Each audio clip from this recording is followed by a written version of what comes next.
This is an absolute romp in the Dubai World Cup. Laurel River, Tygo Shea, take a bow. Kabir Khan, he has got the Al Maktoum Challenge zone up here. Kabir Khan, Factor Cheval has won the Dubai Turf. very, very fast was Walk of Stars, and today is the day. Walk of Stars, impressive.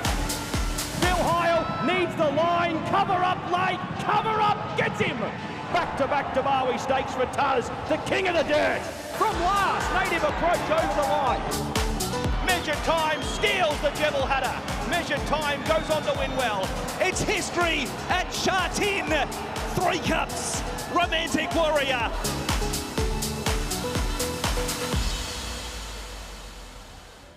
The iconic Meydan racecourse playing host to Fashion Friday, and you won't find a better evening's racing anywhere else in the world right now. The highest earning horse in history, Romantic Warrior, kicking off his Middle Eastern campaign. A World Cup night winner in the form of Tuz is continuing his excellent season. The Al Maktoum Challenge winner from last year, Kabir Khan, is back. And how about the Dubai World Cup winner himself, Laurel River, kicking off his 2025 campaign. Here's racecourse commentator Pat Comerford taking you through the best of the best. Thanks, Tom. A big night of racing ahead, kicking off with Baraka, who headlines the field off a rating of 128 in tonight's Al Maktoum Challenge for the Purebred Arabians.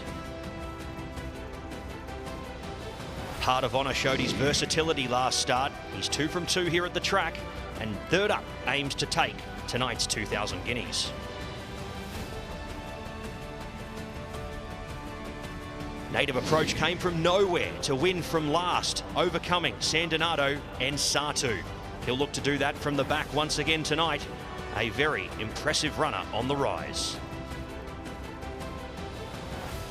Well, we all remember this win. Laurel River dominating in the 2024 Dubai World Cup, and he makes a return tonight in the Group 3 Firebreak Stakes. Cover Up, a listed winner in his debut performance in the Middle East, and he looks to keep his Meydan record intact, going 2 from 2 this evening, over 5 furlongs once again.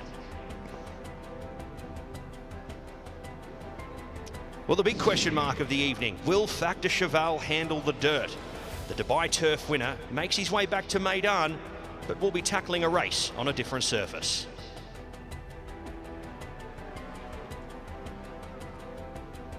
Well, it's the Hong Kong globe-trotting champ in Romantic Warrior who makes his debut tonight in the Jebel Hatta, looking to steal the crown from last year's winner, Measured Time.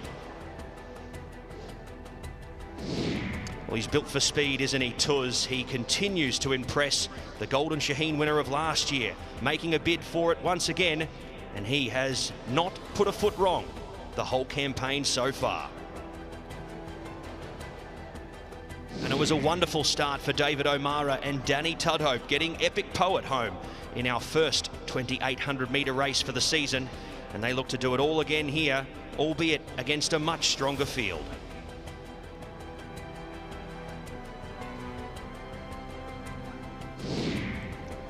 Let's have a look at the forecast tonight and how the schedule will go. We do have 5 races on the dirt, 4 on the turf, and it is group racing the whole way through. The Al Maktoum Challenge for the PA starting off at Group 1 level over the 1900. The Group 3, 2,000 guineas over a mile on dirt. We head to the 7 furlongs on turf for the Fahidi Fort. Then to the Firebreak Stakes at Group 3 over 1,600 on the dirt. The Blue Point Sprint over 5 at Group 2. The Al Maktoum Challenge, the highest prize money pool for the night, over 1,900 metres at Group 1 level. The Jebel Hatta, also at Group 1 level, over 1,800 metres. The Al Shindagha over 1,200 at Group 3 level, and the Khail Trophy to finish up the night over 2,810 metres. Group racing from start to finish. Let's see who won't be joining us tonight. AFL Ajaj comes out. Tariq doesn't take his place, and as a result, we will see Indy's Day gain a start. In race 2, Diamond Dealer is out, 18 on the way, 19 Desert Shadow, 20 in Nadawi. The 15 Rame also doesn't take his place here in the second event. Race 8, number 9, Torre Vega is out for Salam bin Gadaya, and Bhupat Seema will not bring Trafalgar Square to the races this evening, withdrawn from the last. And as we mentioned before, Indy's Day will take his place in the Al Maktoum Challenge, the opening event, and Tygo O'Shea is booked to steer him around. And having a look at the track, it is good all around the track on the course proper and up the chutes as well. A nice even playing surface for tonight's Fashion Friday program.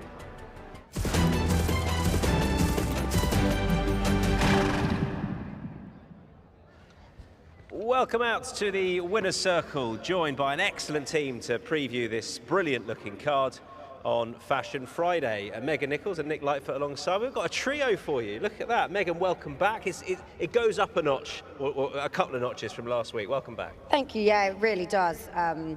I can't wait for this evening's racing.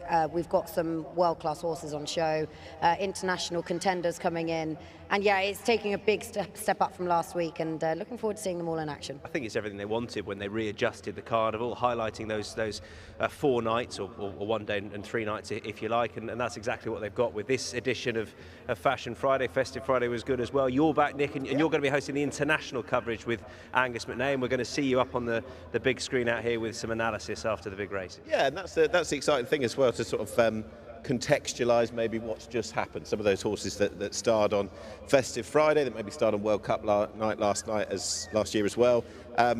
What they do tonight is going to be fascinating, and I think it's dressed up as just about you know where I'm going with that. It's dressed up as just about the best card on the planet this year so far, isn't it? I can't think of anything else that's come close. Yeah, I think as depth to the card, without a doubt. Obviously, you know, you've got the Pegasus not far away, but as depth to a card, goodness me, this is right up there. Right, let's get into our race previews, because we've got 9 to get through for you, and we're going to start off with the Purebred Arabians kicking things off. So this is what they look like. Obviously, Baraka is back off the back of a slightly below par run on a reappearance. No Ala Jaj, as we know.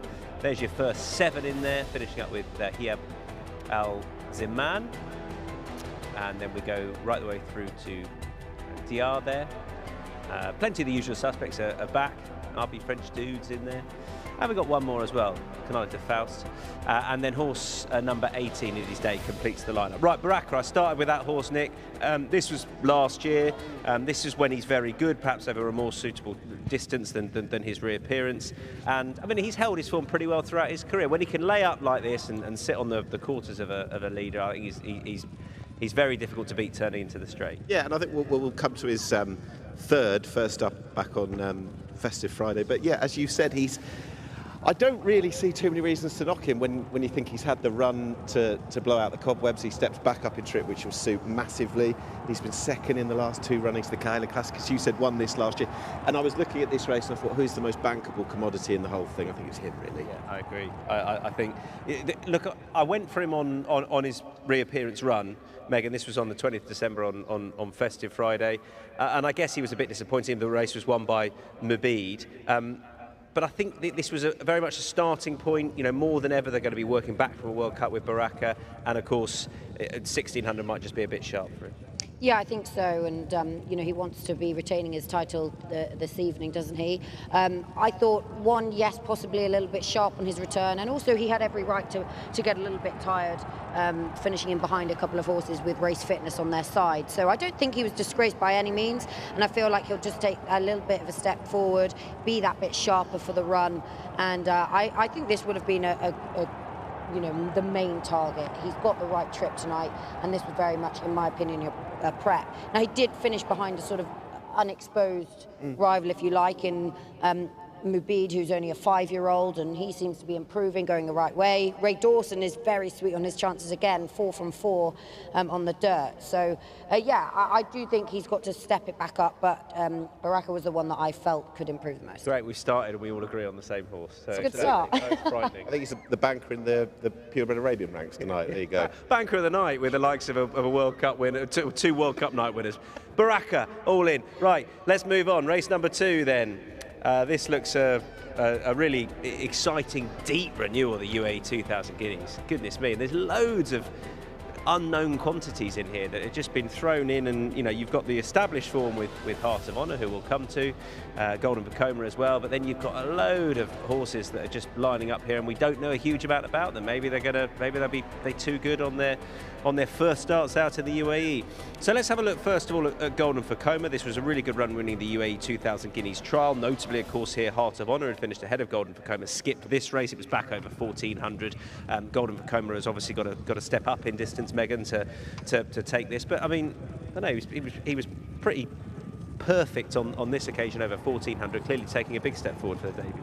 Yeah, it was a step forward, and it does give a bit of a form boost to Heart of Honour, but you can't knock Golden Vekoma's performance in its own right. I suppose for me, what I felt here was actually the 7 furlongs suited this horse better. He's got a little bit of speed, he's got a high travelling speed as well, and I just worry, stepping back up to the mile, is he going to get outstayed again? Anything else in that race, Nick, that caught your eye? Not really in that race, and I didn't think Golden Vekoma was going to have any troubles with keeping that form or maintaining it. I took the opposite view. I'm going to disagree, and I think that's the beauty of this, isn't it? We'll all agree on the purebred. I think he's going to be better at a mile long term, and I thought it was interesting that Conor Beasley said after the win last time that he was glad he was drawn out wide. He wants to sort of accentuate that horse's stamina. He's got a wider draw today once again. I don't know Conor Beasley very well, but I can't imagine he's sort of prone to hyperbole, but he's very complimentary about this. Horrible guy, awful. Yeah. Awful stuff. Yeah. I wouldn't get to know him if I was you. He's a lovely chap. But no, I would agree on that. He's probably not. Yeah, he wouldn't get carried away. I don't think plenty of and he is the leading man this season, isn't he? So there's a thing or two about run winners here. Let's have a look at Heart of Honour winning for the second time, beating Royal Favour. Obviously, he was ahead of Golden Vekoma and another Southern and Christmas horse on his debut, and then he beat Royal Favour last time, who I thought, Nick, at this point, Royal Favour might have nicked it. Now, they're expecting the eventual second to take a massive step forward for this. I still think Heart, yeah, big. Is he in 60? I know I've just praised having a wide draw in the previous sentence, but in this context, it worried me. This fella, he had a £5 penalty that day as well, didn't he, Heart of Honour? That's gone, no issue. And Andrew de Vries, I guess, would have taken the view that it would have made a bit of a man of him, given that he had to face kickback that he hadn't on the first occasion. So that's only going to help him, isn't it? Yeah, and he faced the kickback well. I suppose for me, what I liked is, you know, both of his victories are over course and distance. He's proven at the mile, and he's a very strong stare at the mile. Now, you know, these races are run at a relentless gallop, and you've got to be a strong stayer, nearly probably wanting further, in my opinion. So I thought Heart of Honour fell into that sort of category. I can't see Royal Favour reversing that form, personally. I think, okay, yes, we've got quite a few, we're saying about the wide draws, but Heart of Honour, Golden Vekoma, Royal Favour, they're 3 at the top of the market, and they're all drawn wide. Yeah. So that's the only thing I'm going to forgive the possible sort of bad draw, if you like, and I'm going to let it off, and I'm going to stick with Heart of Honour, who I think can remain unbeaten on the dirt. And if you can get, remember, Doug O'Neill horse was drawn 16, I think, a few years ago, came over and dominated. So I think if you can get out, you'll be all right. I'm Heart of Honour as well. No, I'm going to take you on, Golden Vekoma. Excellent. I hope you're wrong, but that one, I just had yeah. It was a big price last time, wasn't it, on the international market? It won't be this time, but it does look as though Heart of Honour is pretty short, and I guess there's an expectation there, isn't there? Race number 3. We come to the Fahidi Fort with the defending champion in there against another Godolphin horse, the choice of Will Beer, which is very interesting because on ratings he's got a bit to find, which is Native Approach. That's your field. And let's start with Mysterious Night beating into 3rd, Dania and Marban into 5th. This was the Fahidi Fort, Angus McNay's favourite fort last year. It is. Of all of them, that would be up there as my favourite. So and why, as well, the commentator. Yes, why is Mysterious Night not the one here then, off the back of what he did last time against a lower rated stable companion? It's a real question, isn't it? And I watched it back earlier this, and I thought, God, you were impressive. And I think this was probably a better race than this year. That's my view. I guess it's the huge absence, and given how impressive the stablemate Native Approach was. Yeah, I think that you've got Native Approach, who's probably unexposed in comparison to stablemate Mysterious Night. less racing and was very impressive here, has probably got the fitness edge. So I can actually understand the jockey booking here. I don't think it would have been necessarily the most easy choice, but native approach is certainly the improver. Yeah, this, Megan, the turn of foot here, and you often see it at this track, you know, it doesn't matter if you're off it, if you've got the turn of foot.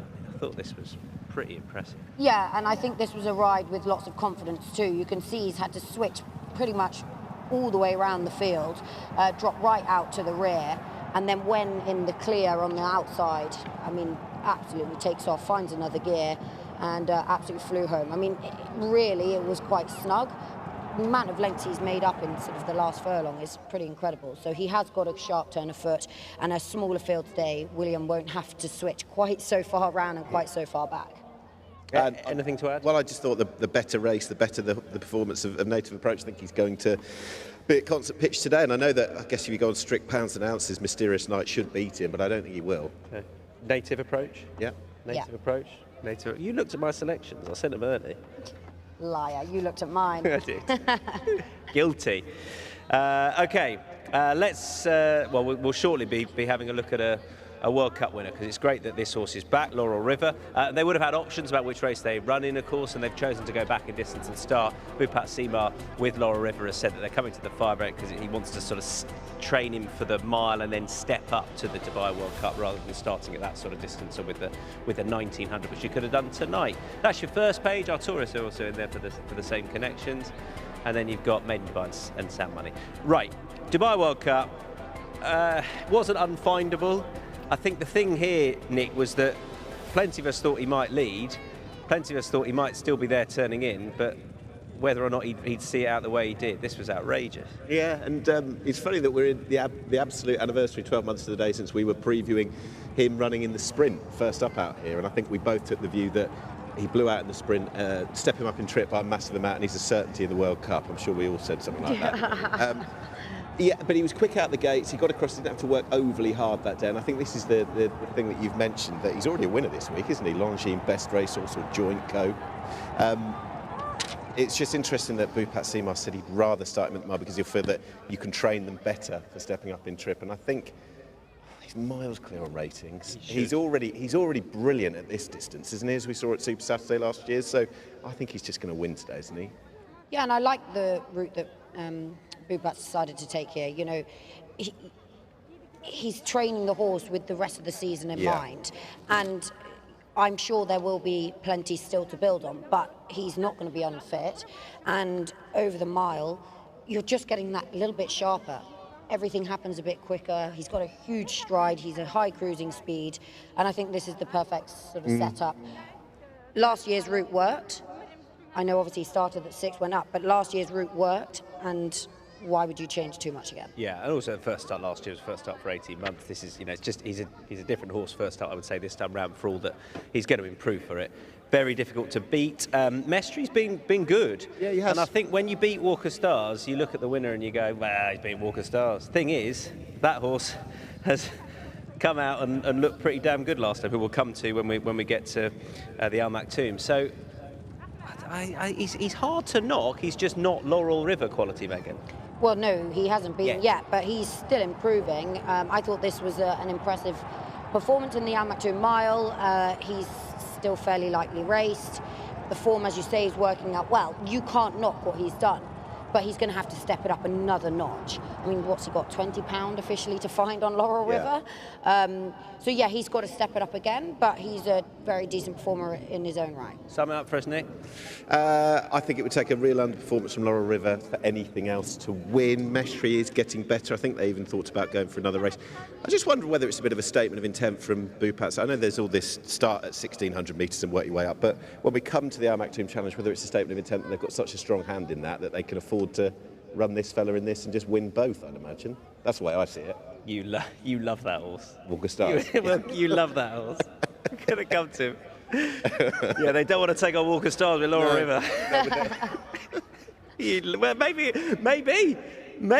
He looked good last month. We're going to get there. I love how this has turned into the Walk of Stars preview, for God's sake. Right. As well. Race number 5. This is the sprint. This is the Blue Point sprint. And We got a nice big feel for this. I think just as an overarching view of the sprints again this year, just to say that the rail's not out, it's true.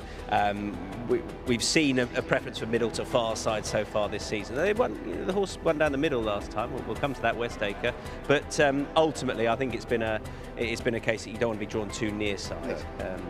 Anyway, Westacre. We're going to have a look at this horse winning last time. And this was a really good performance coming finishing second last time, but coming from in behind. Now, I thought he was going to go and win this, Nick, but he had a very lively Godolphin contender to try and get past. It couldn't quite get past him. But I did think at this point he might come and get it. And that we looked at the head-on and thought, did he come across him? But ultimately, whether or not he just didn't see out the 6 on this occasion, he might be better suited back at 5. That's the big thing, isn't it? Very lightly racehorse. I think this was the turf debut as well. I don't think he wilted in the closing stages, but I think he gave off the impression that he's such a strong traveller, bringing back to 1,000 metres. And as running to this race go, I don't think it's a massively high standard on the day. I think it's the one race that probably doesn't capture the imagination as much as some, so I think it's quite open. Coming to cover up with you, Megan, who won last time from off the speed. They went hard on this occasion, but you've got Bill Hyle and Pontos likely to go forward again and make it a test. So I can see that suiting cover up, and a repeat of this will make him tough to beat.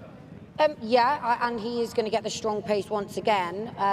He's finished very well here, and William Buick certainly didn't panic. He allowed the leaders to get away, and cover up showed a really good turn of foot. Now, I just thought that if Bill Hyle was able to take a lead this time and just not use quite so much petrol in the early stages, he could reverse the form. He's only just been caught on the line, and I'd just like to see James McDonald possibly take a little bit of a lead off Pontos, who's drawn 5, and be a tiny bit more patient. And I think that the form there could be reversed. My worry with Westacre is obviously going up against his elders. He was running against his own age group there.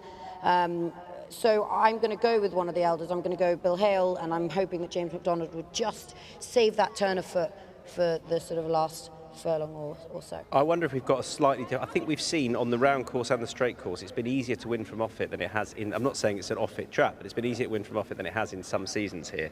Cover up came from way off it. I take exactly what... I think on Bill Hale on that occasion, they wanted to get him challenging on the speed, because that's traditionally where you want to be on the straight course, and he probably just paid for it late on. I think cover up will confirm it, but who have you gone with? I've gone for one we haven't mentioned, Desperate Hero. Go on. First run on the turf out here. 300 grand the purchase from Jack Shannon. My co-pundit today, Angus McNay, on his excellent The Verdict show in the UK, has gone to town on this horse actually a couple of times with a real sectional analysis on this fella. Some of his European turf form is excellent, 4th in the Abbey. I think they tried the dirt. You know as well as anyone that they try the dirt with loads of the foreign imports. I don't think it worked, and I think if he can run to his turf best, I think he's quite an interesting runner today. Okay, with 3 different selections there. Goodness me, yeah. What are we all thinking? Hopefully one of us is right. Race number 6 then has got Cabin Khan back, Maktoum Challenge winner last year, a Group 1 contest, of course, over 1900. That's your field. The likes of Clapton, Fatah, Cheval's hugely interesting, and then Kabir Khan, with Christian Demuro on board, Imperial Emperor, another one for Bupat. And this completes your field. You've got Syed, Garcid, Generous Tipper, and another one. Oh, it's Walk of Stars, Nick. Right, let's start with Kabir Khan beating Clapton and Walk of Stars in this race last year. Nick, I remember this race, it was sort of coming of age race. He'd won a handicap, but it was whether or not he could do it against the big boys. And this led him to go off favourite on the international market for the big one itself, so which I can understand based on this performance. So it didn't go quite right on World Cup night itself, but he was very good here. He was, wasn't he? And actually he was a very well backed international favourite as well, as I recall. I think he went off very short in the end. This is his signature performance. This is the day that we announced the Kazakhstan import as a top draw horse over there. I know he's been to America this summer to work on whatever ailments he's had, and they're bringing him here with the aim of the Dubai World Cup again. I know they want to go to Saudi as well, but this is first run back. You were here, I think, was it the week before, wasn't it, when he won the handicap? And he really sort of got tongues wagging. So, look, not just because Walker Stars is in the race, but I think I'd rather take him on today. First up, it was underwhelming in the Dubai World Cup when he was last seen. I know he tried to chase Laurel River down the back and everything chased in vain, but still a little bit to prove all of a sudden. What's your view on Khan? Yeah, I just felt as though having no prep run in comparison to race-fit horses might just catch him out today. And as you say, there's other targets further down the line this season. So I think this is going to be a stepping stone. I think he'll run well, but I'd be surprised if he can beat some of his race-fit rivals. Okay, the turf performer, Factor Cheval, second we're going to see in the QE2 back in October at Ascot. I love the fact that they're having a go on this surface. They've long held ambitions of him coming out and winning a top-level dirt race. I'm not convinced, but I'm all for them having a go. Yeah, reports suggest that his work has been good on the dirt. However, he's been a very good miler, and the extended mile one, the 1900 on the dirt at a relentless gallop, I just wonder, will his stamina catch him out? I'm not sure. I just think he's a proper speedy miler to mile one on the turf, and I think he's going to get caught out for those reasons. He's a phenomenal horse, but surely the aim is the turf again back in April. I love the fact the trainer's been so open as to what the plan is, plan A or plan B. Go for this. If you finish in the first three, then we'll have a crack at Saudi. If you don't, we'll go to the Singspiel Stakes and back to the Dubai Turf again. So I'd be of the opinion that we see him trying to defend his turf trophy in a few weeks' time. And then Walk of Stars, beating local dynasty Harby and Syed. In the end to Tsar, the backstory here is Nick has kept the faith with this horse, and all of a sudden, bang, it worked. I think that if he's in front once they switch into the back, he might win. But my concern, Nick, is that he might not be, because he was drawn widest of all on this occasion, and I think they all thought he'd come back to them. But maybe lightning will strike again. He's clearly very talented. He is very talented, and I think he went into this, in my mind, and I am a little bit rose-tinted, as a perennial underachiever, not finishing his races that well. I just think it was probably a light bulb moment that you can send him on from the front. And there, yes, I have that slight concern at the start, but I'm in no doubt that he is at the top of his game at the moment. And while I think maybe a Kabir Khan, maybe a Factor Cheval are going to have big targets on World Cup night itself, I'd say this fella is probably, this looks like his World Cup level, and I'd say he's going to be absolutely right for it today. Who are you with, Megan, in this race? Yeah, I'm with Nick, Walk of Stars. I just thought he's the type of horse. Yeah, it's a pretty lonely place. Oh well, not anyone could get entry in the Walk of Stars club. You've convinced me. Don't just Nick. walk in. I've heard about it for the last 24 hours, so I thought I might as well join the club. No, I just think he's the kind of horse that now he's won again, and impressively, confidence up, and not only just with the horse but with connections as well, and how they're going to ride him. So Walk of Stars here. Okay, I'm with Imperial Emperor, who I thought was just a bit, he's really progressing nicely, and just the now horse. Yeah. Same view, I guess. Those right at the top of the international market might not be now. So we saying Laurel River's in the right race, because come what may, Bupat's going to win it anyway. Yeah. I'm not suggesting that Imperial Emperor is going to win a Dubai World Cup, but I think he could be a now horse. Okay, moving on to the Jebel Hatta. Obviously amazing to have the highest earning ever horse in history, Romantic Warrior, here. And we've also got the likes of Measure Time, who won last year. Was really good when winning that. We're going to come to that. That should be the field of 8 going forward for it. Great, we've got the 8 in there. Romantic Warrior winning the Longines Hong Kong Cup. I mean, and a ridiculously good field. I guess the point here, Megan, is that his trainer has said he's 80 to 90%. So that the question is, can he be that and still beat a horse like Measured Time? Yeah, that is the question. Look, he's a phenomenal racehorse, and he doesn't need any sort of introduction, does he? He just seems to be very straightforward, in that you can really put him anywhere in the race. Once he's in the clear and is asked to quicken, he does so with ease. And I love the way he sort of stretches out to the line more often than not. He's eased down, or big celebs after. There's very much been the talk of, there's, again, more targets over here in the Middle East, Saudi coming back here at later dates as well, that, yeah, he is 80 to 90% now. We've seen him out on the track. He looks great. But I think you're going to have to be 100% to be a very talented Measured Time. Yeah, I think that's all completely fair. You've got the track record holder up against you, and the local, the home game element for Measured Time. We'll be talking about him in a moment or two.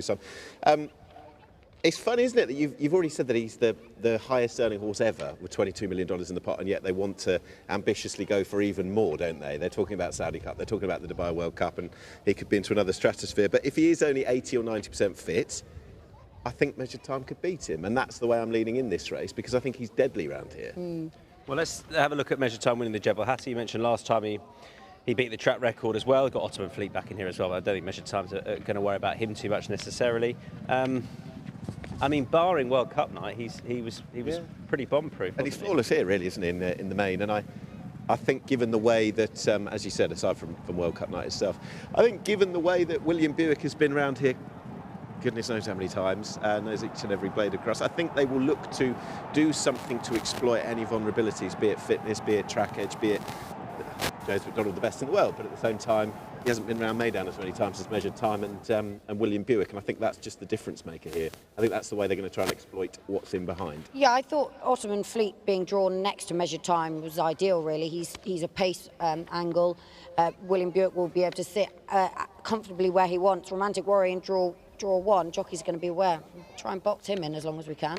They're not going to give James McDonald a freebie and let him switch out as and when he likes. So tactically fascinating, but I thought Measured Time was in the right place on the track as well. Let's just have a look at some of those making up the field, but you know, here on merit as well, with the likes of Poker Face beating Holloway Boy just last time. We all thought Holloway Boy had won. Ottoman Fleet back in fourth and Royal Dubai back in fifth. This was the Zabeel Mile.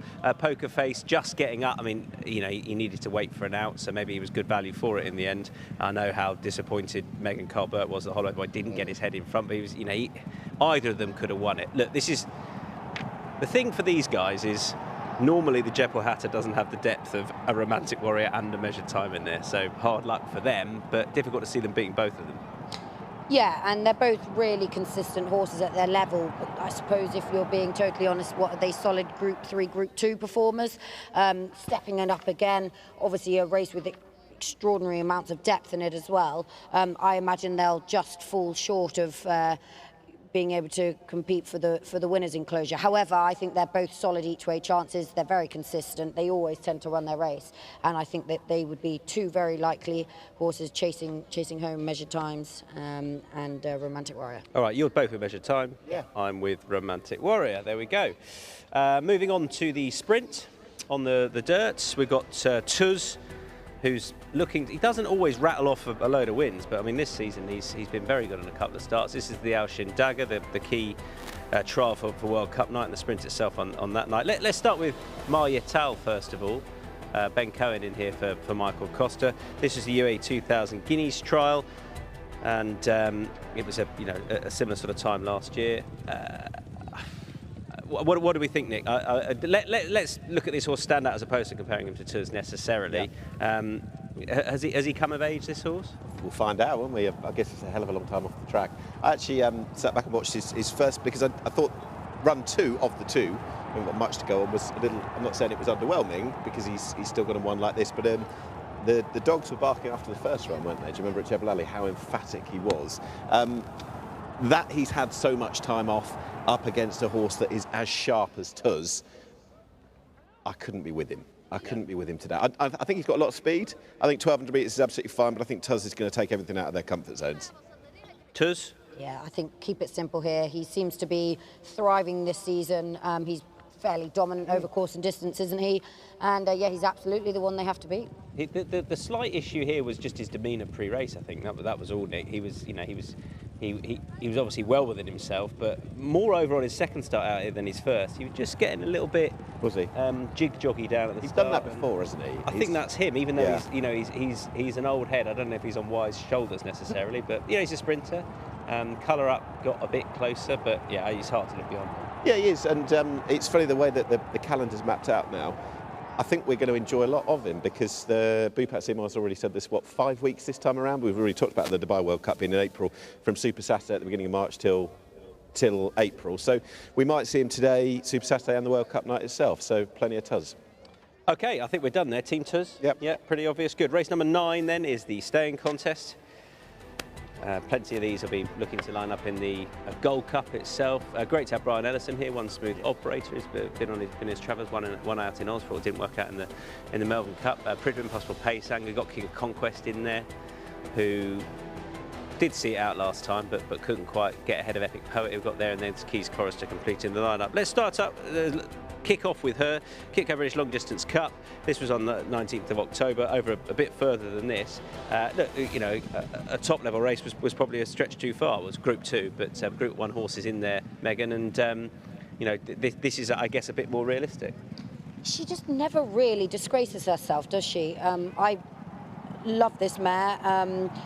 She's ground versatile. You can see how tough she is. She's been getting bumped around the whole stretch of the Ascot Straight, to be honest with you, and she continues to fight for the places, and you know, she's running on well. I think tonight she pretty well gets her optimum conditions and distance.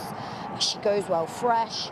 I think she's got a really good chance. James Doyle gets a good tune out of her, and actually, if you look through her form, there's a lot more depth to it than there is plenty of others who probably unexposed in comparison at the trip and things like that. But I just thought she was a solid contender here. Who are you with? Kickoff, who we're about to see, who comes out of that rather formful race 3 weeks ago. Yeah, that was Epic Poet beating King of Conquest, Kafaf and Pridwin.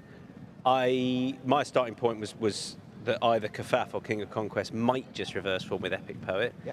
But I mean, I don't know, but that's obviously the way you're looking at it. Yeah, and I think that the ride on Epic Poet was superb and deserves all the plaudits and the winning of the race. King of Conquest, I like him. He's a redoubtable horse, but I think he's better over shorter still. Kefaf, meanwhile, I think he came from a compromised position. You can see there in the yellow. Came from further back, further wide than ideal. I don't think that will be the case today. I don't believe he's yet plateaued either. I think he's still on the up. Who are you with? I'm going to go Chaos Chorister. Okay, and I'm with King of Conquest, so that's the nature of the race, isn't it? It's pretty open, the final race of the 9. Right, let's recap our selections for you then. Here are my 9. We're hoping to do better than the 0 last week. Baraka, which is the team's team, Heart of Honour, Native Approach, Laurel River, Cover Up, Imperial Emperor, Romantic Warrior, Tuz, King of Conquest. Meydan, your 9, please. Yeah, you copied me a few times here, Tom. Baraka, Heart of Honour, a couple of favourites, not like us. Native Approach, Laurel River, Bilhal, Walk of Stars, Measure Time, Tuz, and Chaos Chorister. Nick? Yeah, 9 inspired selections. Baraka, Gold of Vekoma, who I'm hoping is going to follow up the trial win and actually win the big one itself today. Native Approach, Laurel River, I don't want to take him on. Desperate Hero, I think, is my most interesting player of the night, maybe at a price internationally. Walk of Stars, Measure Time, Tuz and Kefaf.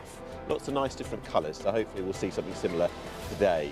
You know what I'm talking, we can always get a bit too blue all the way through, but I think it's a nice spread there. I don't think we've had that either No, this season necessarily. You know, there was a night not too long ago, Will Buick didn't manage a winner, or he had a good few the following week, but I think we've seen a really competitive card. I think one thing that's really been refreshing is the like of Heart of Honour and Jamie Osborne and a UK team targeting dirt-bred horses at the sales for the 3-year-old campaign out here, which has been really refreshing. Absolutely, and he's long since harboured that ambition, hasn't he? He's always said that he wants to find a way of being that much more of a fixture out here. I think my feeling on Fashion Friday and the new calendar was his 2nd year of it now. The Jebel Hatta used to be on Super Saturday, and don't get me wrong, it's a good race, it's a Group 1, but Al-Fariq won 2 runnings of it under Dane O'Neill's. Huge days for him, and don't get me wrong, a very good, consistent horse. But when you look on the international markets for today's Jebel Hatta in its new look place, that horse was 125 to 1. It suggests that moving it has given it a real shot in the arm. Yeah, a chance to breathe before. Yeah, definitely. Plenty going to have Saudi Cup ambitions, and then Dubai It's a very good move. World Cup itself. And as far as some of those international stables, we're seeing more and more people based out here now targeting the Carnival as a whole. Yeah, and not only are those stables targeting it, but they're bringing better quality of horses over as well. So, you know, I was fortunate enough to go down and see some of the horses the other day, and there's such a range of trainers there, and some people bring one horse, some people bring over as many as sort of 8 to 10. So, no, it's great, and the quality is certainly shining through. And I think very much this evening, it doesn't feel just like it's a trials evening. It's so many Group 1s with so much depth that it's very much its own night and its own quality now. How's your co-presenter Angus McNay on the pumpometer? Is he pretty revved? I haven't seen him this morning, but really? I know that he'll be... I think what he'll probably do is put himself in a dark room to begin with, cool, and just get himself memories of horses like Street Cry, Dubai Millennium, just to hit that next level. Yeah, OK. Yeah. Let's see. I've probably peaked a bit early, so I'll let him just go for it. let him guide you there. He'll take you wherever you want to go. Let's see the final member of our team tonight who you're going to be seeing plenty of analysis-wise on the big screen. Angus McNay. I am absolutely buzzing. Aside from Dubai World Cup nights, this is the best meeting that I can remember here at Meydan. We've got some of the best horses in the world competing here, and they are going to be worthy of analysis. In this analysis hub, we are going to be looking at everything that happens out on the dirt and turf tracks throughout the evening. There's going to be some sensational action, and we're going to analyse it courtesy of utilising sectional times. We'll also have a look at how well horses finish their races off. Early speed on the dirt, late speed on the turf is key, but how fast are they going on the dirt early on? How fast are they finishing their turf races off? We will be able to tell you by utilising those sectional times. There's all sorts of analysis going to happen here today. What sort of trips a horse is going to get? We'll analyse that as well. And just maybe a track record tonight will come a tumbling down. Time will tell.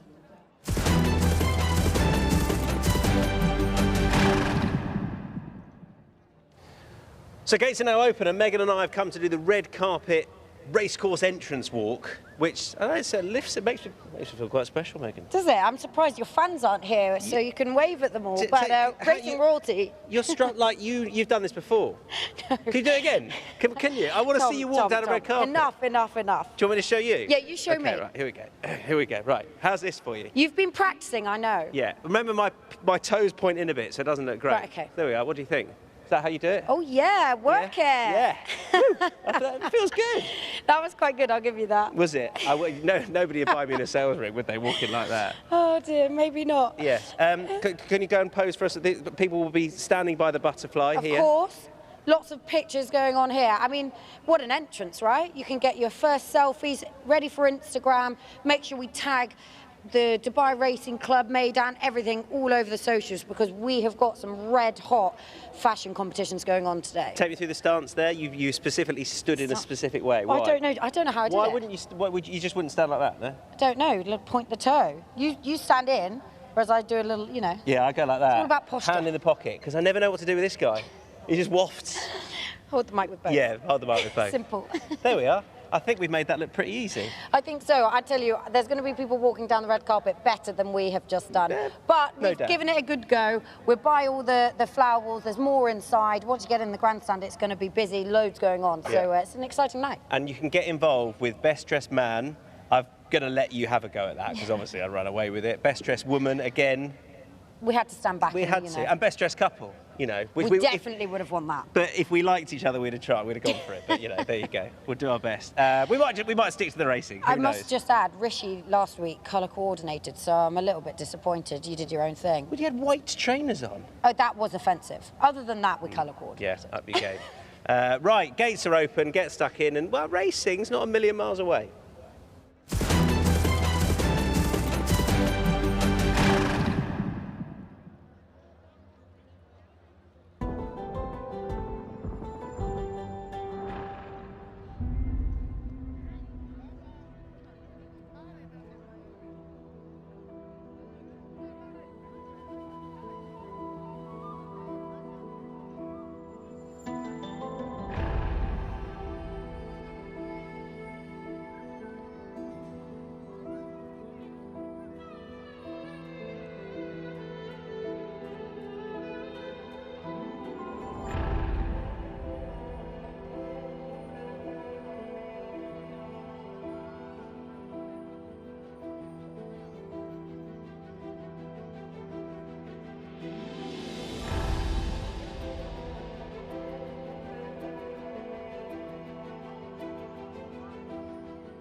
Hello everyone and welcome along to the magnificent Meydan racecourse, the iconic home of horse racing here in Dubai for one very, very special race night. 9 wonderful contests to look forward to, huge prize money, competition and international challenge. And there's history and heritage really, given the fact that just under a year ago, a number of tonight's stars were here at Meydan on the biggest night that there is, the Dubai World Cup, winning and showing the world what they could do. Factor Cheval, the winner of the turf, he's back, but this time the French raider tries something different with the dirt in store. You've got Tuz, the brilliant sprint sensation here, who bids to make it 3 from 3 for the season and doubtless work back from another crack at the Golden Jahina race he brilliantly won for Bupat Simar and Tai Gaucher last year, and they weren't done when it came to World Cup night after that very horse Tuz, because Laurel River capped their dreams in the biggest race that there is, the Dubai World Cup. And in the Firebreak Stakes today, he starts off his 2025 campaign in defence of his crown in a couple of months' time. Now, in any normal year, you'd be finishing with Laurel River and saying he is the headline act, and for many he will be, but there's huge international interest this year because the wonder from Hong Kong, Romantic Warrior, the winning most horse prize money-wise in the history of racing, is here, as is his star-studded jockey James McDonald. He's a horse who has conquered Japan, he has conquered Australia, and now he bids to rule Dubai. But in his way, in the Jebel Hatta, the 1800-metre Group 1 today, the track record holder Measured Time. It bids to be a thriller for all. 9 wonderful races. Prepare to be entertained. Ladies and gentlemen, welcome to Fashion Friday.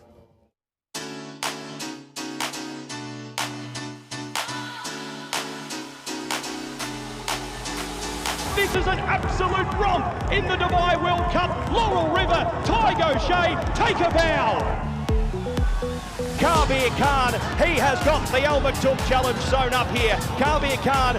Factor Cheval has won the Dubai turf. Very, very fast was Walk of Stars, and today is the day. Walk of Stars, impressive.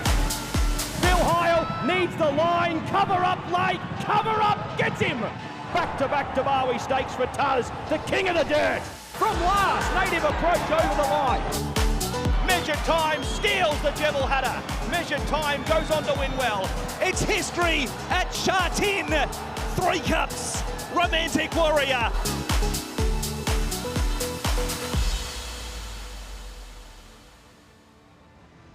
So there's some of the equine stars on show today. It is Fashion Friday, one of the feature landmark days in the now 2-year-old calendar here at Meydan. And what a movement it's been, because I think, whereas it might have taken away from a couple of race meetings further down the line, it has made a real punctual point in the season.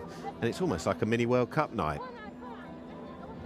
Fashion Friday off the course, people dressed to the nicety as well. Angus McNay alongside. This is, I was going to say, as good as it gets. It is, all bar, of course, April, the first weekend with the Dubai World Cup itself. But tonight is something special.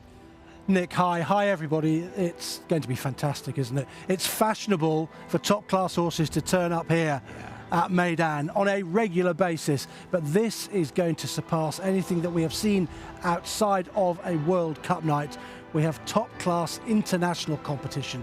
Laurel River, Romantic Warrior, and others strutting their stuff on the green and brown catwalk out there, and I cannot wait.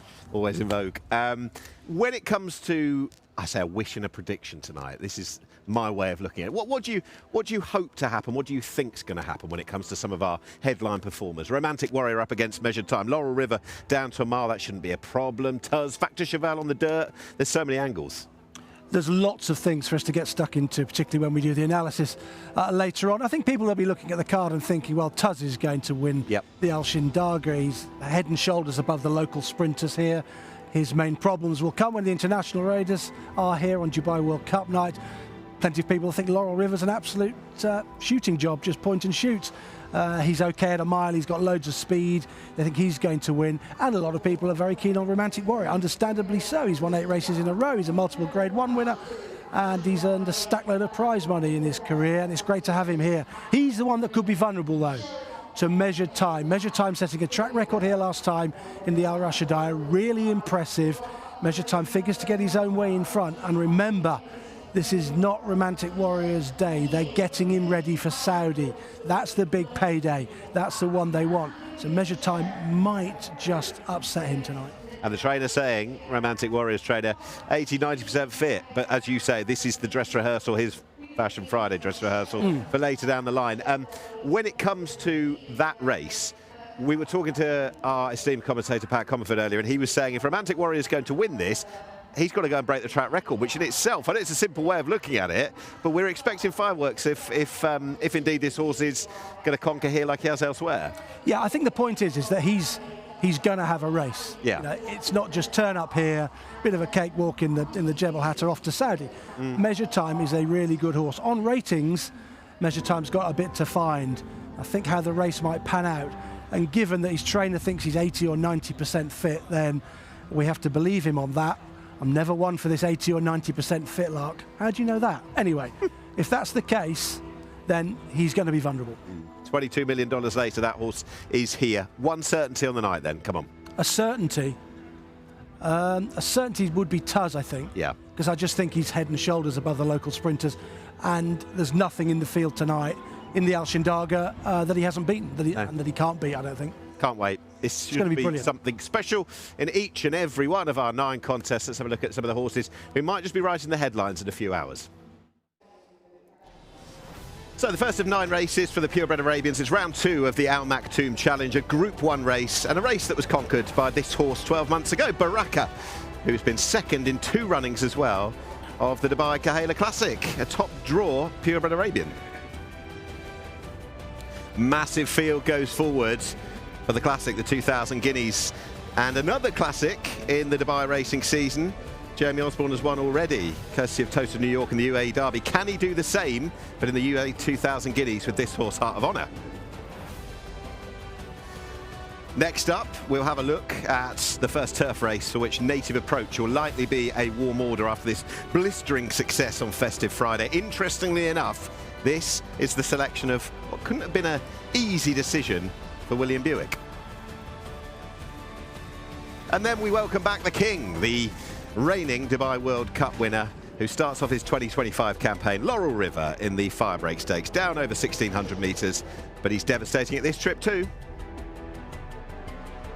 I don't think there's an awful lot between some of the sprinters who go forward for the blue point on the turf, a group race sprint as race 5.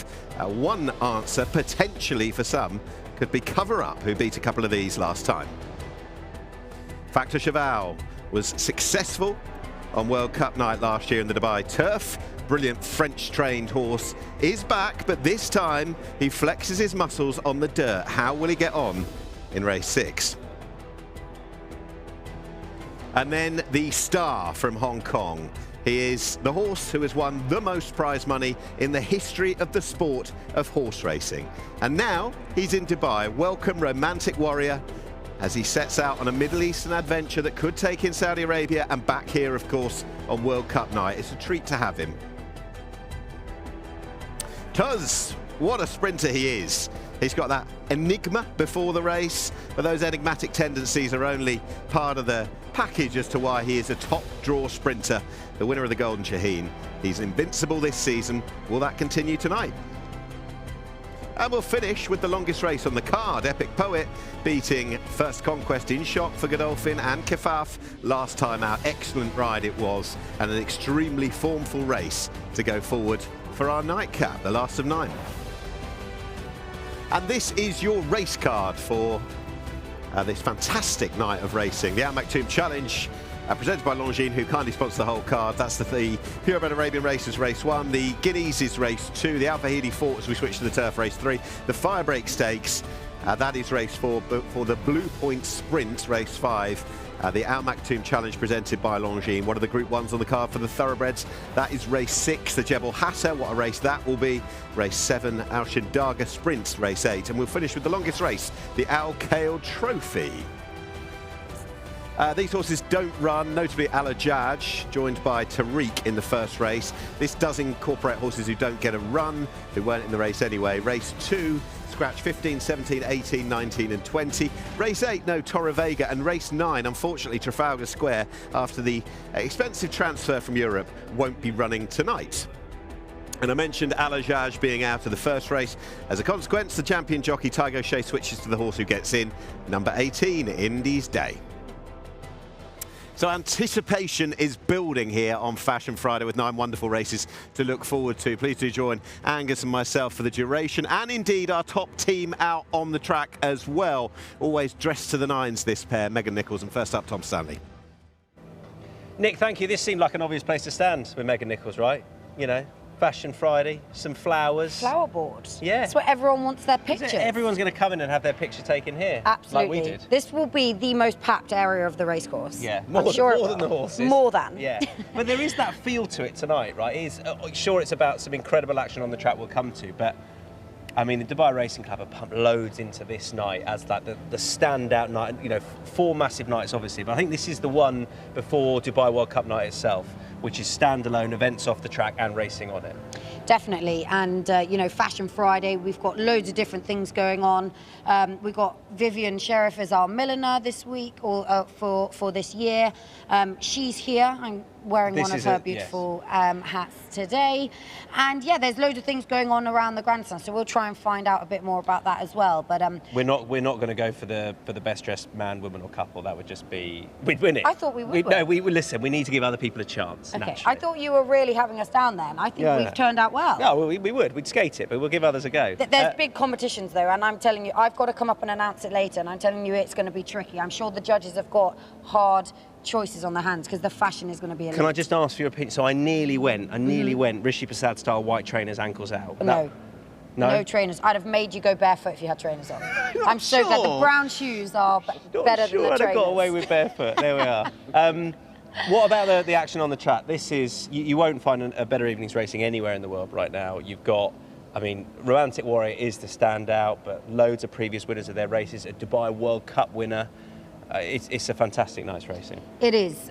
It's a whole level up from last week. I can't wait to see Romantic Warrior on the track. I've obviously seen him in preparation, but actually running, it's great to be here and watch him in the flesh. But I'm going against him with measured time. It's an unbelievable renewal of the Jebel Hatta. But aside from that, as you say, we've got Longines joint world's highest ranked horse running in Laurel River. We've got Tuz, who's been phenomenal on the dirt and the sprints as well. We've got the UAE 2000 Guineas, Jamie Osborne getting involved in the dirt. We've got so many good races on. Not quite sure what I'm most excited about. It's an unbelievable card, race after race. It's just, it's good. I know what Nick Lightfoot's most excited about. Walk of Stars. Yeah, he's talked about that a lot. Yeah, maybe too much. Maybe. I was sort of going with his chances, and maybe I just need to leave it to Nick. Maybe I need to look elsewhere. I think that's right. But it's going to be a great night, and yeah, we're very excited. Megan's going to be on winning jockey interviews, so you'll hear a lot from her later on. Paddocks and speaking to the jockeys, so hopefully we'll get some good info off them. Yeah, more good quality content, I assure you, from us later on. I'm not sure they're overly fair on me there. I have just mentioned Walk of Stars once or twice. He goes for the Al Maktoum Challenge later. I think he's a rejuvenated horse, and indeed we're going to be talking to his jockey, the champion Tygo Shea. I think he's got a big chance. I do think he's got a good chance, yeah, for many, many races in his career. He's been doing the Walk of Shame, but he did the Walk of Life last time, and he figures to make all again. That's what they'll try and do, I'm sure. Shame, maybe that's why I identify with him, a perennial underachiever until last time, and hopefully he can kick on a little bit later on. Right, so we're building up now to 9 wonderful races, the first of which is not too far away, and as the sun sets over the iconic Meydan grandstand and the lights come on, doubtless the crowd is going to build. They're all expecting to see something special.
First race not too far away. Let's get back out on the track, or track side at least, and join up with Tom Stanley. Well, it's great to welcome Christian De Muro back to Meydan Racecourse, and a really big night of racing. Obviously, you got the big ride on Kabir Khan in the Al Maktoum Challenge, the defending champion. But overall, Christian, as a night of racing with some of the horses here, what's your view on the quality on show this evening? Yeah, first time really exciting to come back and to have an opportunity to ride some good horse in this kind of race. On the horse, have you had a chance to get acquainted and to sit on the horse as yet, or on Kabir Khan, or not? No, I will met first time today, so I just check every race and some gallop in the morning. So. And what have you made looking back at his races so far? What do you feel you've learned about him as a horse? You know, he's a good horse. Just thinks he's long time he doesn't run, so long time he breaks. So we will see. The horse he showed last year he has a quality for this kind of level. So nothing to say more. And it's great to welcome you back here. It's obviously Dubai World Cup night itself, both the grass and the dirt. They're surfaces here you know pretty well, right? Yeah, I know pretty well. Last year I was beaten in the duty-free by nose, so we try to have some good win this year. And I know you've got two other rides on the night that you picked up, but I guess getting back in the winners' enclosure here, if it was to happen tonight, you'd really welcome that. Thank you. No, like I say, I'm really happy to come back. And you're back. That's it. You're back to France tomorrow, riding in France. Yeah, tomorrow I ride in France, listed race, so I take airplane tonight. And where are you spending most of your time at the moment, Christian? I was in Japan for 2 months, and now I'm back in France for all the season. Okay. Well, it's great to have you here. You're very welcome, and all the best tonight with the 3 rides, particularly Kabir Khan. Thank you so much. Yeah, Christian De Muro, who's had success on the biggest night as well, Shahryar, a few years ago in the Shima Classic. He's got Kabir Khan later on, who went off favourite for last year's Dubai World Cup. Let's see how the jockey standings are going into this meeting, with some very familiar faces right towards the top. And in fact, on countback, it's Tygo O'Shea, the champion jockey from Connor Beasley. They're locked in a battle at the top of the overall jockey standing as well. These are the Meydan jockey standings. Ben Cohen, he's in third. Danny Turtope on fourth. William Buick, he might well be confident of adding to that in fifth. Further back, the likes of Pat Dobbs, Sylvester de Souza. And the jockeys followed by the trainers. Bupat joint top with Masaba El Maheri, but when you think Bupat Simar has Laurel River, has Tuz, has Walker Stars, and so on and so forth, there'll be an expectation he can build on his tally. But the time for talking is almost over, because the first of 9 races fast approaching. And the first race is for the Purebred Arabians. It's the Al Maktoum Challenge Round 2 presented by Longines. Number 1 doesn't run. Number 2 is Yatwi. 3, Bawan. 4, very interesting, Baraka won this last year. Jafar is 5. Falar is 6. First Class, former winner way back when of the Khail Classics, number 7. Hiabao Zaman, number 8. Canal de Fost, number 9. Majdi, 10. Mubid won well last time, 11. Rajay, 12. RB French Dude is 13. Skada Legal at 14. Unleashed, who is the track record holder, 15. DR is 16. Over the page, Tariq doesn't run. Indies Day, Tygo O'Shea rides. Okay, let's have a look at them in the flesh, and we'll begin with number 2. This is Yatwi, who would have form to find, I'd imagine, this grey. Beaten into third in the Madjani 2 starts ago. And you'd think that he could run pretty well. He's rated 109. We can move on to number 3, Bawan, who's really a turf horse. He's been pretty consistent at turf horse, been running well at Abu Dhabi. Switches to the dirt here, not certain to be suited by it. I think he is better on the green stuff, but he's right up there as far as ratings are concerned. He's rated 120. Pat Dobbs gets them out. He's in stall 9. You don't normally want to be much wider than that over the 9.5 furlongs here. They start in front of the stands here, so they're soon into the first turn, so he's wide enough in 9. So Bawan, the surface switcher, Horse number 3, who did run a remote third in the third round of the challenge on Super Saturday last year, is followed by 4 Baraka, who is a premium performer. He's a very consistent horse, I think, as well. He won this race last year, and in 2 runnings of the biggest race of the lot, the Dubai Khail Classic on World Cup night, he's finished second in both. He was third first up this season, but in truth, on his A game, he'd be right up there as the one to beat. Yeah, he's going to take a fair bit of stopping, I think. This horse is a nice horse, Jafar, coming out of stall number 4. Mustafa Al-Maheri, well, we saw how well he's been doing this season. Sylvester de Sousa struck up a good relationship with him. This is a horse who's been contesting Grade 1s for his last 4 starts, and they're all on the turf. He was quite well beaten last time at Abu Dhabi on the turf by Eros de la Garde, a really good horse, but he's still rated 112, and he puts him in the mix. Not necessarily sure that dirt suits him as well as turf. 6 is next, and that is Falah. And Falah was ran well, went 5th in last season's Dubai Khail Classic, and ran a strong enough second in round 1 of the challenge last season as well. So we'll see how Falah can get on, but would need to lift the current status quo. Number 7, First Classes. Now he's going to have to really improve. He's going to try and run up to his rating, but I don't quite know why he's as high as 115 at the moment, given the way he's been performing. He ran in the Khail Classic last year, Dubai World Cup night, and he was absolutely thrashed by Tilal Al Khalidia. And we've seen him 3 times since then on the turf. Once at Longchamp, actually, a Grade 1 there, where he was 8th. He was 4th at Abu Dhabi, and then last time he was thrashed in early December at Abu Dhabi in a Grade 1. It seems a long, long time since that horse was successful in the Khail Classic. I think it was 3 years. 9, that is Canada Fast, 4th in round 1 of the challenge to Mubid last time out. Wasn't a bad run whatsoever, but I think the horse is probably better at this kind of trip anyway. Loved the run when 2nd in the Meydan Stakes, and no back number on the best of the form. Here's number 10, a Majdi. Got it to do on ratings, rated 103, so he's got a fair bit to find. Does act on dirt, been running on it of late. Back up in trip, having tried 1,700 metres last time, and won by a length and a half that day, but has won over 2,000 metres in the past. Now this is a very interesting horse. This is Mubid, who is an improver of that, you can have no doubt. 4 from 7, the career record, and came from the clouds to win round 1 of the challenge last time. Ray Dawson, who rides again, suggesting afterwards the horse didn't know how to lengthen on the bend, given it was his first run at Meydan, showed inexperience, but then showed quality. Here's 12, Rajah. He's drawn in stall 1, so he'll have to break quickly. He won't want to get pinned down against that rail, copping kickback. He ran over 1,600 metres last time, was well beaten. He did run here at Meydan a couple of starts ago behind Unleashed, who won this race last year. There is 13. This fella seems to have been around forever. It's RB French Dude. Indeed, he won this race back in 2021. My, how the world has changed since then. He's popped up to win reasonable races since then. This is the seasonal debut, not seen since last April. It's hard to imagine that the horse of 2025 is the same he was 4 years ago. Another one for Mustafa Al-Maheri, Scar de l'Aigle. Danny Tudhope riding 111 rated. Horse has been applying his training in group company. He's largely pretty consistent. He could go well, but stall 10 is not great. And what about the track record holder? That is Unleashed. Smashed the time in the Meydan. Good horse, Unleashed, on his very best days, and we've seen that. I was so impressed with him in that success in the Meydan Stakes.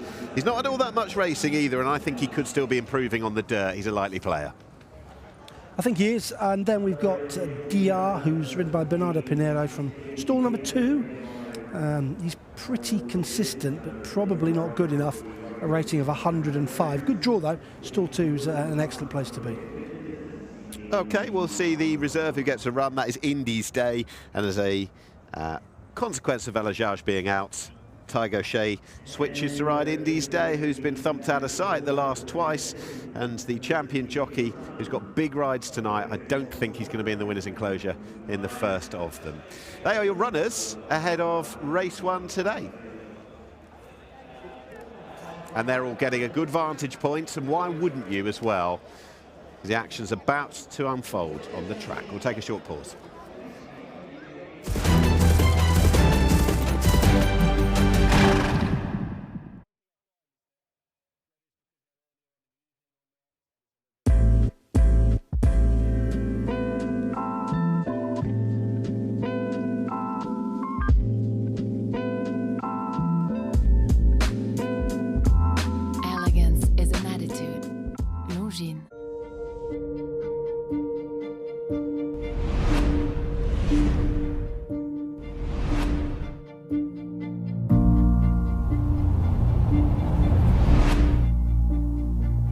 Well, welcome along for the first time on Dubai World Cup Night 2024 to the saddling enclosure ahead of the first race, and it is the Dubai Khail Classic.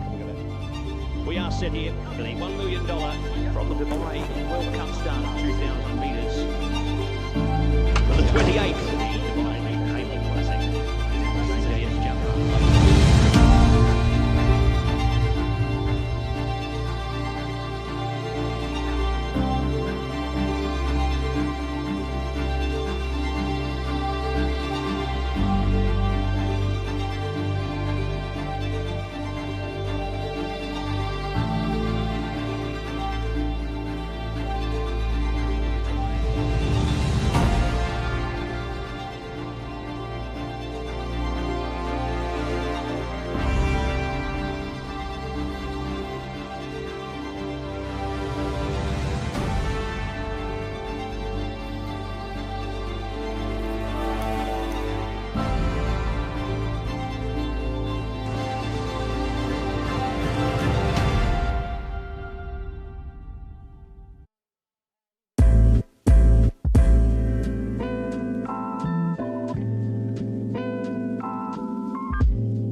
And there you go, horses circling before the start of the 1900-metre starting position ahead of round 2 of the Al Maktoum Challenge. They progressively step up in trip each and every round before 2,000 metres to conclusion, round 3. This is last year's winner, Baraka, who has only had one start back this term. That was when third to Meydan last time out. That was in round 1 over the 1,600 metres. Angus McNay alongside. My consensus is that I think he's better, probably with a run, but also over this distance. Yes, he didn't stay on that well last time, but I think we're going to see a better animal today. I think so. I think he probably needed it, and that will have sharpened him up over 1,600 metres. He's much better at this trip of 1,900. He's OK drawn in stall number 7, and he stands out head and shoulders above these. He was a very good second here at Meydan on World Cup night in the Khail Classic. He's a class act in this company. I think he'd be pretty hard to beat. We'll see if Meydan's got more improvement in him. Yes, he beat Baraka last time, but my anticipation would be you're going to see a better Baraka today. Unleashed can be a big player on his best form as well. So 1 or 2 of these are not only big players today, but could well be sporting players in the Khail Classic, as Baraka has been, twice runner-up in that race. Yeah, indeed. We're going to learn a bit about the track, see how it's riding. Speed on the rail at this time of night, early doors, is normally what we get on the dirt track. So we'll see how we go, and we'll keep an eye on the track record. As you mentioned, Nick, earlier, Unleashed, 2 minutes, 6.6. Goodness me. Quite well named. Right, so good afternoon here to our commentator, Pat Comerford.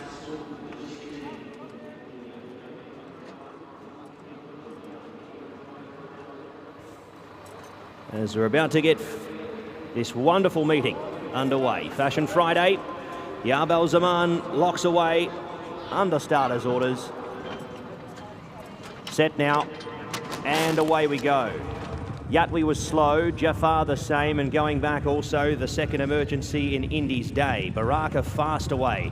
Good speed out wider from first class. Working up the middle was RB French Dude Falah, and up on the running rail it is Unleashed, who makes a line of 5.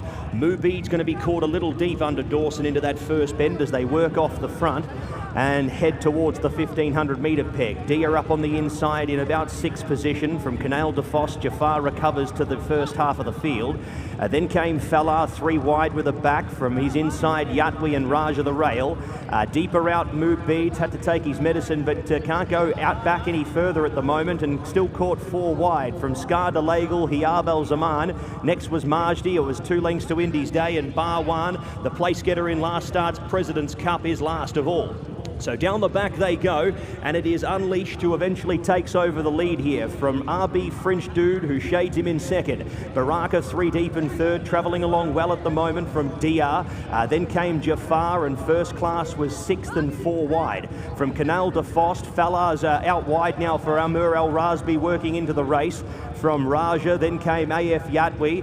Next in running there on the outside was Moodbead, who's been deep the trip from Majdi. Then came Hiab El Zaman, Barwan up to third to last from Scar de Lagal, and out to the end was Indy's Day. Increasing the tempo now, Unleashed, out by 3 lengths, and he's got the favourite Baraka working.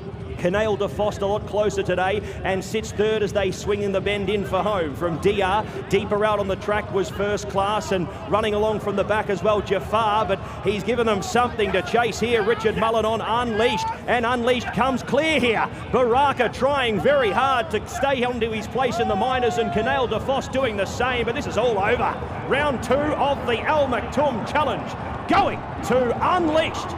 Dr. Jabba Batar continues on his great run here at Meydan this season. 4 lengths on the line. Canal de Fost second and could do no more. Baraka third over. 4th Jafar from First Class. Next over Dia from Raja. Then came Moodbead, who was deep the trip. Hiab El Zaman, Barwan and Yatwi. Next over Majdi from RB French Dude. Next was Fallah. Scar de Lagal didn't handle the dirt here on his debut on the turf. On this surface rather, and the last one home, the Emergency Indy's Day, outclassed.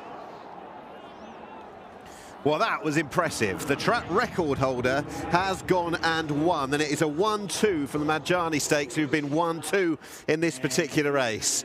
Unleashed, what a good performance. He was the track record holder. Have we got another one?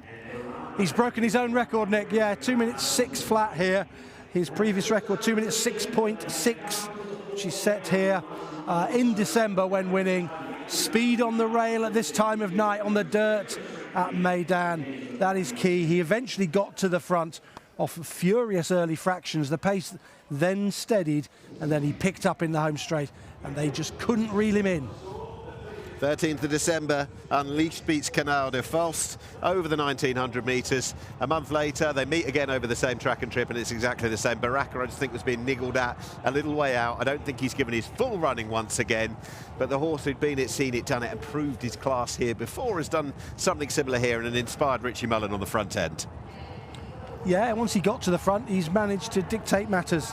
There, the early fractions were solid, 11.94, 12.24, 12.89, and then it steadied down a little bit, 13.13, 13.58, 13.37, and then he kicked again with a 13.14. So fast early, steadied down the back straight, and then kicked again, and he rode that lovely rail here at Meydan on the dirt to a decisive success. Is this how you fancied the track would play? I thought so. Yeah. It's often the way it plays in World Cup nights, Godolphin Mile, that normally gets us going, and that's how it plays. Speed on the rail is the thing, and Tave Shea won't be upset about that, with Tuz, who likes to roll along with from a low draw, and Laurel River, who likes to get on with it. That's it. You'll be pleased to see this. That's it. 1 or 2 of these, maybe even Walker Stars a little bit later on. We shall see. Maybe it's a sign of things to come, but Unleashed. An excellent performance a couple of starts ago. Well, last time when winning the Meydan Stakes back in December, he could still be on the up on the dirt. He's the track record holder twice over now. Yes, remarkable that he's been able to do that, because he had to run hard when he won here in December, and he's been able to back that up. In fact, he's been able to run even faster. So sometimes when horses run that fast, they tend to bounce out of such a performance, but he's been able to replicate it, and he's a clear-cut winner. Canal de Fost has run perfectly well. The stall numbers here, 3.87 were the first 3 home, so anything that was wider than 8 didn't seem to have much of a chance. But from stall 3, Richard Mullins has been able to just slow it down enough mid-race to have enough left to hold them off in the home straight. It'll be interesting to see whether round 3 of the challenge on Super Saturdays once again their agenda. On the 2nd of March last year, finished 5th over that extended 2,000 or the 2,000 metres behind Sonny Dulup. So whether they can stretch him out over further and see if he's quite as effective over another 100 metres. If he can build up a lead like he's had by the time they get to that race, I don't think another 100 metres would have changed anything, would it? I don't think so. I don't think so. He'd get that fine, wouldn't he? I think it's a really good ride from Richard Mullen. He's got things absolutely spot on. out in front, and Khail Classic is obviously going to beckon for him. Baraka, look, he might just be gradually working his way towards full pitch for the Khail Classics. I wouldn't necessarily give up on him. Possibly, it's another podium position for him, but after what happened in this race last year, perhaps below that form. Unleashed, your winner from Canal de Fos, Baraka. There you 1, 2, 3. Best of the rest, Jafar Rajay. First Class, who got across to show pace, was further back. A previous winner of the Khail Classic, but not quite at that level. And Mubeed, who showed them all the way home in round 1, a well-beaten 8th in the end. Richie Mullen, ever present on the Dubai racing scene for many, many years now. Different circumstances, of course, for him perhaps on the bigger days these days, but fantastic to see him still achieving success on big nights like this. And I'm very much of the opinion he'd be of the idea that these new look race nights are all about a progressive punctuated season and really giving you focal points before you get to the big one in March. Richie Mullen coming back in, probably thinking to himself, just keep an eye on me, I've still got it. He has still got it, and he's won the first.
Well, it was a pretty impressive performance from Unleashed, that is for sure.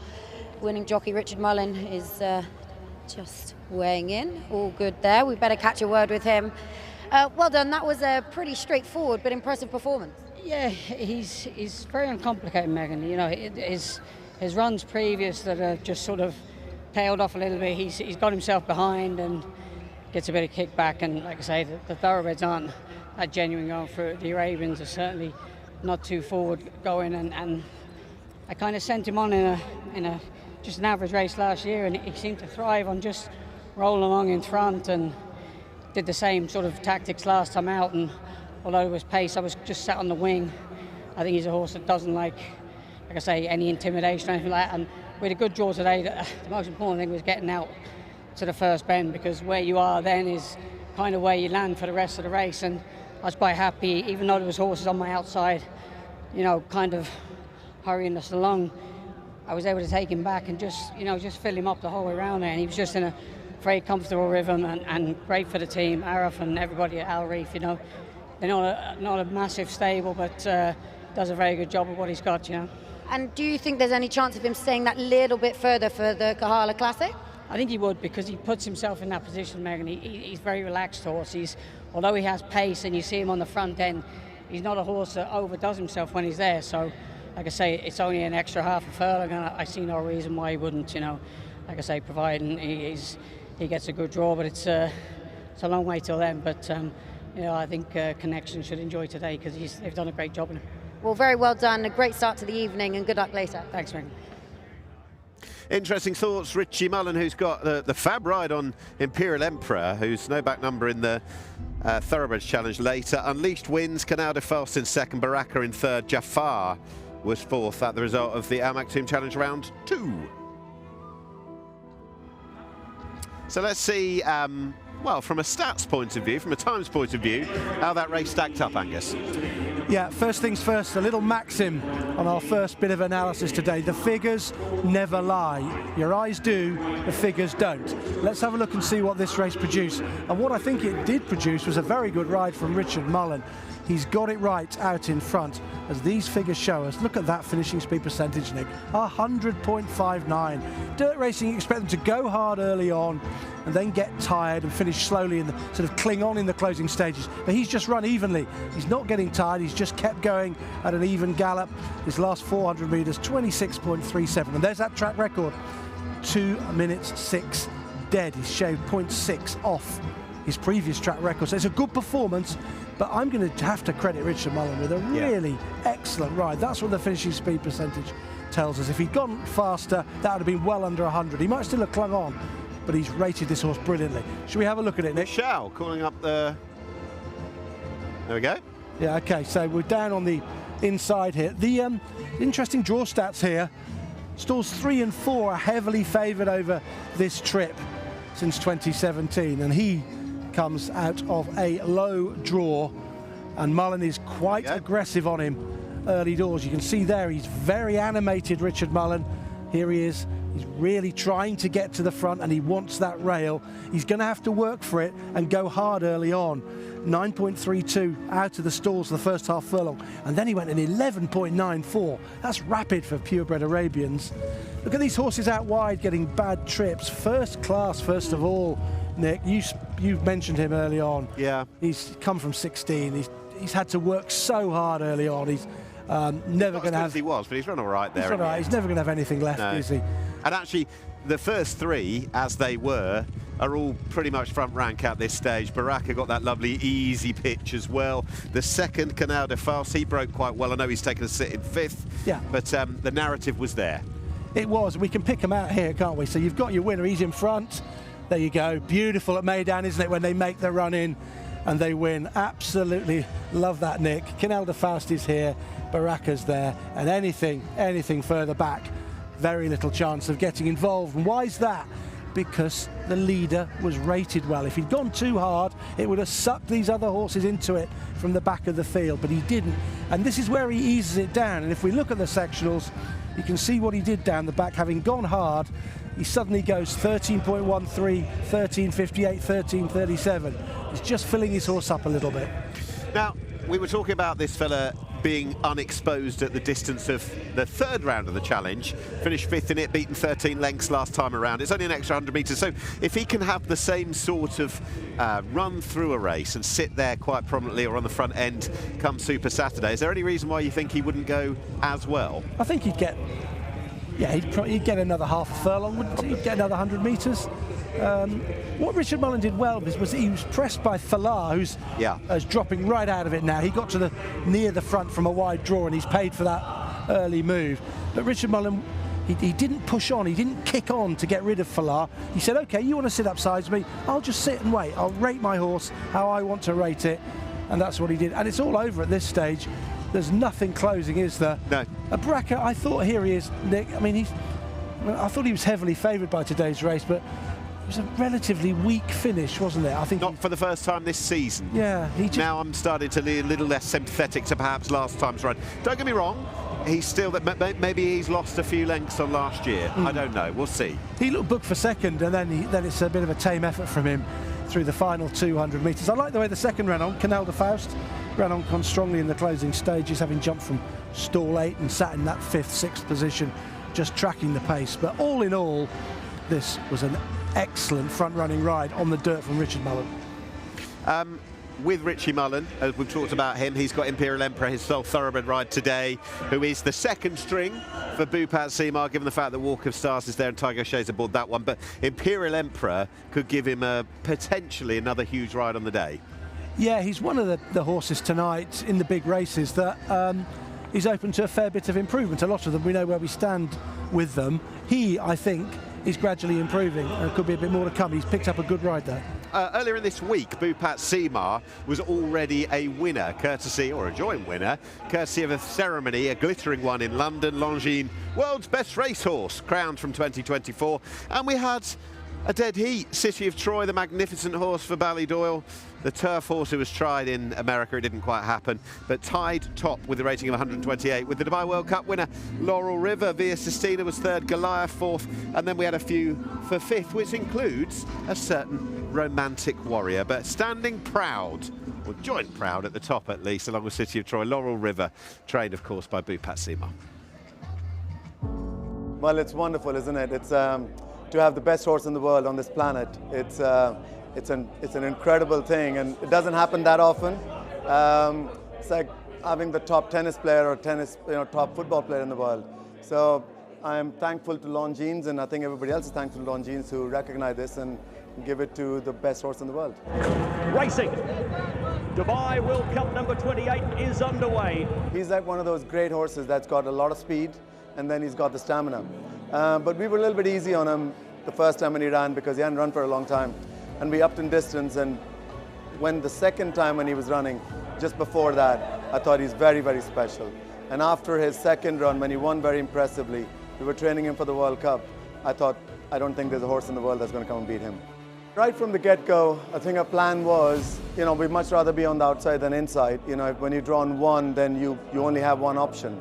Especially if you're on a speed horse.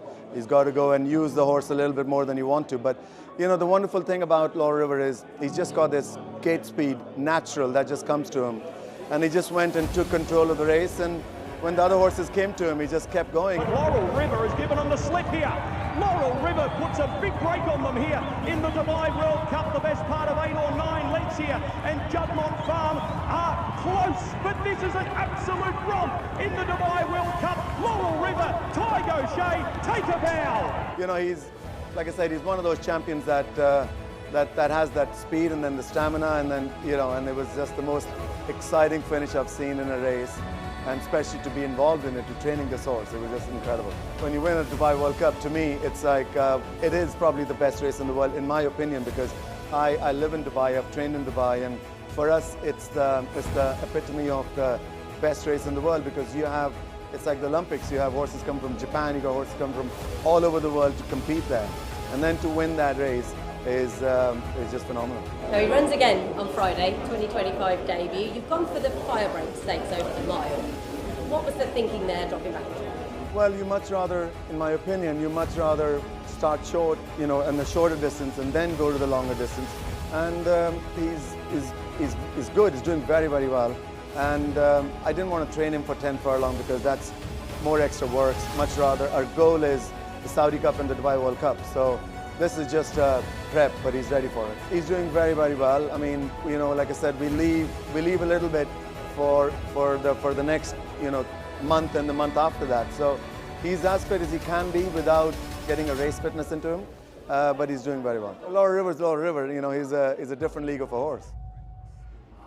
Bhupat Seema speaking at the Longines World Best Racehorse ceremony in London earlier this week, when his superstar we see winning the Dubai World Cup by 8.5 lengths, 30th of March last year, the day that for Bhupat Seema, for Tiger Shay, who we'll hear from later, their lives changed and changed forever. When you win a race like this and you are Dubai based, it's as good as it gets.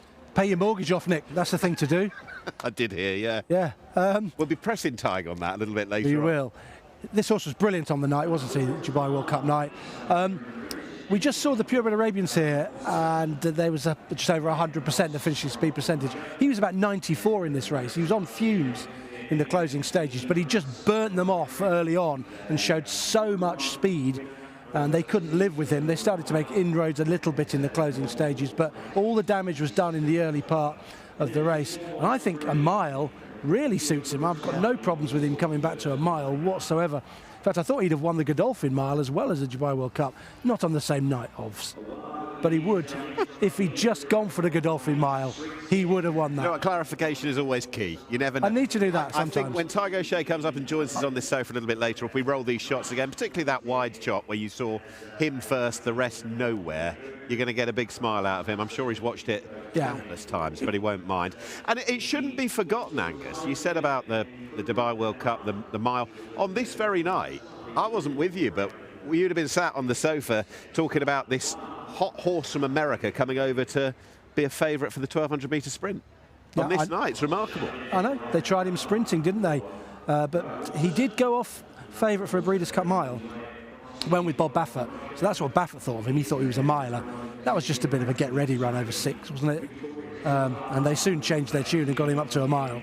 Yeah, and maybe just maybe this will be leg 1 this season, Saudi, and then a crack back at the Dubai World Cup again, which he won so famously back on the 30th of March. And we will see Laurel River in one of our headline races, the Firebreak Stakes.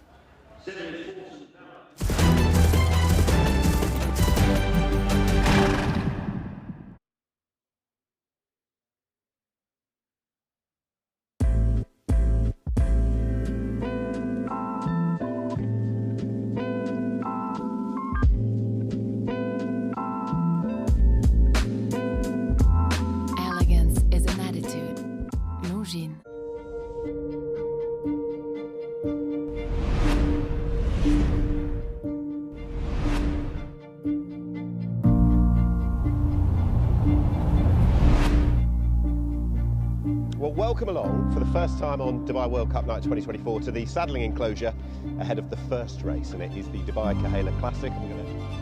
We are set here for the $1 million from the Dubai World Cup start at 2,000 metres for the 28th of the Dubai Khail Classic.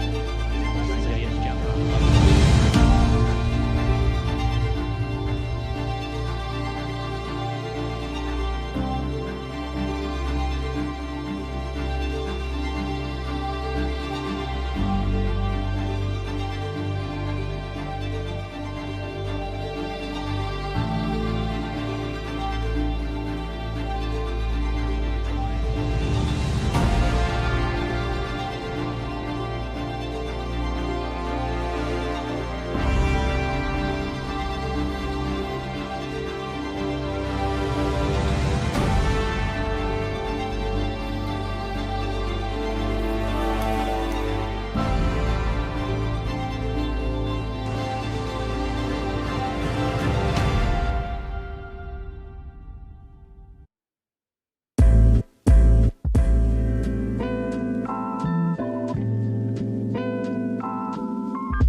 So first thoroughbred race of the night is race 2. It is the UAE 2000 Guineas presented by Longines, a Group 3 on the dirt. Massive field and a very well assembled cast from all around the world. And I say that because trainer Julio Lascoaga, who trains here at Meydan, he's got a new base. He runs 3 South Americans, 1 from Argentina, 1 from Uruguay and 1 from Brazil. Don Vaccaro is number 1, Gustino is number 2 and Nam Frick is number 3, which is a spicy Thai sauce, I gather. They are his 3 runners. Arlan 4, Awab 5, Balaban 6, Force and Valor 7, Golden Vekoma, the trial winner, is 8. 9 is Heart of Honour, very well fancied. High Season 10, Midnight Thunder for that man. Said Bin Surur has won it 7 times. Number 12 is Nimble Boy, Proud Samaritan 13, Rafid 14, No 15, 16 Royal Favour. And that is the assembled cast. 15 go. So we'll start off by looking at the first of Julio Lascoaga's, and that is Don Vaccaro.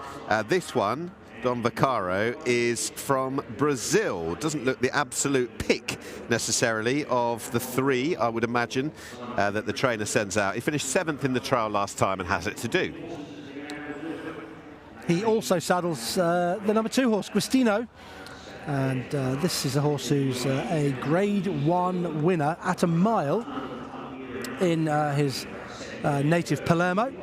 And he's having his first run for this yard. He's well drawn in stall 5. The draw stats here say that anything above 9 is a bit of a nightmare because they start in the chute, of course, and then edge to their left. So being drawn relatively low is an advantage. So he's got a good draw. I'm interested to see what he can produce. He's rated 109. And to complete the trio for the stable, this is Nam Frick, who was 4th in the trial, and the trainer on record as saying that the extra distance should suit, and how the horse, as a project, has been working forward nicely from the trial. So he's got a launch pad from which to build, but form to turn around. Yeah, nice looking horse, isn't he? We'll move on to 4 Arlan, who comes here from Kazakhstan. And he was a 2 times winner there in his native country at Almaty. But he ran in the Guineas trial here, and he was quite well beaten by Golden Vacoma on that occasion. And he didn't travel very sweetly in that race. He was soon off the bridle and made no progress from about halfway. Can't have a horse from Kazakhstan winning at Meydan, can you? Surely not. It's a well-trodden route with Kabiakam, the luminary, who we'll see a little bit later on, also from that proud nation. Right, number 5 is Awab, who won the first race of the new season here back in November, won well there, but has since finished 5th in the trial. Took an early bump that day, but still the form was nowhere near the level required and was not a step forward from the debut. That is Awab, number 5. Yeah, let's talk about Balaban at number 6. He's quite an interesting horse. He's the stablemate of Arlan. And they met in a local Grade 1 at Almaty, didn't they? And Balaban won by a head. So they're closely watched. Balaban gets a first run here for the Doug Watson yard, but the draw is a big negative for me. Stall 14 is not very helpful at all. I couldn't find that race, you know. I went to try and find it. I couldn't find it, no. But we'll trust in the form book from Kazakhstan. That was Balaban and his stablemate Arlan. They met before. So that is number 6, who's drawn out in 14. I guess we're all waiting for the next Kabir Khan, who we'll see that much later on. See him later, yeah. Yeah, we will. We're looking forward to him. And Doug Watson, that strong hand later. Right, number 7, Force and Valor, for trainer George Scott, who's tearing it up in Bahrain at the moment, in great form the other side of the Gulf. It'll be a tough task, I'd say, for Force and Valor. Very experienced horse, I should say. Plenty of racing in the UK, but it's a jump up in trip and, crucially, a surface switch. So lots of questions to answer for Force and Valor. A lot of the fancied horses here are drawn wide, which makes me wonder whether we're going to get a bit of an upset here. Golden Vacoma is one of them as well. We're going to move on to Heart of Honour, though. We'll perhaps catch Golden Vacoma later. Heart of Honour, revelation for Jamie Osborne. Came here having run at Southwell in the UK, finished 2nd there to End of Romance, but has won his 2 races so far on the dirt here. He's been pretty impressive on both occasions. He's certainly taken well to the surface. He won easily, beating Royal Favour here last time up by 2.5 lengths. Dre de Vries, he keeps the ride. Right, this is number 10. This is High Season, whose 3 runs of the life, all in Yorkshire. Beverley, York and Redcar, and has since made the switch to Bhupat Seema. 250,000 guineas the switch. Big transfer, and now represents Bhupat Seema, last year's winning trainer. It's the dirt debut. We'll go back to number 8. We didn't get to see Golden Vacoma a moment or two ago. We can now. He's drawn wide. That's a bit of a worry. I thought he improved quite a bit from his first to second start. He won the 2,000 guineas trial here from stall 13, so he did really well that day. He won 2.25 lengths. He was well beaten by Heart of Honour when they met in the Meydan, when this horse started out here at Meydan. But I think he improved on his second start, and he's a player. Right, it wouldn't be a UAE 2,000 guineas without Saeed bin Suroor's presence. He's won it 7 times, including with Street Cry, including with Thunder Snow. I don't know whether the Midnight Thunder is quite in the league of those 2, Midnight Thunder, but we shall see. Ran okay on the turf, maybe only okay last time out, but it's a different test and onto the dirt. Yeah, that's interesting to see how that runs. Nimble Boy, Satish Seema and Tanoshe. And sorry, Bupat Seymour. He's an ex-Russian horse, this fella, and he was second to Golden Vacoma in the Guineas trial. He was keeping on pretty well in the closing stages, wasn't he? He ran very quite nicely, I thought, in the latter part of the race. So he's a player as well. He's drawn in 9, so he's just on the cusp of what a good draw is. Right, Proud Samaritan, who is a son of Good Samaritan. A winner in Qatar just a couple of weeks ago. He's been in good form over there, but that is form which needs lifting now that he translates to the UAE. Proud Samaritan. Yeah, he's quite an interesting horse, isn't he, coming here from Doha. 14 just coming into shot. Rafid. He comes here from the United States of America. Doug Watson's got him now. Mikel Barcelona rides. He went off favourite 2 of his 4 starts at Gulfstream. And his form there was good. 4th, 2nd, 2nd, 3rd reads his form figures. Stall 6 is good. He's worn blinkers all of his career, but he's quite an interesting runner here because he had reasonable form in America. Dan was good. She was trained by Doug Watson as well. Royal Favour with William Buick riding for Simon and Ed Crisford, who's run a couple of reasonable races in the career so far, not least the UAE debut, went second to Heart of Honour. Now that is key form of that, you can have no doubt. But tonight, this horse, Royal Favour, is drawn widest out in 16, and perhaps crucially as well as Heart of Honour withered past him to go and beat him, doesn't receive £5 this time from Heart of Honour. I think it's hard to imagine on this, and you also bring in the new terms, seeing the form reversed, Angus. I think it's very hard to see that, Nick. I'd agree with you. See Heart of Honour barrelling down the outside of the field, got an inside trip, angled out by Adre de Vries, and ran on really strongly. I was encouraged by the way the 2 of them pulled clear of the rest of the field. That was a good effort from him. He's definitely moves like a dirt horse. He's taken to the dirt surface really well. He's 2 from 2. Jamie Osborne was contemplating missing this race and going UAE Derby, but I think he's decided the horse is in such good heart that he come here and then see what happens in terms of the UAE Derby later on. The wide draw does very much worry me. I think he's got it to do from there, but you couldn't have a better jockey to sort that out in De Vries, could you? No, absolutely not. What are we, 11 years since Toast New York and Jamie Osborne winning the UAE Derby before that horse was so agonisingly touched off in the Breeders' Cup Classic. He'd love to revisit that, I am sure, and this is definitely the closest he'll come with this fella. It's still early days, no doubt.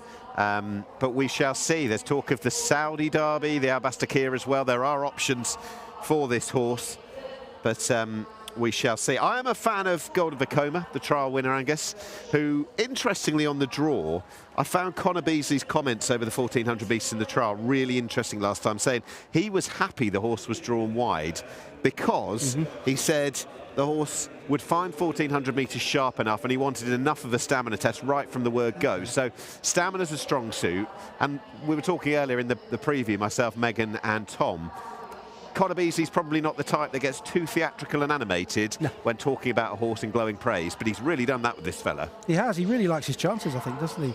Getting the better of Nimble Boy that day. And as I said, when we looked at him in the paddock, it was a massive improvement from his maiden, wasn't it? Behind Heart of Honour, he stepped up a bit.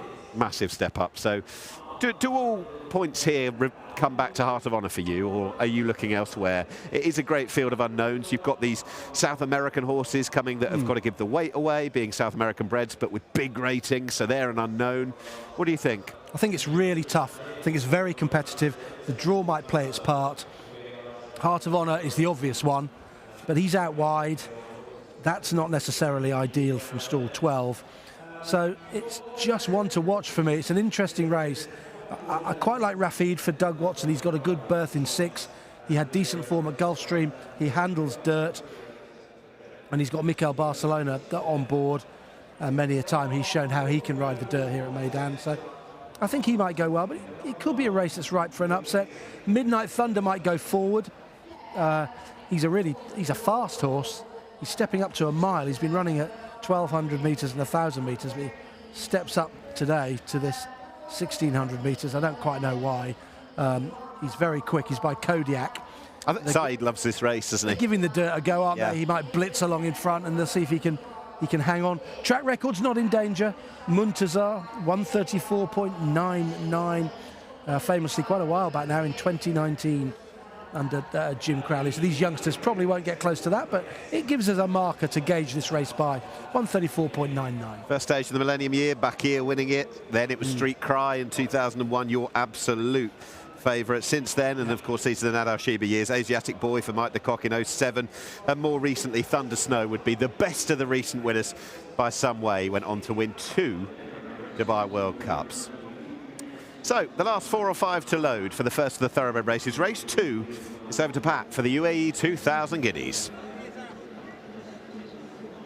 Is Namfrick coming away into line. Royal Favour. He caught the eye last start, didn't he? And he'll be looking to do the same under Will Buick here. Midnight Thunder will be the last one to load away once Royal Favour takes his place. And we'll be set to go here in the 2000 Guineas.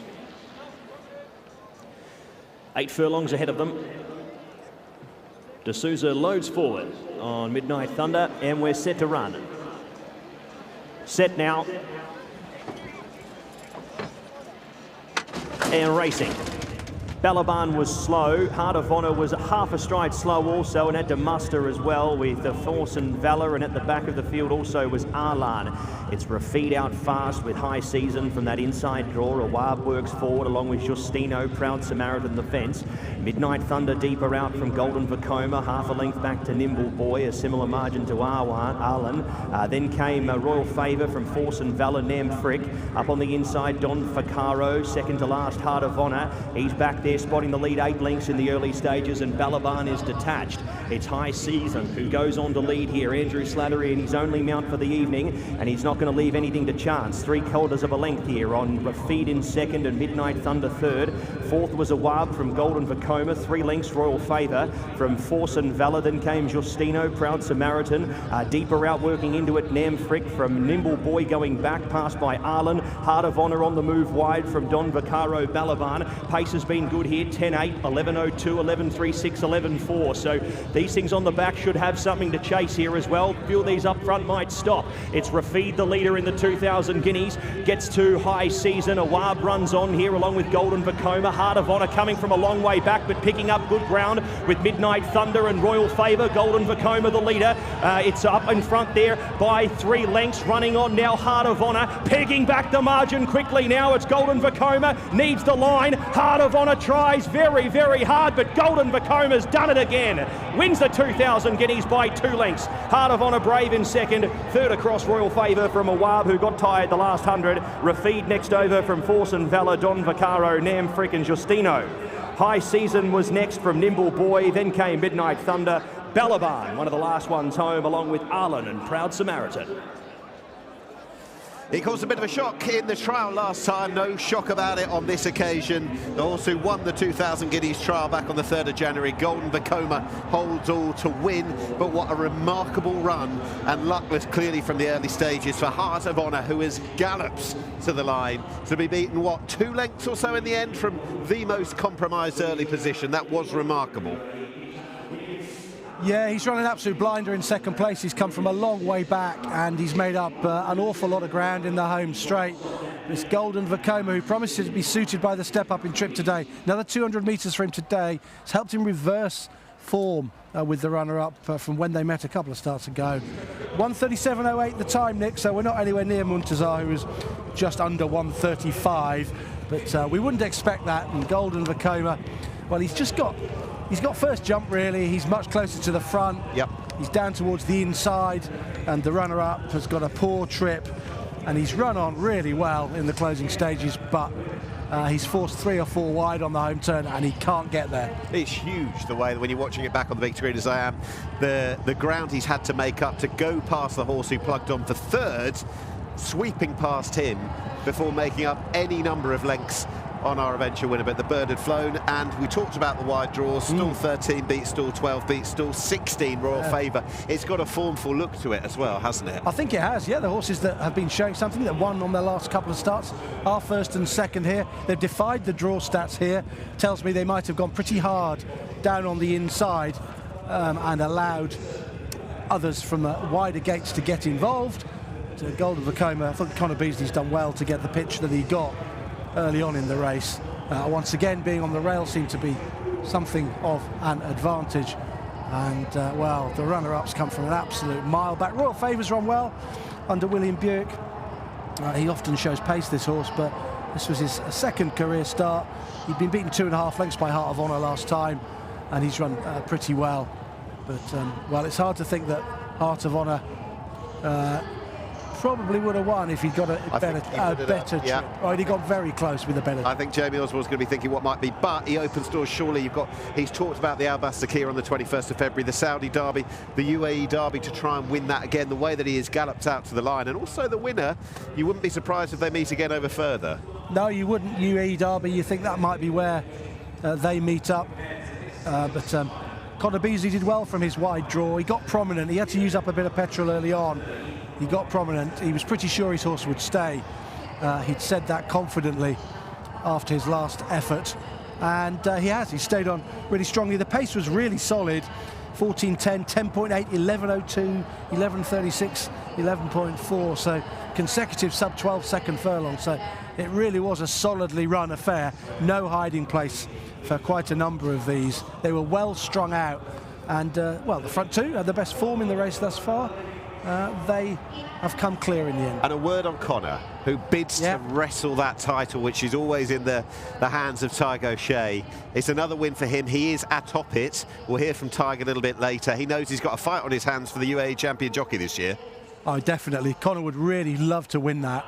And the way he's going at the moment, he's got a great chance. He's really made this place his home, rather like Tal O'Shea did. He's riding plenty of winners. He's connected the Ahmed bin Hamash yard. Riding good Arabians, find that you need to go and win something like a title. Yeah, he's got every chance, you know. He's a very good jockey. He really has got the hang of riding the dirt here, which helps so much. He knows what it takes to win on dirt. And he's got Golden Vekoma home here under a good sound tactical ride. Use up speed early, get a good position. Hope the closers don't come and get you, and they rarely do on dirt.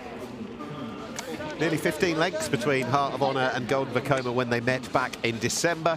Yes, it's not been the most straightforward for Heart of Honour whatsoever, and he emerges with a huge amount of credit. But Golden Vekoma undoubtedly has improved and improved significantly in that time. And for our rider, he's got chances still to come, albeit perhaps just sporting outsiders. Andreas Vesalius, Al Jadaf, Eastern World, Homo Juice. I don't think any of them are expected to go and win. But this was the one which mattered the most on the day. Certainly from a thoroughbred perspective. He wasn't shy of saying how much he liked Golden Vekoma when he won the trial. And I'm sure his praise is even more fulsome now after he's won the big one.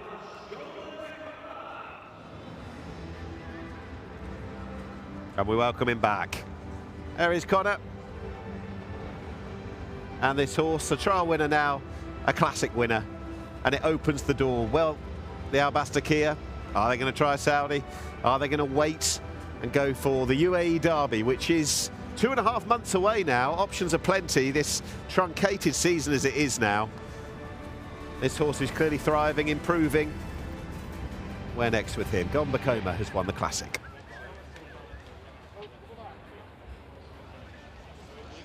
If they meet again, Angus, if they meet again over slightly further, I think it'd be hard to get away. I think if they price it up internationally, they make Heart of Honour favourite, surely.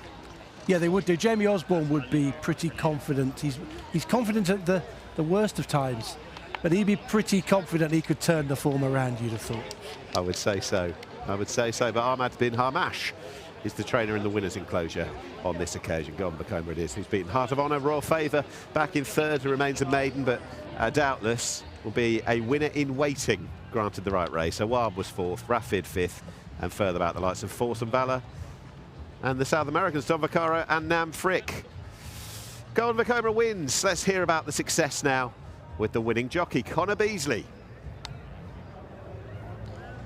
Well, Golden Vekoma is heading back after a pretty impressive win in the UAE Guineas. Just wait for his rider, Conor Beasley, to weigh in. We'll grab a quick word with Conor. Conor, it's been another great season, and you'll be delighted to get Golden Vekoma winning up at the Group 3 level. Yeah, definitely. Yeah, he's a horse we've always thought a lot about. You know, that's only his third start to date, and you know the most competitive race he's running, obviously. But no, he's a horse that's only going to get better with time. and you know, the world's his oyster really. He's got the size, scope and the looks to go with it. So yeah, very looking forward to what the back end brings, and hopefully he can keep going up the grades. And what do you think is his optimum trip? Because he's certainly not slow. He held a position well early.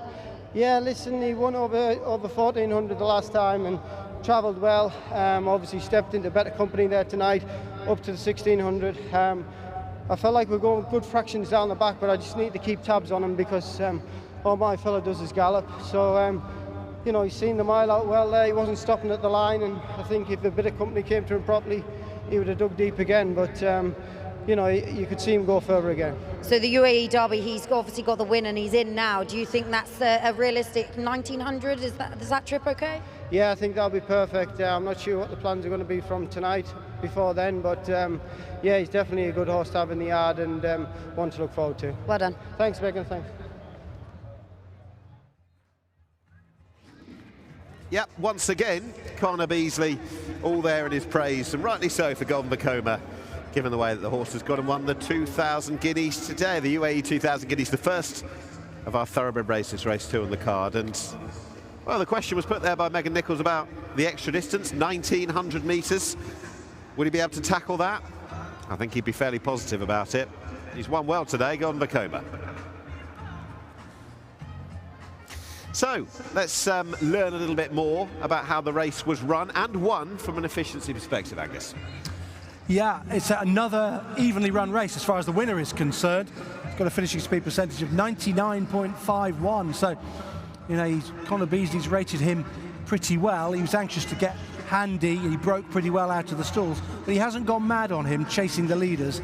He's just gradually wound him into the race and then kicked on in the home straight, and he stayed on really well. 24.39 his closing split. So you're looking at, if you look at a race over a mile, you'd say, well, if they can run even 12s, they're going to run a good final time. Well, he's come home evenly, hasn't he? 24.39, that's just over 20. He has been rated evenly through a race. I think up front was quite quick early on. We'll have a look at it, but I think it was pretty hard in the early part. Magic of it. Yeah, the draw stats say you're no good out here, you're no good out wide, but there was no problem whatsoever today. The first three drawn out there, you can see them highlighted now. Golden Vekoma, and look, this is the important point. Where did it all go wrong? Well, look at the runner-up. Has missed the break a little bit, Heart of Honour, and now he's on the back foot, whereas Conor Beasley has gone forward and he sat in third or fourth.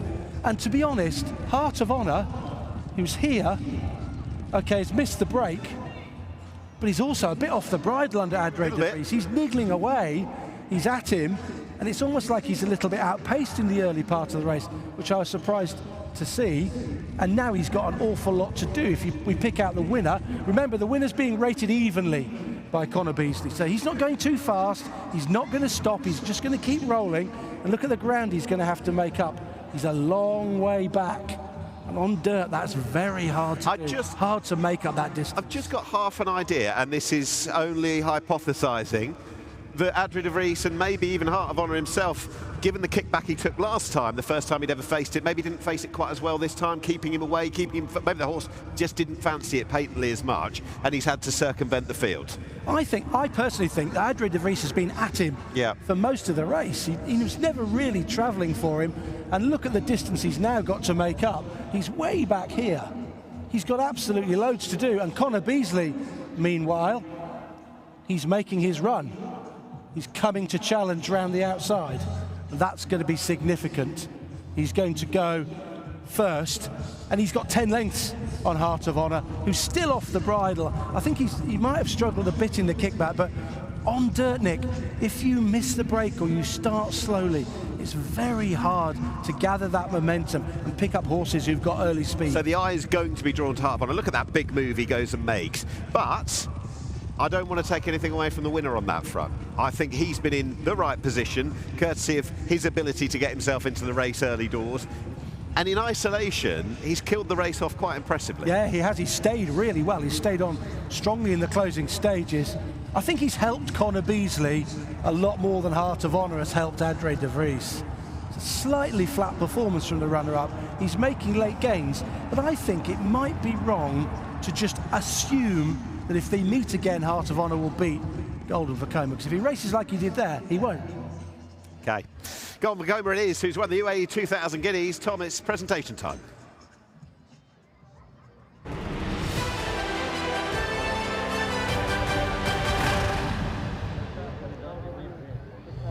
Right, presentation time then for the UAE 2000 Guineas, sponsored by Longines. Once again, to make the presentation, please welcome to the stage Mr. Patrick Alm, the Regional Brand Manager, Middle East and Southeast Asia. And we have plenty who are going to be collecting on behalf of the winning owners of Golden Vekoma. Well done to Mr. Mohammed Ahmad Ali Al-Sabusi. Patrick will be presenting to a host of representatives. Please welcome to the stage Mohammed bin Hamash, Hamdan bin Hamash, Essa Al-Mazrui, Maktoum Al-Sabusi and Hamdan Al-Sabusi.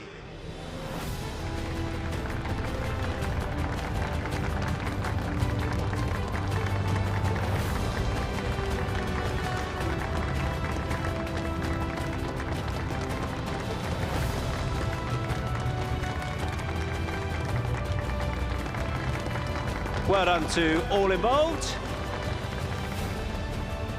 Winning connections of Golden Vekoma. Patrick will now be presenting to the winning trainer. Please welcome to the stage Ahmad bin Hamash.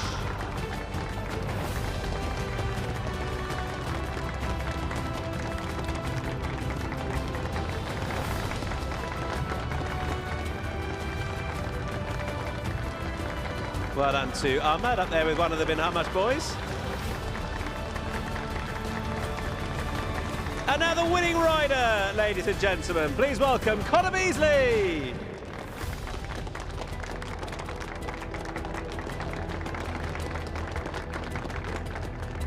Handshakes for Conor Beasley from Patrick Alm, the Longines Regional Brand Manager. And now everyone can come back together, if you will, for the group photo. Ahmad bin Hamash and the representatives of Mr. Mohammed Ahmad Ali Al-Sabusi. Ladies and gentlemen, your UAE 2000 Guineas, sponsored by Longines winner, Golden Vekoma.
Okay, welcome back. Let's learn a little bit more about the success in our previous race, Golden Vekoma, with our total performance data that has come through This hot off the press, Angus, kind of easy for Ahmad bin Harmash.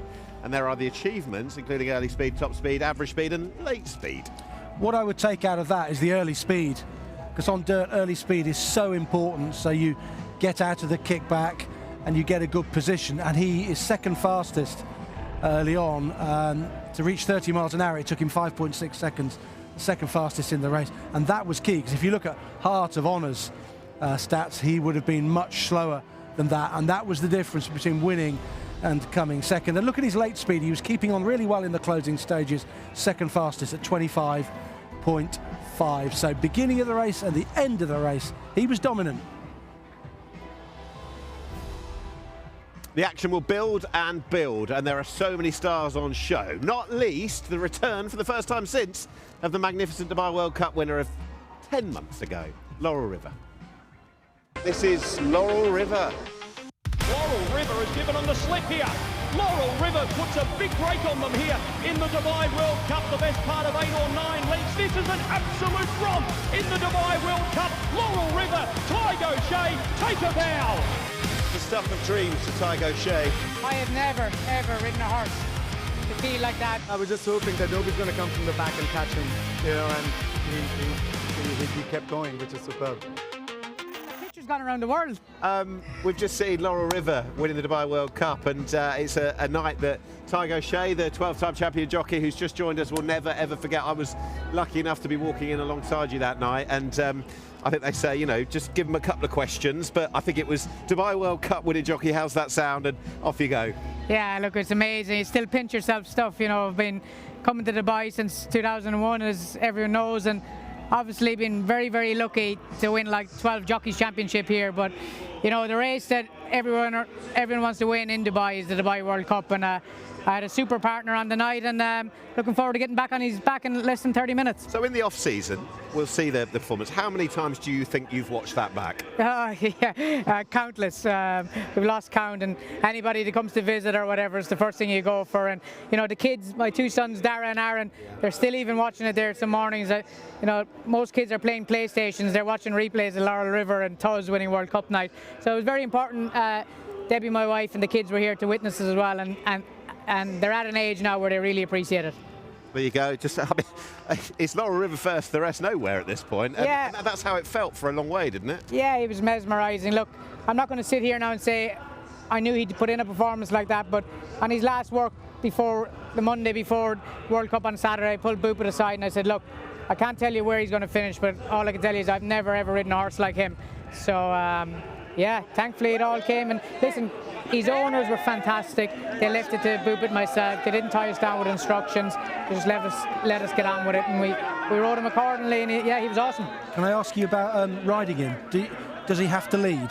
No, he doesn't have to lead. Actually, a good bit of his work we go in behind. It's just we were drawn 12 on the night, and because we sprinted him and then he won over a mile, he'd plenty of gas, and he's a very enthusiastic horse, you know. So when he won the Burj Nahar, like I said, third or fourth in him earlier on, and took it off him halfway. So he's just a very, very exuberant, energetic horse.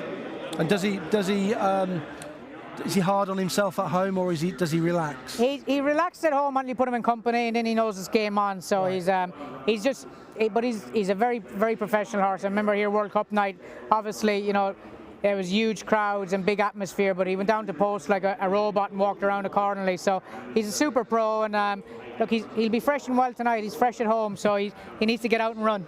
I just want to ask, I think you were on record as saying that, and this is the reason I'm bringing it up, the morning you got up for World Cup night, you had a mortgage. By the time you went home that night and went to bed, the mortgage had gone. Yeah, no, it's amazing. Someone asked me, what does Laurel River mean to you? And that was the first thing I said. You know, he's an amazing horse, and obviously the prize money goes without saying here in Dubai throughout the season. But obviously to win the biggest one of them all, Dubai World Cup, is, as I said, life-changing stuff.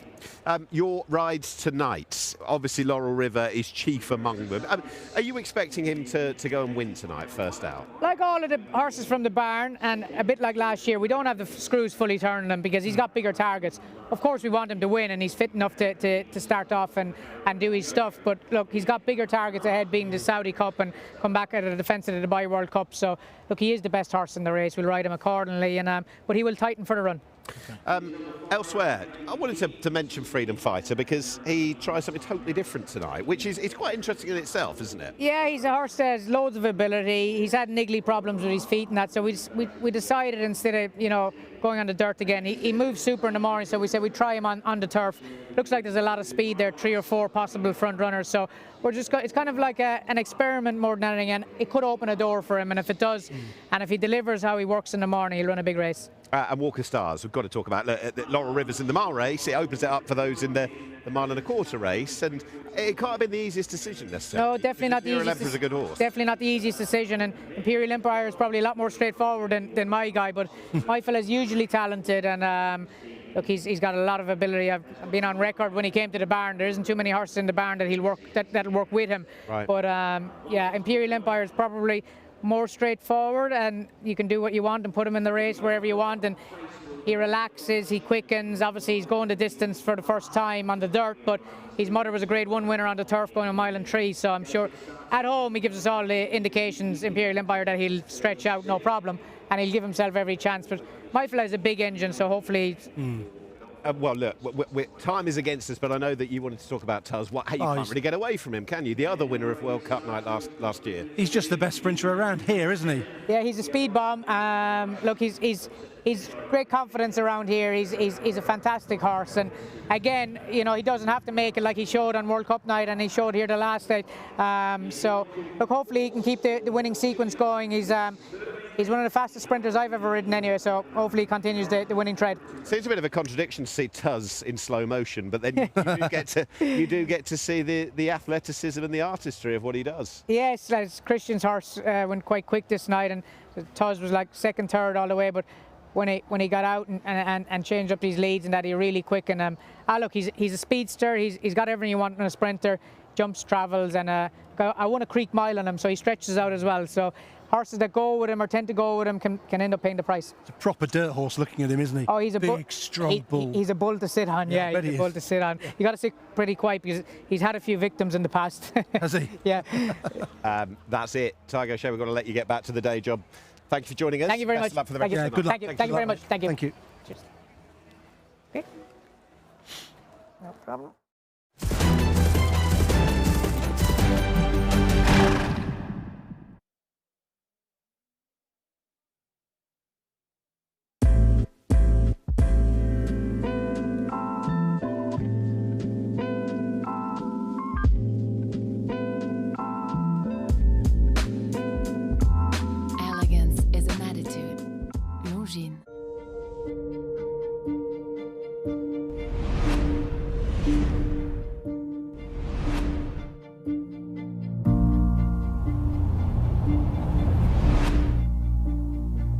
Well, welcome along for the first time on Dubai World Cup Night 2024 to the saddling enclosure ahead of the first race, and it is the Dubai Khail Classic. We are set here for the $1 million from the Dubai World Cup start, 2,000 metres. For the 28th, the Dubai Khail Classic. Here's Jumper.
Okay, next up on Fashion Friday, We move to the turf for the first time. It's race 3, the Fahidi Fort, presented by Longines. It is a Group 2 on the grass, and it's run over 7 furlongs, 1,400 metres.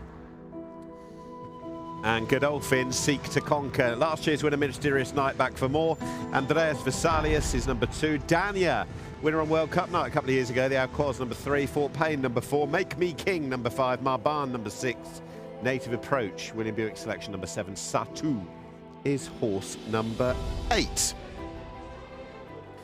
And this is arguably the most interesting horse in the race, less the fact he's not the top rated and he's not the defending champ. That goes to his stablemate Mysterious Night. This, Angus, is Native Approach.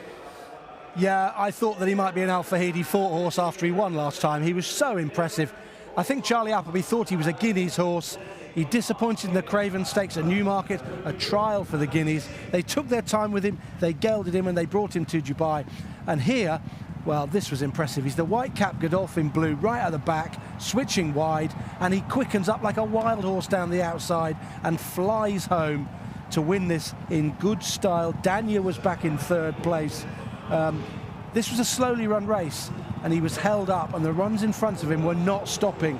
Yet he ran them down in cold blood pretty comfortably, and I thought that he was valued for a lot more than the winning margin.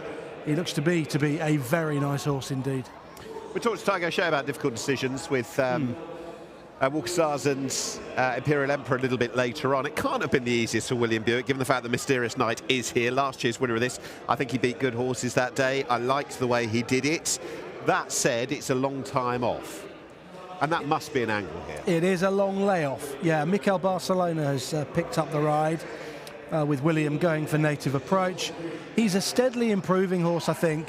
Last January he won a handicap here off 105. Boy, he must have been a good thing in that, off 105. He's a former Grade 1 winner. He won a Grade 1 as a 2-year-old at Woodbine, so he's got plenty of class. And when he won this last year, he overcame a fair bit of trouble in running. And when he was actually last seen, trouble in running was the theme again at Saratoga. He was unlucky, wasn't he? In the Poker Stakes. Yeah, he didn't get any sort of a run, really. So it might have been a fairly difficult choice for William Buick, but I think given the run of Native Approach and given how impressive he was, you've got to go with him. Yes, and I suppose this time last year, I think it was only a week to the day he was coming off a very impressive win that day that you were talking about. So it's a very, very different story for him. So we'll see where he is, ability-wise, health-wise, first up for the new campaign. After he won last year, he ran in the turf sprint over 1,400 metres at the Saudi Cup meeting. So Godolphin have a stranglehold on this, or do they? Anything else?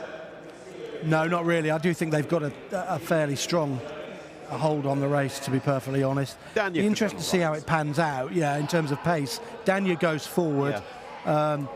3rd to Mysterious Night in this last year. Tends to run well in that day. That's gone. Yeah, tends to run well in these sort of races. That was drawn poorly last year as well. Came out of stall 10 last year. He's got stall 8 today. They tried him in the Alcoz Sprint behind California Spangle. He was 9th in there, and then he was 3rd to Native Approach last time. But to be honest, he was in a much better position in that race than Native Approach, and Native Approach just zoomed past him late on. We've had 2 races on the dirt. We now switch to the lush green turf. Yeah. And there are some big races to come on that tonight, not least to Jebel Hatta. On the Carnival so far, what are we anticipating? Well, I think you want to be fairly prominent. You don't want to come from too far back, although that said, Native Approach will be held up because he can be keen. He'll be dropped out, but by and large, getting an inside trip and being fairly handy on the turf has been important. We're at the maximum width of the turf course today, so you can wait and bide your time to make your challenge, I think. When the course at its maximum width, the turn isn't quite so sharp and you can just sidle into the race from off the pace. That'll suit Native Approach.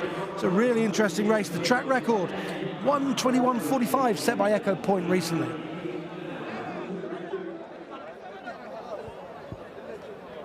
And gates crash. Away we go. Dania was away well with Satu, who's going to head to the front. Marban was next from Mysterious Night, 1.5 lengths on settling back to Make Me King, who's just dropping away from the early leading quartet, and he drops back to join Fort Payne, Andreas Vesalius and Native Approach out to the end. So inside the 1100 they go here in the Fahidi Fort and approach the top turn. Satu does it at moderate fractions, not as fast as last start. A length and a half in advance of Danya. Mysterious Night box seats, and Marban and J-Mac find the 1-1. 3 lengths back to Make Me King from Andreas Versalius, Fort Payne. And out to the end is Native Approach and William Buick, going to have to come past all of them. So down the side they go. 14.32, 11.15, 10.87. Satu increases the tempo. 3/4 of a length in advance of Danya down the side from Mysterious Night, who travels well in behind. Marban the same. Make Me King tries to take closer order from Andreas Versalius, Fort Payne. Native Approach getting mobile now from the back. Satu claimed now by Mysterious Night on the inside as the gap opened up there for Barcelona. Marban presenting down out wider here from Danya. Then came Andreas Versalius and Fort Payne. It's Mysterious Night. Marban on the scene big time here down the outside. Marban claims Mysterious Night. Marban coming away here in the final stages of the race, and J-Mac strikes gold early in Dubai. A length and a half on the line from Mysterious Night. Then came Make Me King, followed there next over by Native Approach. Danya was next over from Andreas Versalius, Fort Payne, and Satu, the speedster, dropped out to run last. The world's best jockey wins here at Meydan. James McDonald it is, who's on the score sheet. He's got a big ride to come later, but he's won here. First go on the turf on Marban. Marban for Michael Costa, who's been one of the trainers of the season, and the horse has beaten seemingly the Godolphin second string, last year's winner of this Mysterious Night. Marban it is, Angus. And a new track record, Nick, 1:21.04. He has downed Echo Point's record that was set here on the 17th of January. And, well, he stepped out of the darkness, really. He's not been running particularly well, although it was a better effort from him at Abu Dhabi last time on the turf. And he's run past Mysterious Night, who might just have needed the run in the closing stages. Danya's run pretty well.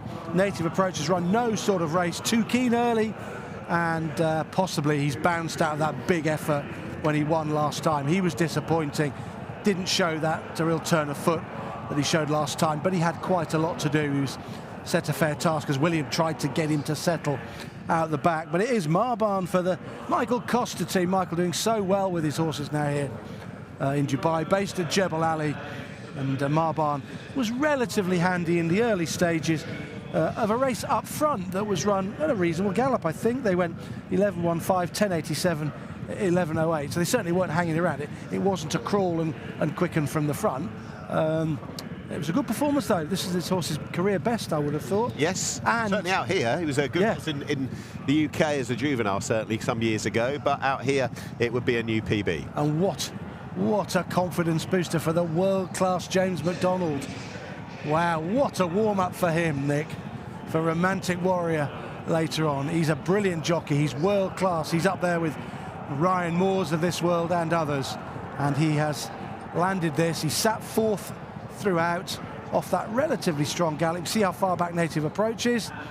Too far back, really, the way the race went, and he was a bit flat as well. Mysterious Night, always prominent. Marban coming with his run now is all pretty straightforward for James late on. Was maybe just that late stage for Mysterious Night the difference in winning, losing, when Marban swept past him, race fit, having had a run, and perhaps that's been a bit of a difference maker for Mysterious Night this time around. But Marban reversing the form with Make Me King from when they were second and first respectively at Abu Dhabi last time out. He was a very good juvenile. He was with Charlie Fellows way back when, wasn't he? And won at group level at Goodwood as a juvenile. James McDonald, who's got Bill Hale as well, as he tastes the sprint track in race 5 in the Blue Point. But yes, this can't be a bad thing if you're warming up for Romantic Warrior. No, it'll do his confidence a world of good. Not that he needs much confidence, but he's had a feel for the track, hasn't he? He's had a run round and he's won. And this horse has shown improved form to land this, Marban. Well done to the Michael Costa team. Mysterious Night, little in defeat. He lost little. He ran really well. He was always prominent down towards the inside under Mikel Barcelona. He had every chance. And the more I've watched that back now, the more I think the Native Approach, what plagued him in the Craven, that keenness, that just overdoing things, has probably come back again. And I'd give him another chance if he can prove more the horse we saw just before Christmas rather than this. He's entitled to have another off day, but you don't want to see too many of them. No, rather like when I visited the Fahidi Fort. Yep. He came to challenge, but found that he had nothing left, just as I found the fort was shut. That was that famous feature you did last year, a postcard from the fort with Angus McNair. I did, I enjoyed that. When pressed, what is your favourite fort in Dubai? There is only one. Yeah, I used to love the Alamo when I was a kid, Davy Crockett and his pals fighting off the Mexicans, but now it's the Fahidi Fort for me. James McDonald in a shootout later on with William Buick perhaps, as Romantic Warrior takes on measured time in the big Group 1 turf race of the day, the Jebel Hatta. It's going to be interesting to hear from him. Megan will hopefully catch up with him.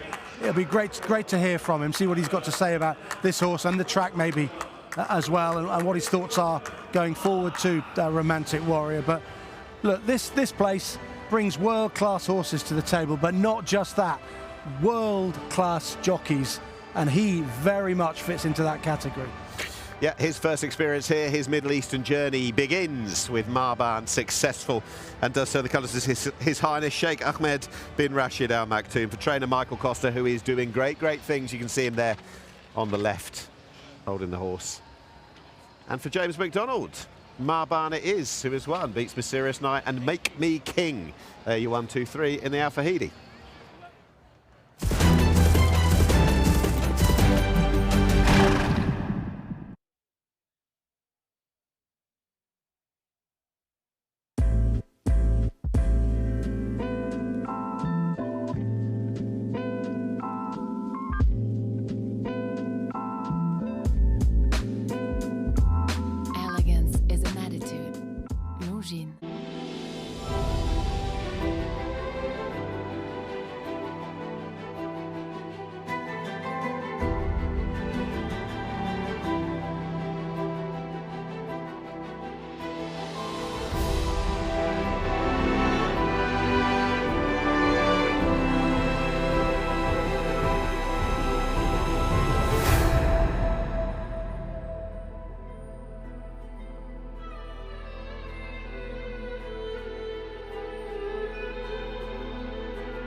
Well, the evening couldn't have started any better for James McDonald. Obviously, all the talk has been about a bit later, but James, we just grab a quick word there.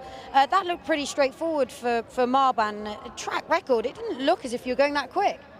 Well, I just said to Michael, it felt like we were going quick, but it's, he got into a nice rhythm and finished off strongly. It was pretty painless, to be fair, and he gave me a pleasant ride. And obviously, for the start of this evening, it's all about Romantic Warrior later. That is the talk. You must be delighted to get a winner on board. Oh, for sure. It's a beautiful night, great racecourse, good atmosphere, so it's always a pleasure to be here. And Romantic Warrior, have you had a sit on him in the days leading up to the Jebel Hatta? Yeah, he's really good. He's travelled well, and I'm sure he'll run terrific. Well, we wish you the best of luck. Thank you. Yeah, and he said about Romantic Warrior, he's just the best, simple as, that's how he's put it, so we'll find out later whether that horse is. But for now, James McDonald's on the score sheet with Meydan. Mysterious Night was second, Make Me King was third, Andreas Vesalius for Connor Beasley, another winner tonight, has finished in fourth. That was the Fahidi Fort of 2024. What kind of a race was it? What does the time tell us?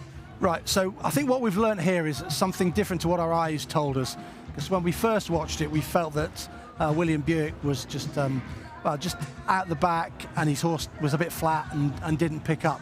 What really happened, according to the data, and that's what's most important, not your eyes, is that this was quite steadily run and it turned into a sprint. Here's the numbers. His efficiency of the winner, 109.12.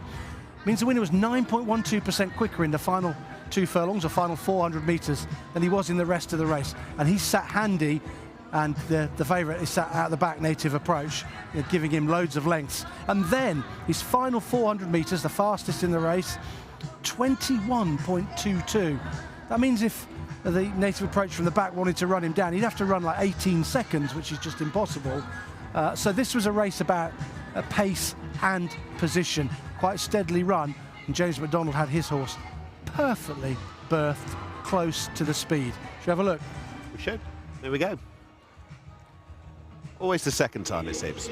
Yeah, this was stall 4 beating stall 2, beating stall 3. Have a look at it from the start.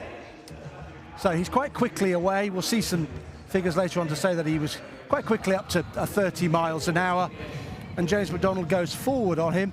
Mikel Barcelona goes forward in the Godolphin Blue down towards the inside as well. And here, out the back, and that's probably quite a good place to have a look at him. Look at his head carriage, Native Approach.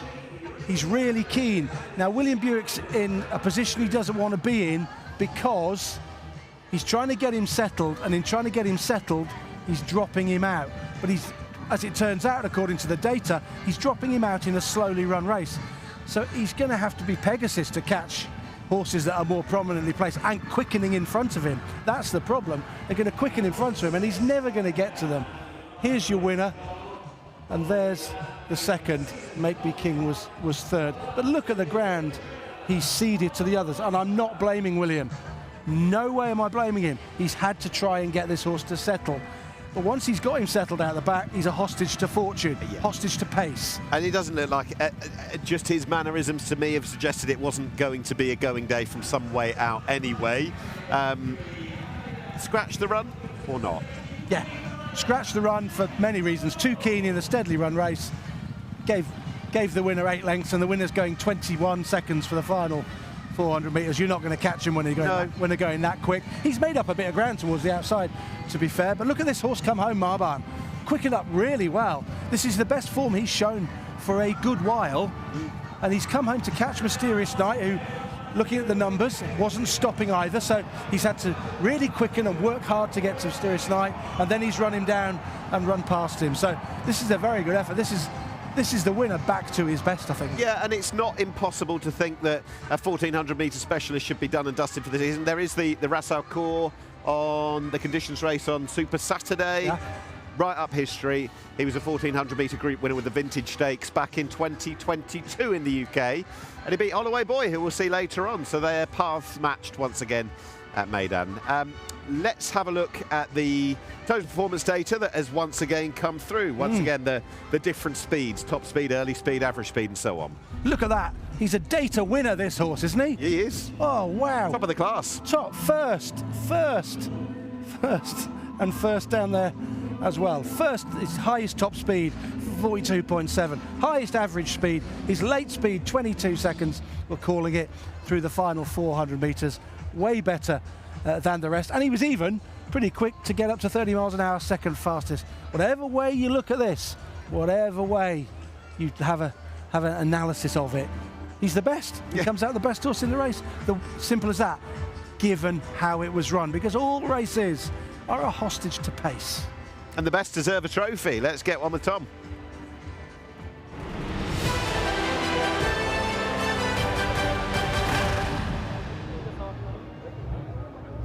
The Longines Fahidi Fort has gone to Meydan to make the presentation. Please once again welcome to the stage Mr. Patrick Aoun, who is the Regional Brand Manager, Middle East and Southeast Asia. Patrick, thank you ever so much. Presenting 3 awards again this evening. And we will see the winning connections of Meydan off the back of this Group 2 success. Initially, please welcome to the stage Mohammed Saeed Al Shehi, the racing manager to His Highness Sheikh Ahmed bin Rashid Al Maktoum.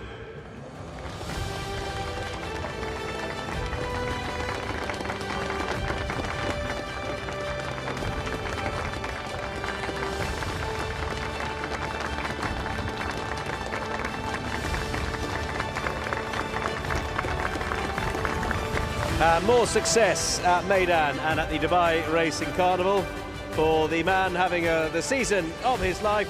Well done to the winning trainer, Michael Costa.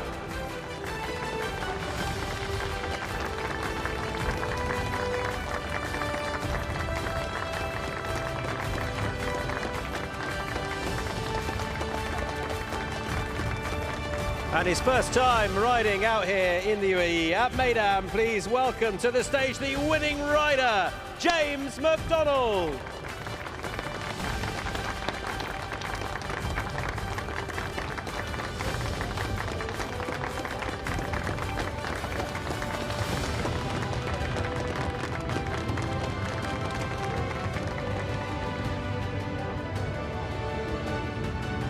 There they are once again. Well done to the winning connection to the colours of His Highness Sheikh Ahmed bin Rashid Al Maktoum, the winner of the Fahidi Fort Meydan.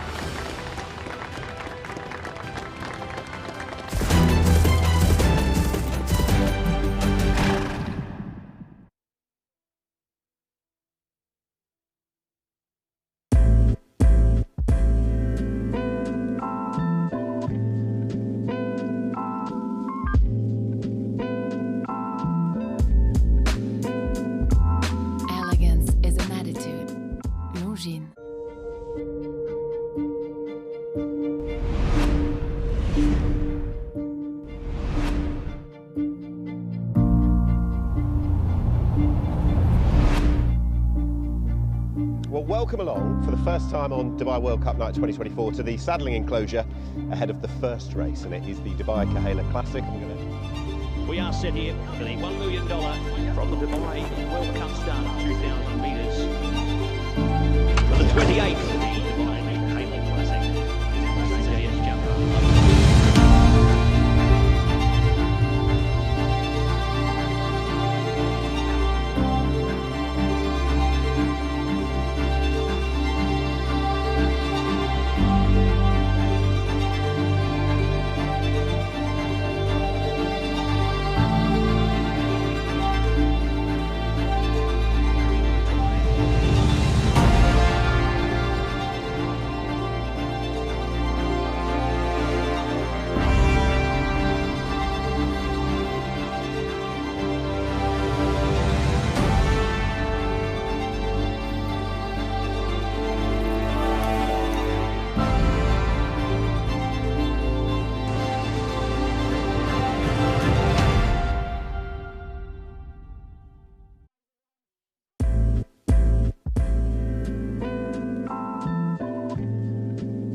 Well, we've timed this pretty well, and we're very spoilt up at the pre-parade ring, right up close and personal with Laurel River, who is getting his tack put on final preparations.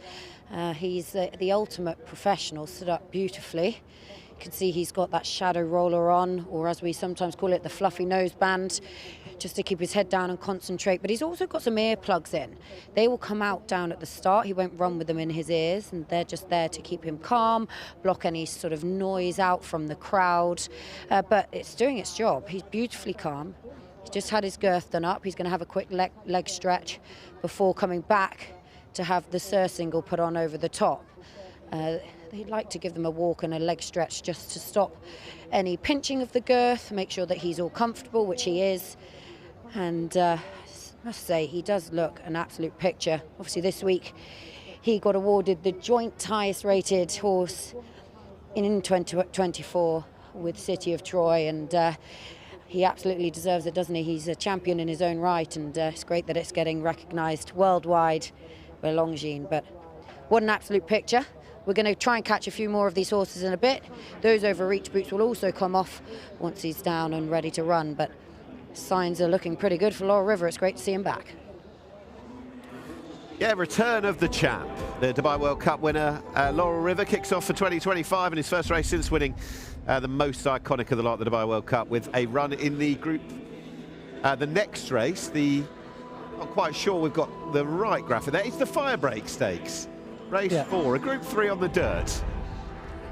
Definitely the dirt, not the Definitely turf. the dirt. Definitely the dirt. Anyway, the Firebreak Stakes it is, named after a pretty legendary horse in these parts a couple of decades ago. Right, Laurel River is number 1, Mestre is number 2, King Gold is number 3, Al Jadaf 4, Al Tariq 5, Artorias, still unfinished business maybe with that horse, same connections as number 1. Cagliostro, new to this part, number 7, Crown Estate, number 8. Stablemate of Crown Estate, that is Made in Dubai, number 9. Sound Money, number 10. He's quite an interesting horse. We don't see him all that often. He's now back on track for the first time in a little while. Let's have a look at the horses in the parade ring. We'll start off with Mestre, and doubtless the confidence of Michael Costa will have gone up a bit after that win of Marban in our previous race. He's got Mestre here. It's not James McDonald, it's Ben Cohen riding. How big a threat to Laurel River? We'll find out. He won the Group 2 Al Maktoum Mile over track and trip on Festive Friday, backing up his previous win in the Creek Mile. He is very much a now horse, and if there are any fitness worries with Laurel River, he might find them. Yeah, he's a horse who's improved a lot since they put blinkers and visor on him. Here's 3 King Golds. He's got a wide draw today in 10. He's a French turf horse, basically, trained by Nicolas Collery. His best form is a little bit shy of this at 6 and 7 furlongs.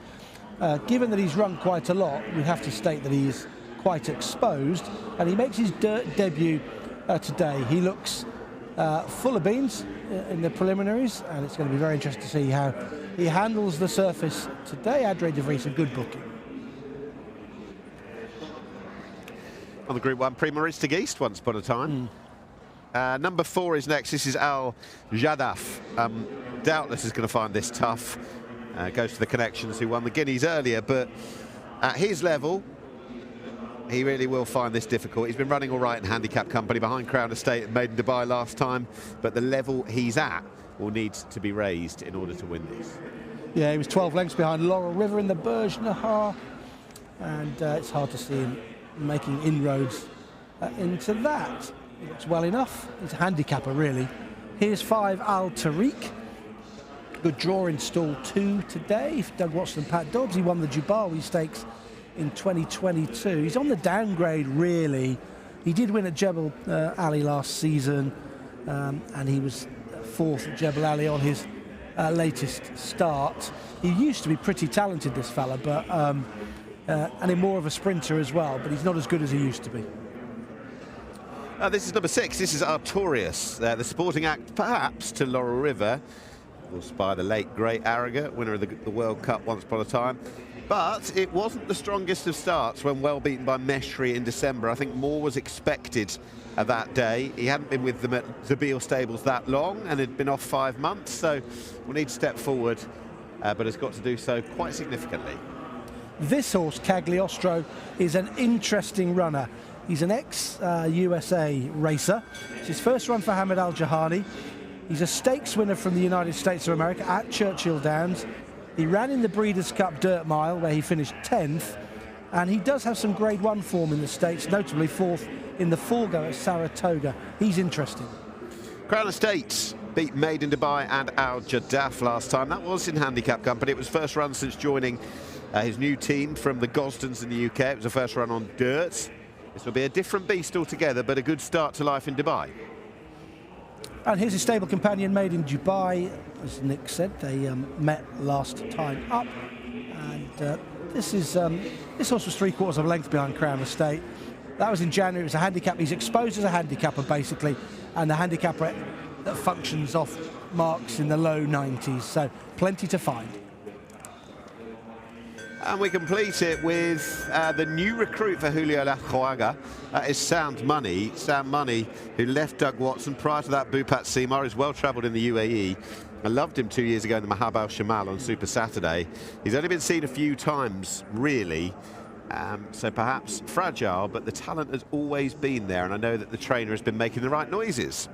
Yeah, he's one of the rare horses that's beaten Tuz, isn't he? That Mahab al-Shamal. He had Tuz back in 3rd spot, but he was well beaten by Tuz in the Jubawi Stakes when we last saw him.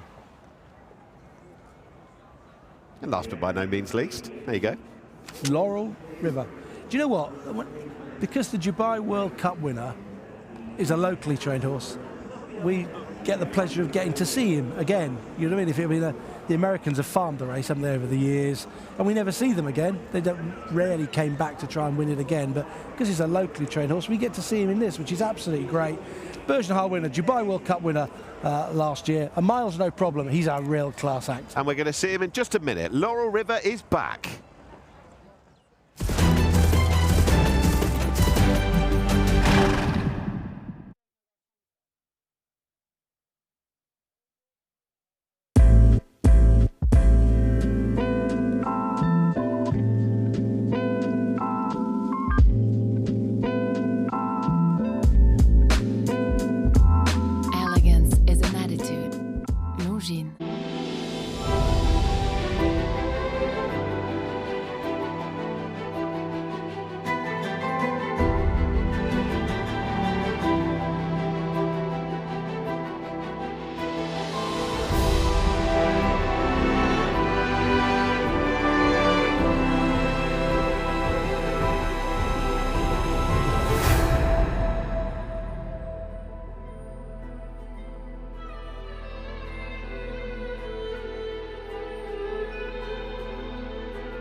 And it is Fashion Friday after all, and a couple of ladies looking sartorially elegant. There you go, and getting the pictures to prove it as well. Hopefully plenty of people enjoying Fashion Friday, and that man will do, doubtless, with his big horses today. Bhupat Seema can go and win. Laurel River first up. This is Laurel River. Laurel River is given on the slip here. Laurel River puts a big break on them here in the Dubai World Cup, the best part of 8 or 9 lengths. This is an absolute romp in the Dubai World Cup. Laurel River, Tygo Shea, take a bow. The stuff of dreams to Tygo Shea. I have never, ever ridden a horse to feel like that. I was just hoping that nobody's going to come from the back and catch him, you know, and he kept going, which is superb. So that was then, this is now, as Laurel River treads back out onto the Meydan dirt again for the first time in anger since the 30th of March last year. So much has been talked about that day. His route through was to be beaten on this card on UAE debut in the sprint. He then bolted up in a mile and proved king of them all. When, as we picked them up on the turn for home, it looked ominous for everything else. The margin of superiority was huge and it was epic.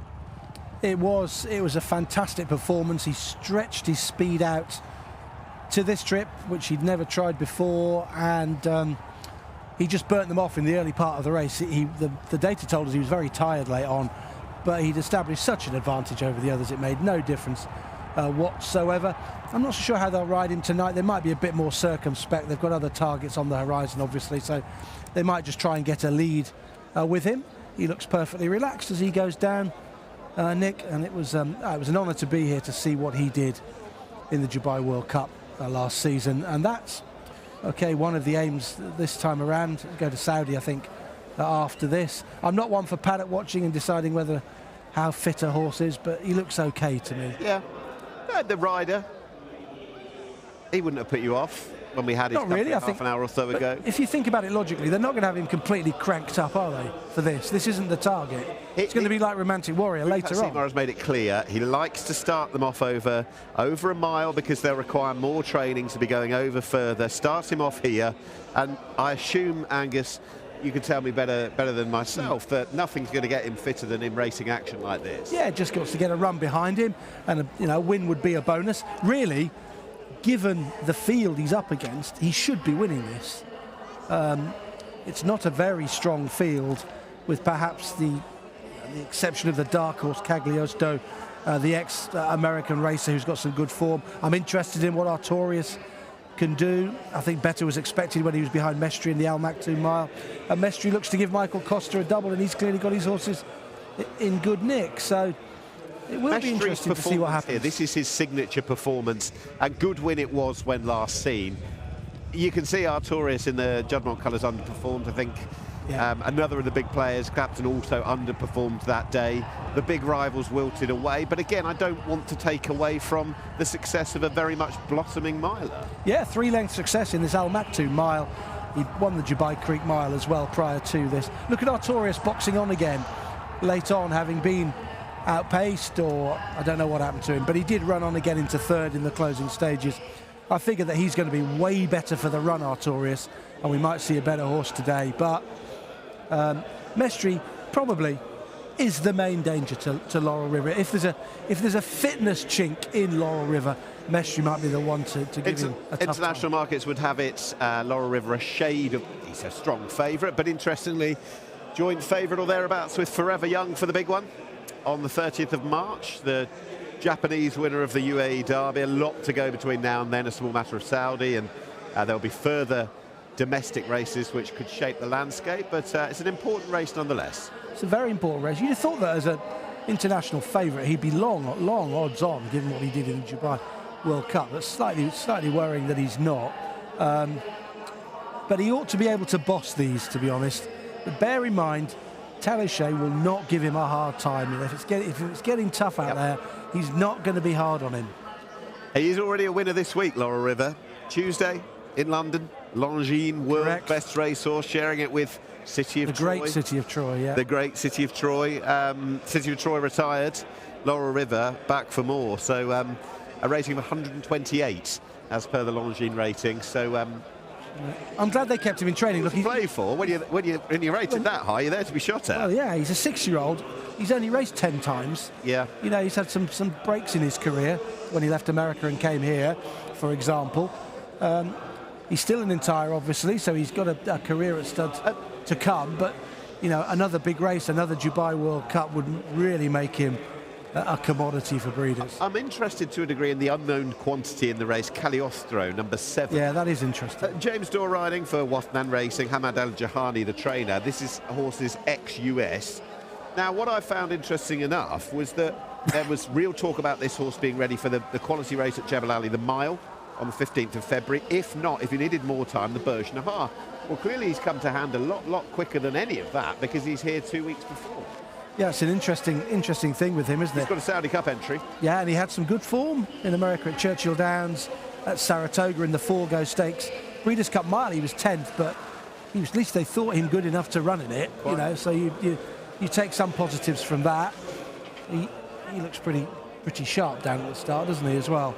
So, there he is. Nervous moments. Well, he's got Artorias, he's got Laurel River. Later on, he runs a couple of big players in the featured dirt mile and a quarter race, the Al Maktoum Challenge, and then he's got Tuz as well. So, Munters on the line tonight for Bhupat Seymour. Yeah, Munters our track record here, 134.99, set in March of 2019. Let's see if they get anywhere near. Right, let's get up to Pat Connaughton. It's a welcome back to Laurel River.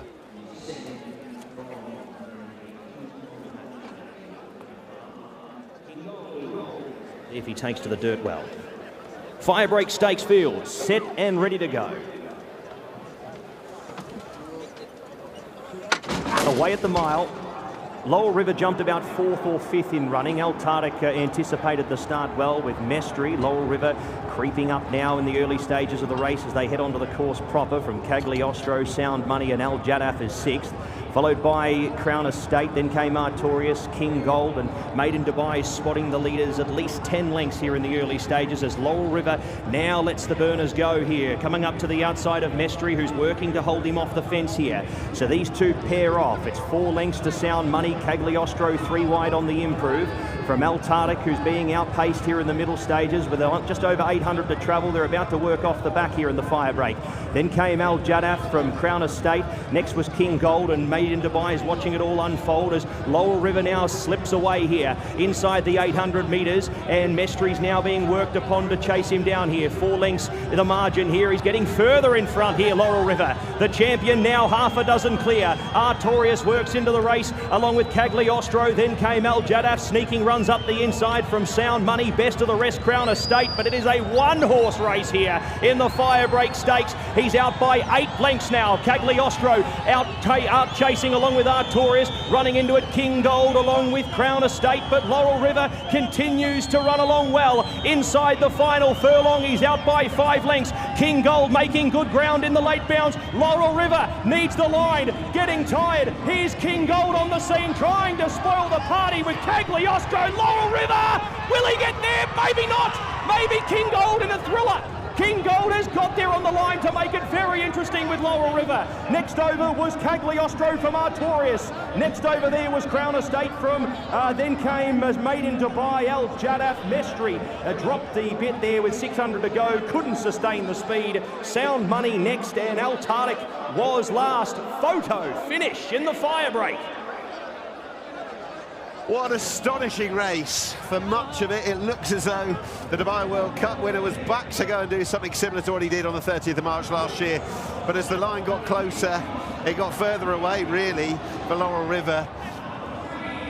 And his stride perhaps began to shorten. The lack of a race, it all began to tell. And an extraordinary Gallic finish with King Gold, the grey, on the dirt. A Group 1 winner on the turf, galloping down and beating the champ, it would seem. Wow, what a race. What a race. He was legless in the closing stages, Laurel River, and he is being collared late on by King Gold, first time on the dirt, running on well for the Nicholas Colliery team under Adre de Vries. Laurel River's done a lot in front according to the sectionals. He's gone really hard. 12.2, 10.45, 10.42.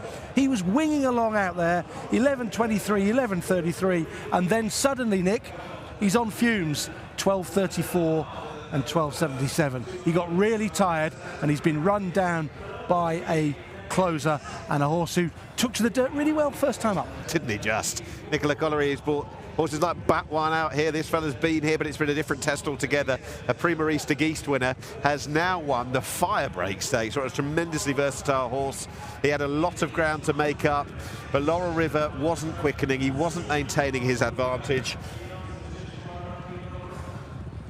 Needed every yard of the closing stages to win the grey, who got across from a wider draw. He's run his own race in behind by Adre de Vries, and on this occasion I think you're just hoping, they're all hoping in behind, that Laurel River isn't as fit and he's going to stop, and in the end that's what's happened. Yeah, he was a bit slowly away, Laurel River. He was a bit sleepy in the gates, wasn't he? Then he jumped, and then Tanachet really was aggressive on him. He asked him to go forward and do what he did in the Dubai World Cup. And he's Mestri maybe made him work a little harder to get that uncontested lead eventually. Mestri stopped really quickly. Yeah, Mestri made him work and do that 10.45 and 10.42. And that's taken its toll. It's used the petrol up early. Sometimes dirt horses that go that hard early on will hang on because they get everything else out of their comfort zone. But he was tiring so much that he's being collared right on the line. Yeah, that mortgage isn't getting paid off tonight. No. There's disappointment, of course, given the fact that he's been beaten. But at the same time, do you think, from the fact that Bhupat Seemar's been on record saying he wanted to start him at 1,600 metres and work him up, do you think they will take some solace in this or not? Yeah, I don't think they'll be disappointed at all. Because he was on this card last year. Yeah, he showed zip, he showed zest, he showed pace, and you know, perhaps he's just gone a bit hard early on. He didn't have to go 7, 8 lengths clear, did he? He probably went a bit hard in front. And it's told in the closing stage. And he's paid for it late on. Fitness has probably played a part as well as going hard in the mid part of the race. And those two things combined meant that he was vulnerable late on, but he's surely going to be better for the run, and as long as he's okay after this, I think the Team CMAR will be onwards and upwards. And pleasing first start here for the Wathman-owned Cagliostro, formerly of the US, and as mentioned, there were targets in mid-Feb and early March. This is the elected first run, and yes, in the end, he's been right on the quarters of the leader. I don't necessarily think it's truly reflective of Laurel River, if you see what I mean, but they'll be pleased with what they've seen first up out here for Cagliostro. Yeah, there's the print. Look at that. Wow, what a finish, but it's just the grey head of King Gold, far side, who's got up to win. Ghostly grey. Yeah, Adre de Vries coming from off the pace. Who'd have thought it? Well, he tried on Heart of Honour earlier. He tried and tried, but he couldn't get to the UAE 2000 Guineas crown. On this occasion, the Dutchman riding the French horse in Dubai. It's all clicked together. It has. Nicholas Collery's got a good record with horses he brings to Dubai in the past. That one I mentioned. And here's another one. Fort Payne as well, who we saw in our previous race, a winner. Mestri the disappointing. Last year. Sorry, Mestri disappointing, but winners coming in. Well, he's back for more. The third season out here, King Gold, revisiting the dirt. Haven't been on the grass last season. They've been placed a couple of times on the dirt, but this surely required more. And he's found more. King Gold upsets Laurel River on his comeback. Adre de Vries, the winning jockey, who's won so many of the very, very big races out here, and his association with the great Salute the Soldier over the last few years, or a few years back in different rounds of the Challenge, making him one of the leading players for the Dubai World Cup once upon a time. I know that that's a race that he really dreams of, and I was speaking to him a couple of months ago when he was suggesting that there isn't so much left as regards chapters in his career. He's getting towards the end. He's still riding brilliantly, but he's an advancing age relative to perhaps some of his compatriots, and I guess he just dreams of that big win. Yeah. It's not bad to get a fire break, but it's not. He's won lots of big races here, hasn't he? Yeah. The final time is 1:36.7, so we're about a second and a half outside the track record set by Muntazar. Adre, always generous with his thoughts as well. Adre de Vries, who's won the Firebreak Stakes on King Gold. Let's hear from him now. I think it's fair to say that King Gold has bounced out the winner's enclosure there. He's pretty pleased with himself, and I'm sure his jockey's going to be pretty happy as well. Possibly a little bit of a shock winner. You certainly didn't panic. You were quite far back in the early stages. Yeah, that was the plan. He's got a nice turn of foot, this horse. The 1600 is stretching him a little bit, so I got the good instructions from Nicholas. He said just with the bad draw, just drop him in, ride him for a bit of luck. And to be honest, he was traveling really good, but I thought I was running for second. But he finished so well, and I saw the leader getting tired. And yeah, to win this race is just a big bonus.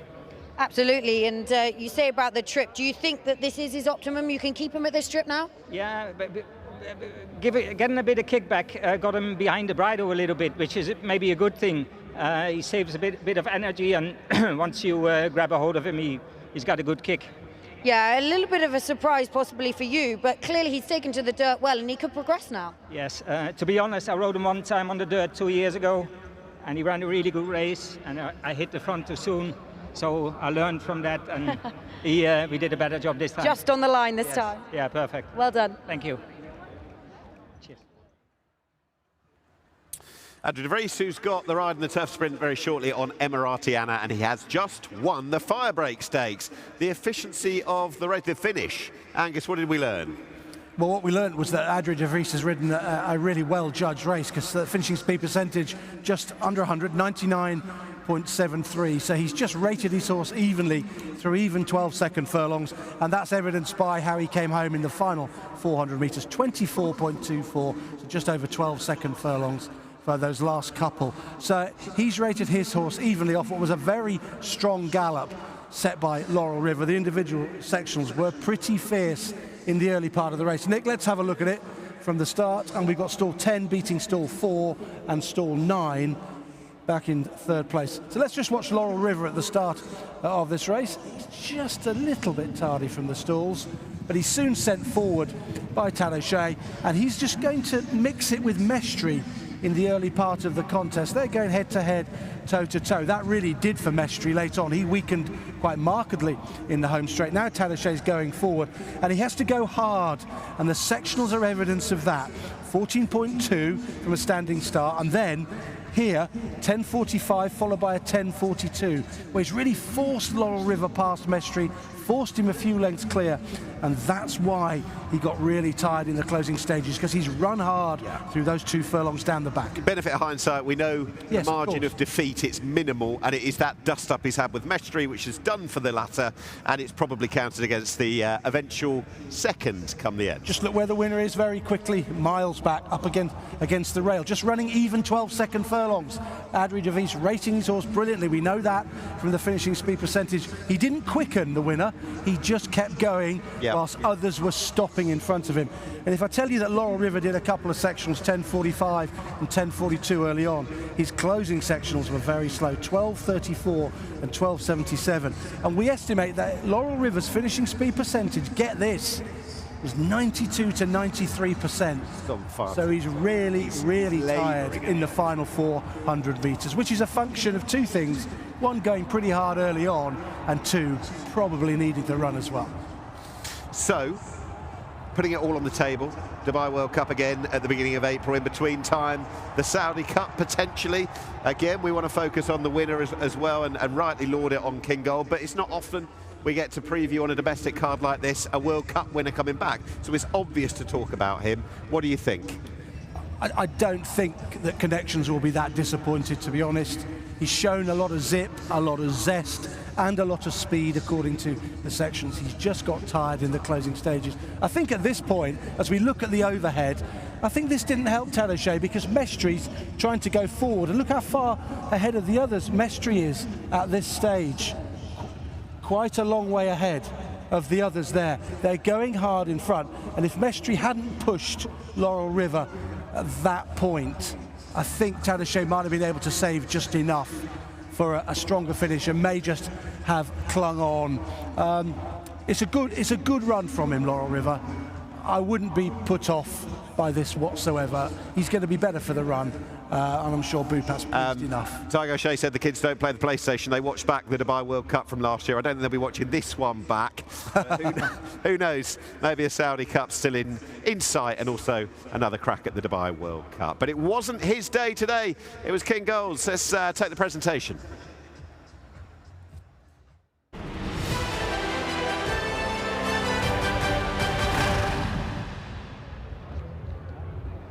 Yeah, that presentation will go ahead now with Mr. Patrick Aoun making his way towards the stage, the Regional Brand Manager, Middle East and Southeast Asia. Patrick, thank you very much indeed.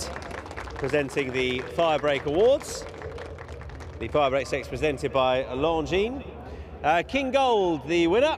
Well done to the winning connections in the colours of Madame Christian Wingtons. Please welcome to the stage Charles-Henri Collery.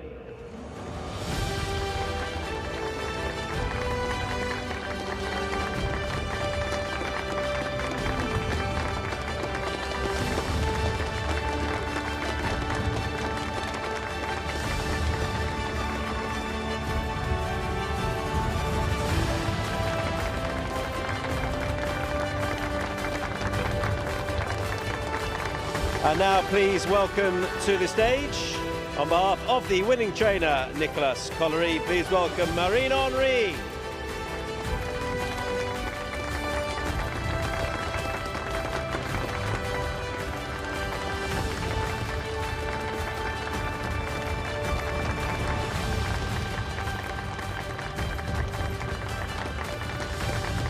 And now the winning jockey, please welcome Adri de Vries.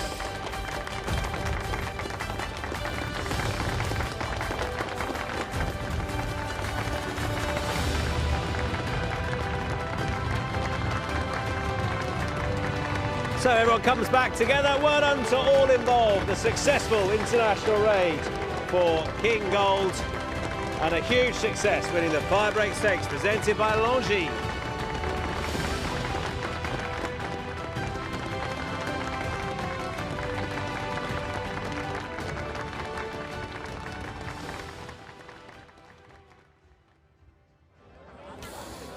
And this race night, Fashion Friday, which goes up a gear with some huge races still to come, graced with the presence of His Highness Sheikh Mohammed bin Rashid Al Maktoum, who here with his entourage at his beloved racecourse. His dream over the last, getting on for 30 years or so now, and doubtless the pleasure of His Highness to see what a night this has become, and it's only going to get better still.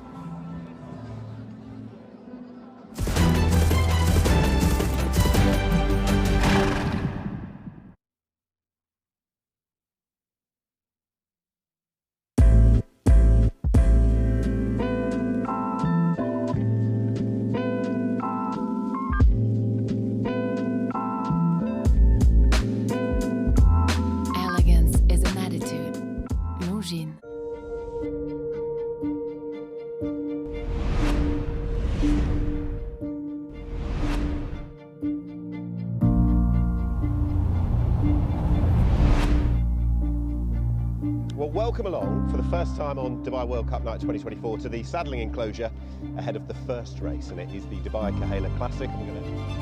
We are set here for the $1 million from the Dubai World Cup start, 2,000 metres. For the 28th Dubai Khail Classic.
And there we are. His Highness Sheikh Mohammed bin Rashid Al Maktoum, as mentioned, he is here. Much clearer shots there. And making his way down from the saddling enclosure to the parade ring proper at his track, Meydan. And he'll have one eye on how his measured time goes up against the wonder from Hong Kong, Romantic Warrior, a little bit later in the Jebel Hatta. Yeah, he'll be looking forward to that. Oh, yeah. As a sport, it's got everything there. It's great to have him here, isn't it? He had this place built, and they have come tonight. And he's going to look forward to what we've still got to come as well. That was your Kevin Costner moment, wasn't it? Love it. Always love that. Right, let's have a look at the total performance data. Yes. The Firebreak, which will make very interesting reading. We'll start with the winner, and rightly so. I keep coming back to that. And apologies to Nicola Collery and his team, because we've lauded so much of the attention on Laurel River. But this is the set of statistics, Angus, for King Gold. Yeah, really interesting, isn't it? His early speed, he didn't have much of it at all. 6.6 seconds to get to 30 miles an hour, and he was virtually last turning into the home straight because he was 9th fastest to get going. His top speed, only 10th. Wow, 41.7 miles an hour. All of them reached a top speed higher than his. His average speed, he was 4th best. But look, late speed just kept going. He kept rolling. Yep. And it was 25.2 seconds for the final 400 meters, which was enough to take him to the front. So he wins on the stats, only on late speed, but that's because he was rated so brilliantly by De Vries. Let's have a look at the vanquish then, Laurel River. Well, it tells its own story. It tells what we saw, but it puts it into context. If it was an old fable, this would be tortoise and the hare stuff, wouldn't it? Yeah, it would be. Yeah, look at that. First second, so he's early speed, he's the quickest horse to 30 miles an hour. It only took him 5.4 seconds. That's rapid. His top speed, that's high, 44.1. Wow. Sprinters would be pleased if they could do that. Average speed, 37.1. He was 2nd fastest in terms of average speed. But look at his late speed. We highlighted this in terms of his finishing speed, percentage speed being between 92 and 93%, and that tells us all we need to know. 7th fastest, slowing down all the time in the last 400 metres, 26.8 seconds it took him through that final 400 metres. If you rated evenly, you'd be reckoning on doing 24 seconds. So he's getting very tired late on. 7th fastest late in the piece. There you go. 7th fastest. That tells its story at the end. Right, this is Fashion Friday. We've got the Blue Point Sprint up next before we start looking at some of the feature races of the night. Plenty of people enjoying the racing, all different ages as well, and well adorned as well on Fashion Friday. With that in mind, let's join up with our sartorially elegant man out on the track. Well, as we know, the racing out on track speaks for itself, but the big race in the grandstand on Fashion Friday is the Style Stakes. This is the area where it's being judged, but I'm not here to judge. I'm here to win it. So I've been working on my walk, right? Come up the step, in front of all the flowers, confidence, keep your toes straight, which is hard for me because they point in a little bit, walk down towards the end, pause, twirl, there we are, little tie flip, maybe not, I'll work on that, and we walk back. We go back to the end, then they start cheering. This is the bit where they really get into it, so you walk back down again. Bit pacier this time, pointing at a few of the people, little wave to the judges, and I think we've bagged the best dressed man. See you here later on. There's nowhere he should way to go, really, is there? Paris, Milan, Meydan, he's fine. He's fine. Tom Stanley enjoying everything that Fashion Friday has to offer.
Well, I'm joined by Simon Crisford, who has cover-up in our Blue Point Sprint. He was a winner last time coming off the pace. Will you try and use the same tactics? I think we will. I mean, he's a pretty versatile horse, but William knows this horse super well. He rode him throughout his career at Clarehaven Stables, and you know, he knows the horse really well, so we'll obviously leave it up to him. But I think he's got a good post position.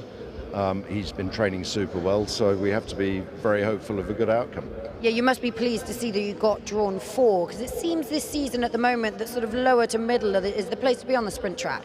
I think so, and if you look at the sort of draw statistics, you'll see that those are definitely the right post positions. A real quick word on Pokerface, who runs in the Jebel Hatta later. He just got up last time. This is a bit of a deeper race, but he's a horse that's so consistent. Very consistent. He's a thoroughly likable sort of horse, and we all love him to bits. And he's done super well out here, and he's really enjoying it in Dubai, as his owner is too. And he swims every day. He really enjoys the facilities here, and you know, I'm hoping he can run a really super big race. Well, it's a big evening. We wish you the very best of luck. Thank you so much. Thank you. Interesting runner for the Crisfords. Cover up in the next race, which is the Blue Point Sprint. As we go back to the turf, it's a Group 2 on the grass, and it's run over 1,000 metres. Blink and you'll miss it. This will be over in well under a minute. The runners will get through in around about a minute. Might be even quicker. Let's see. These are the silks the jockeys are going to be wearing. Desperate Hero, interesting runner. Cover up, number 3, Pontos. Rapid horse as he is. Logo Hunter. Bill Hale for Connections, who've had a winner already today. Mikyas won this race a good couple of years ago. It's a lot to ask for him to win it again. Westacre, very interesting runner indeed. All right, here are the runners, and they are headed up by horse number 1, Pontos. And I guess when you're looking at a sprint, even though they're designed to go pretty quick by their own definition of the race, this fella is a real jump and run merchant. And he's very often seen leading at least until well on into his races, particularly here. So hopefully he can go well. He's got to reverse the form with Cover Up, went 4th last time, but he should go all right. Yeah, Pontos, he's a rapid horse, isn't he? This quick track suits him. Bill Hale, number 2, stall 7. He's a smart sprinter. He was 4th in the Al Quoz in 2024, and he was just beaten the neck in the Dubai Dash on his comeback this season, and he was beaten the neck by Cover Up. This is number 4, who is handicapped by the fact that I actually quite like him to win today. This is Desperate Hero, who's nowadays trained by Salem bin Gadaya, was formerly in the UK with Jack Shannon, and had some very good European sprint form on the turf. They tried him on the dirt last time, but after his expensive transfer fee from the UK, I think he's going to be more at home on the grass. He's a nice horse, got some big time figures in the UK on the turf. Here's number 5, Emirati Anna, really good horse in the past for Kevin Ryan. He's with the Osborne team now. Adre de Vries looking for a double. He was very useful. Now he's still pretty good. He's certainly consistent at listed level. These days he won a local Group 3 at Doha in February of last year. He tried a handicap last time up. That was his first ever run in a handicap at the age of 9. It'd be interesting to see how he goes here. This is probably his level these days.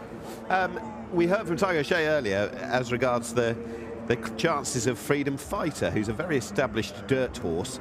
But by all accounts, he's been working well on the grass ahead of his first ever run on the turf. He's been group placed out here, but has never actually won in the UAE. So we'll see how he goes. New surface. Yeah, it is. Good luck to them with him. Giacajaro, ex-David Marnane horse. They were sold for 200,000 guineas to the Robert Cowell team. Robert's done well with the sprinters that he's brought here. This horse has got some reasonably good form in listed company. He can be a bit keen. You see his demeanour there in the paddock. He's a bit forward going. This is his first run since September of last year. Number 8, that is Logo Hunter, who actually likes Sound Money for the same owners we saw in our previous race. Now represents Julio Alascoaga. It's been off since Super Saturday of last year. And that was in the rapid running of the Nadal Sheba Turf Sprint. A huge step forward from his 10-length defeat in this very race the time before. So Logo Hunter back from absence. Yeah, number 9 is Mikyas for the Orange Army. Rashid Borsley and his pals. He's well beaten in his last couple of starts. He's pacey and he leads. But when he won this, surprise winner of this in 2023, I fell off the sofa. Such was the shock. I think this, you're going to hit terra firma again if he wins today. Maybe. I will. So, Mikyas, who goes for Rashid Borsley. The atmosphere building behind us as well. Wow, it's really cranked up, isn't it? Yeah.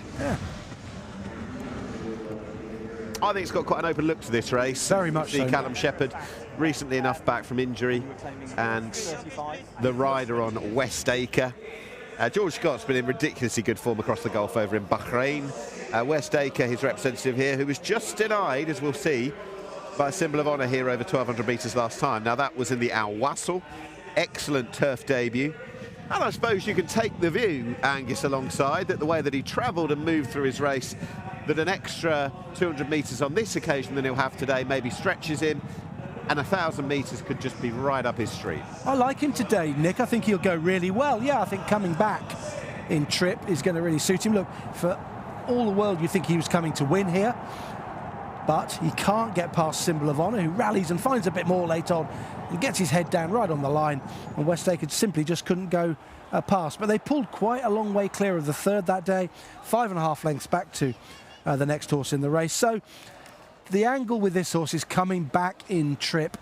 He's a strong traveller. He's certain to get pace to go at. I think he's a real player. He's making his way down nice and slowly, in company as well, being ponied down to the start. The others are good and ready, it would seem. So, with the Blue Point Sprint just around the corner, we'll take a short pause and be back in good time for it.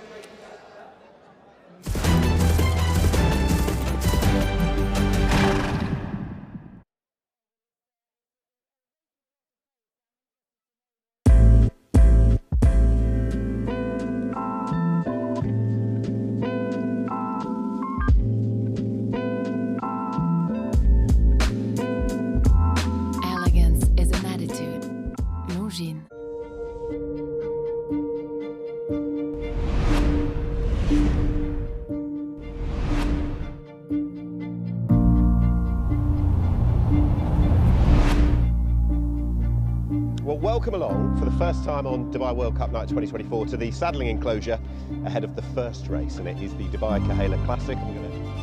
We are set here for the $1 million from the Dubai World Cup start, 2,000 metres.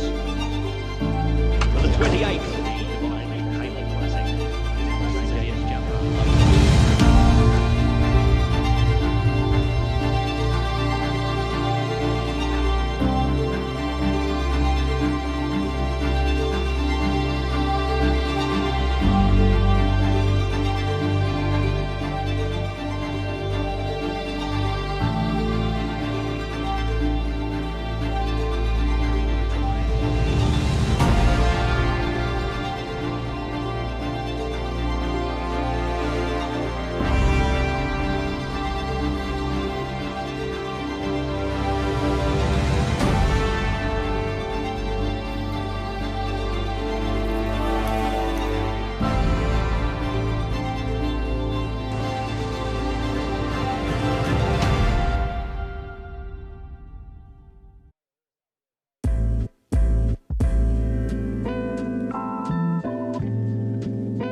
So, we are not too far away from the loading process to commence for the Blue Point Sprint. What a legendary sprinter he was here, and of course completing that fine Royal Ascot double back in 2019, the 5 furlong and 6 furlong races. This is over 1,000 metres. I would argue it's quite an open-looking race. You have the unknown quantities of horses like Westacre up against the established types, the likes of Pontos and Co. Who's the likeliest winner, Angus? I think it's a tough one, Nick. What I would say is there's going to be a lot of pace on here. Plenty of horses that like to go forward. Pontos, Bill Hale, Desperate Hero. Mikios won't be far away either. I think it might set up quite nicely for Westacre. Yeah. Just travelling strongly, just in behind a strong gallop, and then going and picking them up. I like Pontos as a horse. He's got some really good European form. The problem with him is that he just needs to get his own way out there. He just needs to be rolling along on his own. And he might get a bit of pace pressure, I think.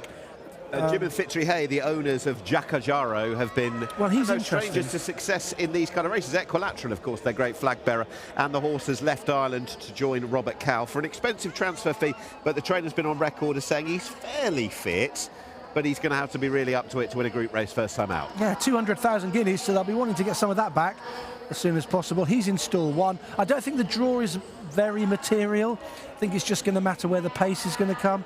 I think Pontos 5, Bill Hale 7, Desperate Hero 3. They're all go forward horses, so there's pace all over the place, I think. Pontos, stall 5, right in the middle of them. He should take them along in the early stages.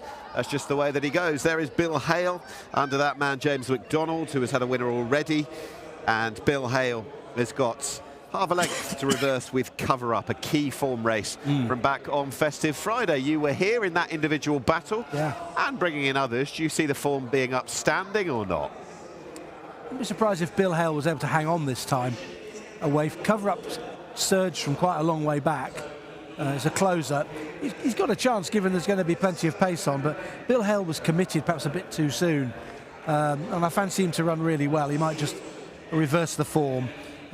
Closers up hard to win with, and Cover Up got everything going his way that day. So I'd be with Bill Hale overall. But in terms of a selection, I mean, I'm a big Desperate Hero fan. I don't know what Desperate Hero is going to turn up there, and West Acre for me is the very interesting one. And are you optimistic or pessimistic Freedom Fighter going on the grass for the first time? I don't really know what to expect, to be honest. I'm more pessimistic than optimistic. I think he's got a dirt. The glass half empty approach until we see them do it. He's got a dirt pedigree, hasn't he? Yeah. Track record was wind assisted. Frost at Dawn last year, 55.41. Pontos sweaty, but he'll jump and go. Last to go forward, Logo Hunter. Here we go for the blue point. Here's Pat. Just at Dawn last time out under the man in Mikhail Barcelona, who partners Pontos here in the blue point sprint. And away they go in the blue point sprint, and Pontos was one of the first to show with Mick Yass, Logo Hunter, Yakiyaro over on the far side in the first few, with Desperate Hero, Cover Up in the first half dozen, followed by Freedom Fighter, getting back Bill Hale, West Acre second to last, and out to the end Emiratiana. So inside the 650 they travel. Pontos leads a long neck into second position. Desperate Hero keeps him honest. Then came Yakiyaro from Logo Hunter, Mick Yass tracking into it along with Cover Up, followed by Freedom Fighter. Bill Hale just got up on heels there as Mick Yass fell in his lap. West Acre trying to run on. It's Pontos here who hits the lead and comes clear by 2 lengths. Bill Hale now making good ground along with West Acre, who's finding plenty. West Acre down the outside along with Cover Up. Pontos tries hard, but West Acre wanting to lay in a little bit, but Callum Shepherd straightens him up and away he goes. Wins the blue point sprint in style. 3 lengths on the line, and he loved it as well. Cover Up second from Pontos. They were in a photo finish. Next over there was Emiratiana, who made good ground along with Bill Hale, Logo Hunter. Yakiyaro was next over from Freedom Fighter. Mick Yass dropped away along with Desperate Hero. West Acre.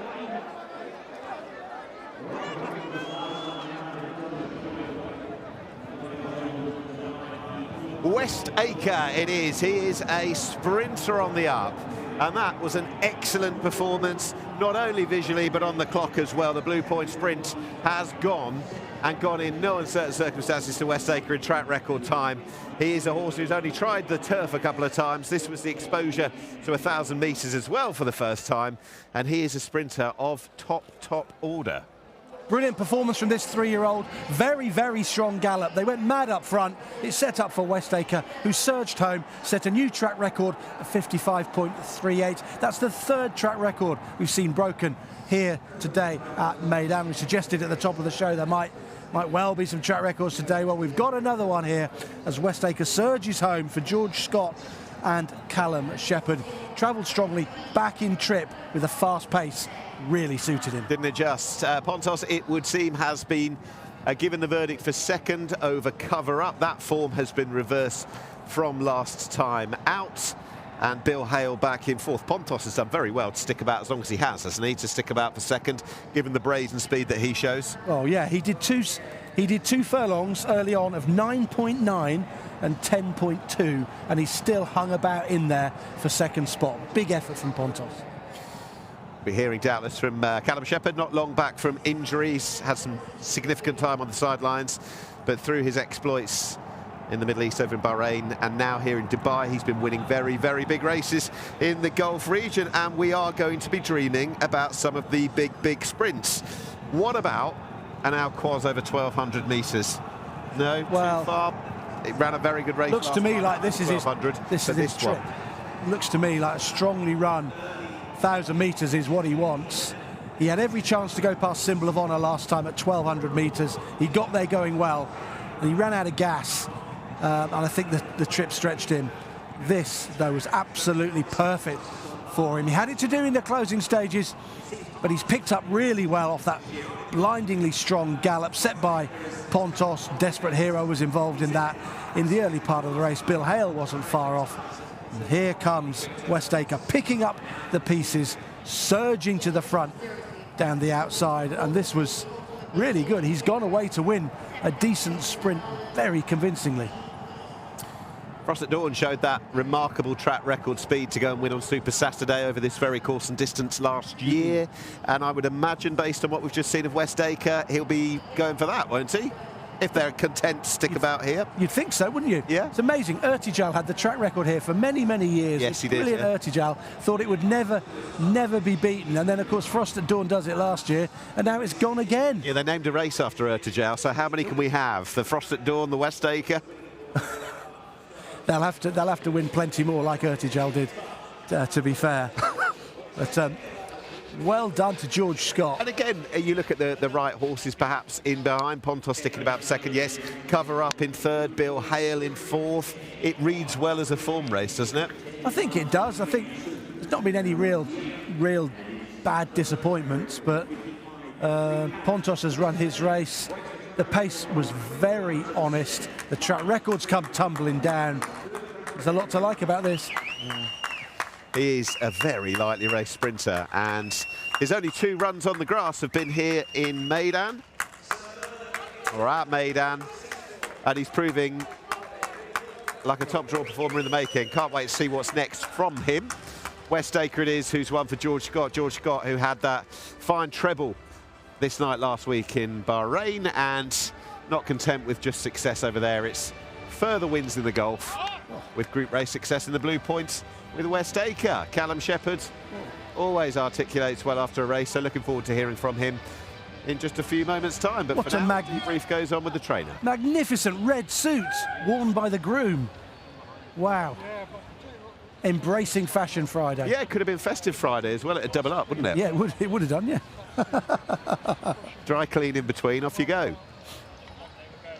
Goodness me. Could you carry that off? No, I wouldn't even try, because it really wouldn't suit me. No, okay. No. Next episode of The Verdict. So potentially Super Saturday. I don't know if they're going to have sites elsewhere, but the Alcoz you might feel as a 200 metres too far. Probably. Tough ask, isn't it, for a 3-year-old against hard-knocking sprinters that'll come here from Australia and Hong Kong, etc. It's a tough ask, but this might just have been his day, and it's been a brilliant day for him and for George Scott.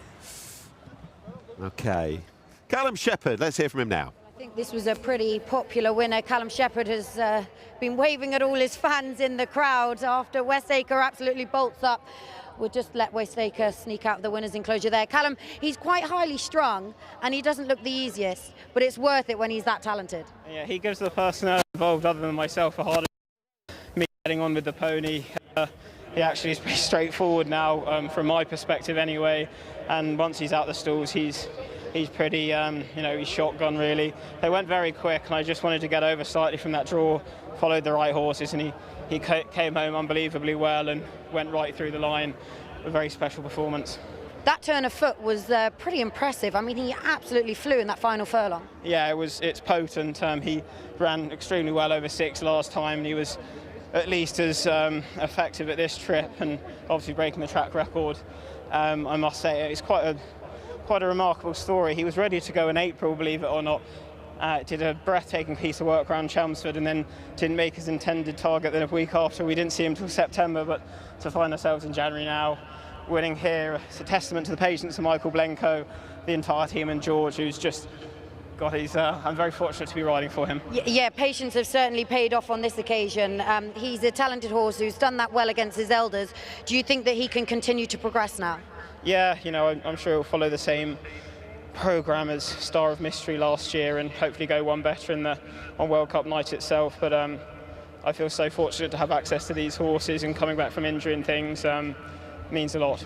You guys cleaned up in Bahrain last year. It looks like you're about to do the same in Dubai. Well done. Thanks so much. Cheers. Thanks, mate. Yeah, he loves every minute of it, and rightly so. Callum Shepherd, having spent a long time on the sidelines, he's back, and he very much enjoys his Fridays in the Middle East. Westacre, his winner. The efficiency was such. Well, what you saw with your eye is backed up by the data here, because he's come off a very strong gallop early on. He's picked up and he's quickened and he's come home really strongly, as evidenced by his efficiency rating, 105.24. What does that mean? Well, he's 5.24% quicker in the last 400 metres than he was in the earlier part of the race. So he's picked up and quickened and come home very strongly. And he has recorded the fastest final 400 metres of the meeting so far at 21.05. The next fastest was Marban earlier on, and that track record that we spoke about extensively a little bit earlier on. It makes for interesting reviewing, Nick. 9.54, the stall numbers here. 9 beats 5, beats 4. And look at this early pace that you'll see from Pontos. Look how quickly he is into stride, white cap, the orange check colours, and he's away and flying along. Desperate Hero, he's the grey horse, he's normally a front runner. He's trying to get involved, and look, let's just quickly pick out the winner. There, look, rated off a really strong pace. How do we know it's really strong? The sectionals give us a clue. He went 9.9 and 10.2 for the second and third furlongs. That's Pontos. He's going really hard. You don't often see them dipping under 10 seconds, but he did.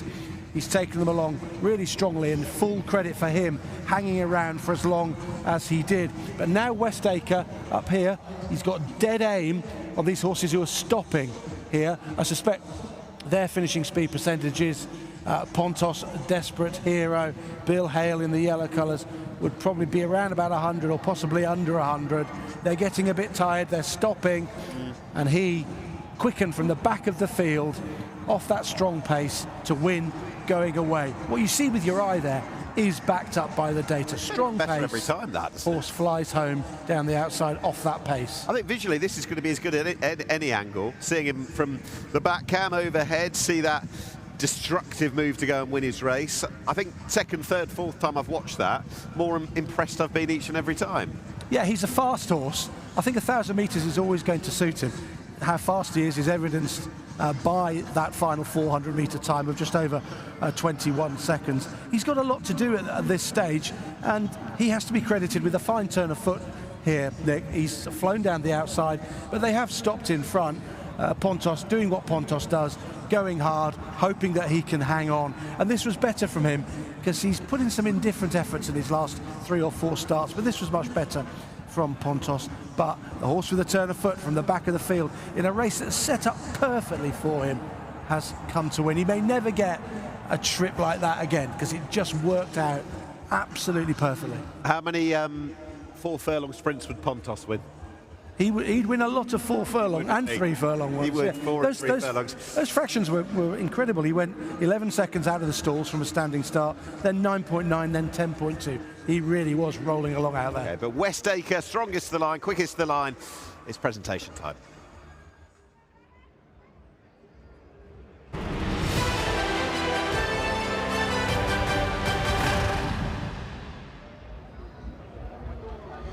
Yes, presentation time for the Blue Point Sprint presented by Longines. And once again, to make that presentation, please welcome the Regional Brand Manager for the Middle East and Southeast Asia, Mr. Patrick Aoun. Patrick will be presenting those 3 awards for the Blue Point Sprint to winning connections of 3-year-old Westacre, who has a very exciting future. First of all, please welcome in these colours to the stage the winning owner, Mr. Michael Blenko.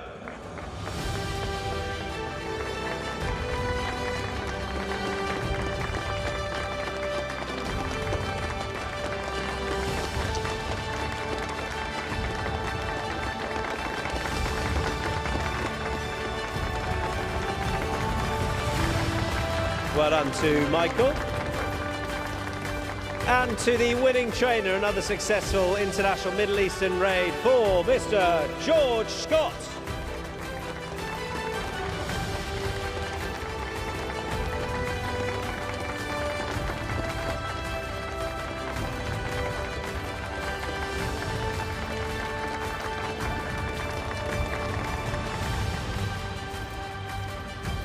And the winning rider, please welcome Callum Shepherd.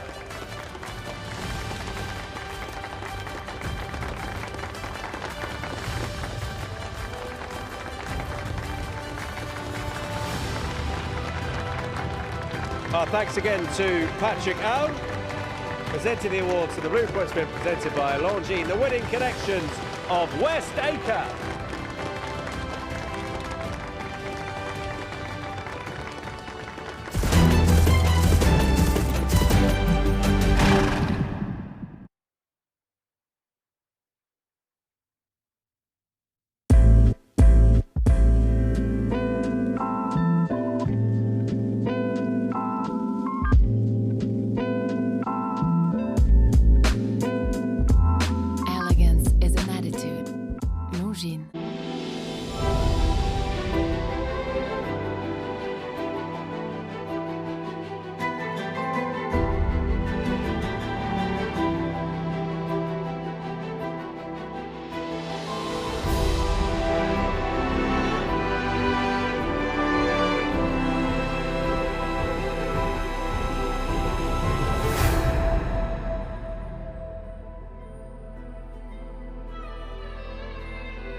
Well, it is Fashion Friday. That is some pretty extraordinary headwear. I love it.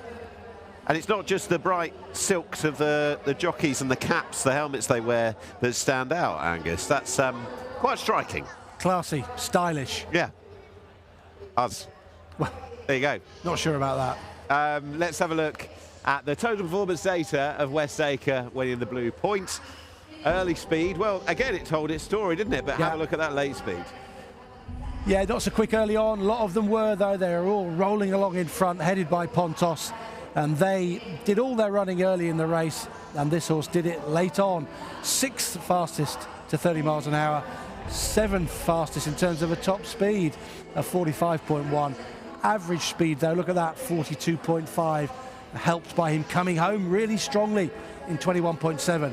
And he was the fastest through the final 400 metres. Flying home in the closing stages off that strong gallop. Okay, let's have one last look at West Acre, or another look at West Acre's success as he surges home. George Scott also has Pridwin today, so there's nothing more extreme one way or the other than the fastest and the horses that go over the mile 6 race, the longest race a little bit later on. So he'll be buoyed by what he's just seen. He's in very good form, George Scott, and he's just had West Acre, his new sprinting star, win. And I've given him a big tee up, and I think he's coming in. He is, yeah. George Scott, welcome in. Come on, just being plugged in. Are you being plugged in? I beg your you're pardon. being plugged in, right, okay. He'll be here in a minute. We have a very efficient team well here. Done. Lovely to see you as well. Well done, George. Just saying, not content with just Bahrain, winning at Meydan's not too bad as well. Well, it's a special place here, isn't it? They've done great. There's a huge crowd here tonight, and obviously Sheikh Mohammed is here as well, so it's pretty cool to train a winner in front of him. What's this horse like? Well, I mean, we've seen him twice now, over 1,200 metres, but 1,000 as well. Is he a very, very classy sprinter in the making?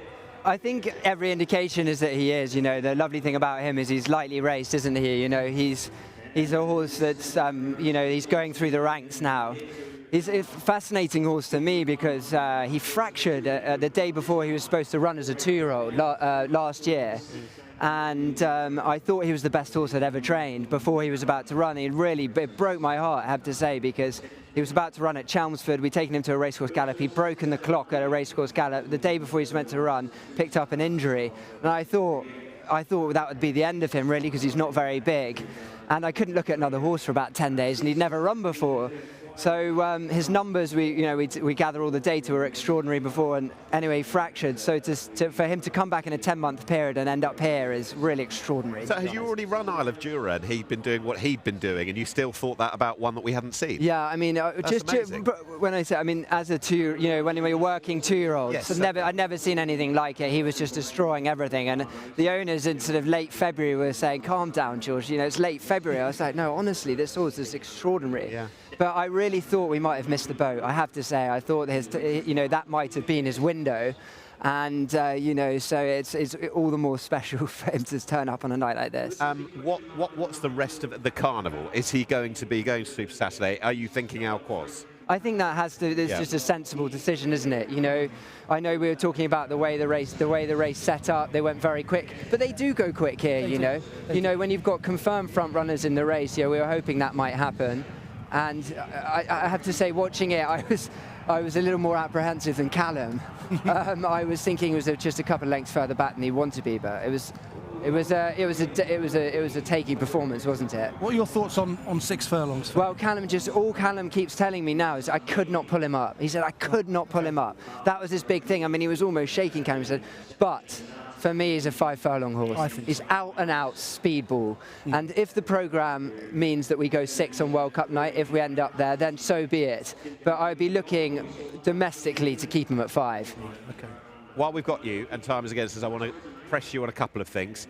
Prydwen wouldn't be winning a 5 furlong race anytime soon, No. but is he going to win our last race? No, well, I mean, he's got a lot to find on his first run. You know, he is the type of horse that can pop up and surprise you, though. He's been a real credit to the team at home. You know, he's trucked on for a good few years with us, and whenever we think he's reached a level, he seems to find another leg. But I think we've got to be realistic. He was soundly beaten the last day. I think he's come on. If he was to run in the first 4, I think it would be a good step forward. And we, despite injury, it looks like, or we've heard the vibes are good about your superstar Royal Ascot winner Isle of Jura. Are things still on track to have him back? Yes, yeah, no, they are, thank gosh, because he took us on a journey we'll never forget, and to go and beat the subsequent King George winner. Admittedly, I'm sure the King George winner took a big step forward.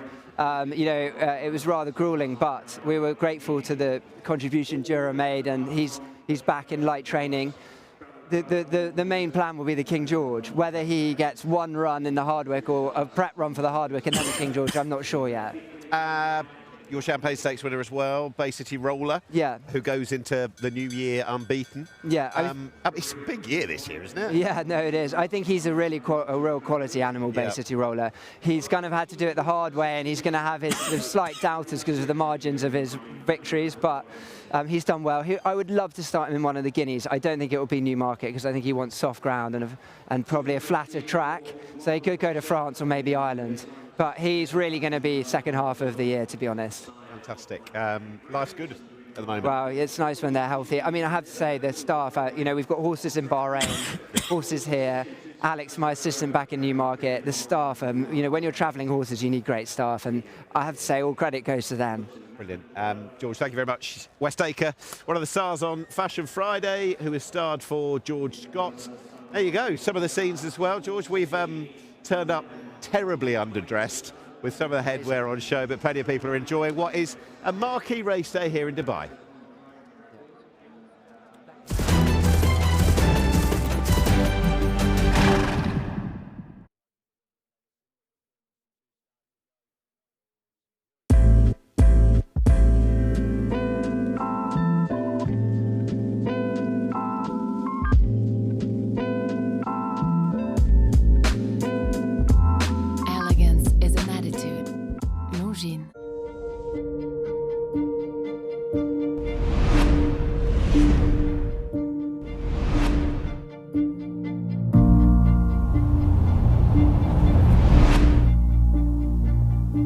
welcome along for the first time on Dubai World Cup Night 2024 to the saddling enclosure ahead of the first race, and it is the Dubai Khail Classic. We are set here for the $1 million from the Dubai World Cup start at 2,000 metres. For the 28th Dubai Khail Classic.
Well, races 6 and 7 on Fashion Friday are the two Group 1 features for the thoroughbreds. The first of them is race 6, the Al Maktoum Challenge, presented by Longines, a Group 1 on the dirt, 1,900 metres, and a prep for the big one, the Dubai World Cup in early April. And this is a list of your runners who are about to grace the dirt here at Meydan.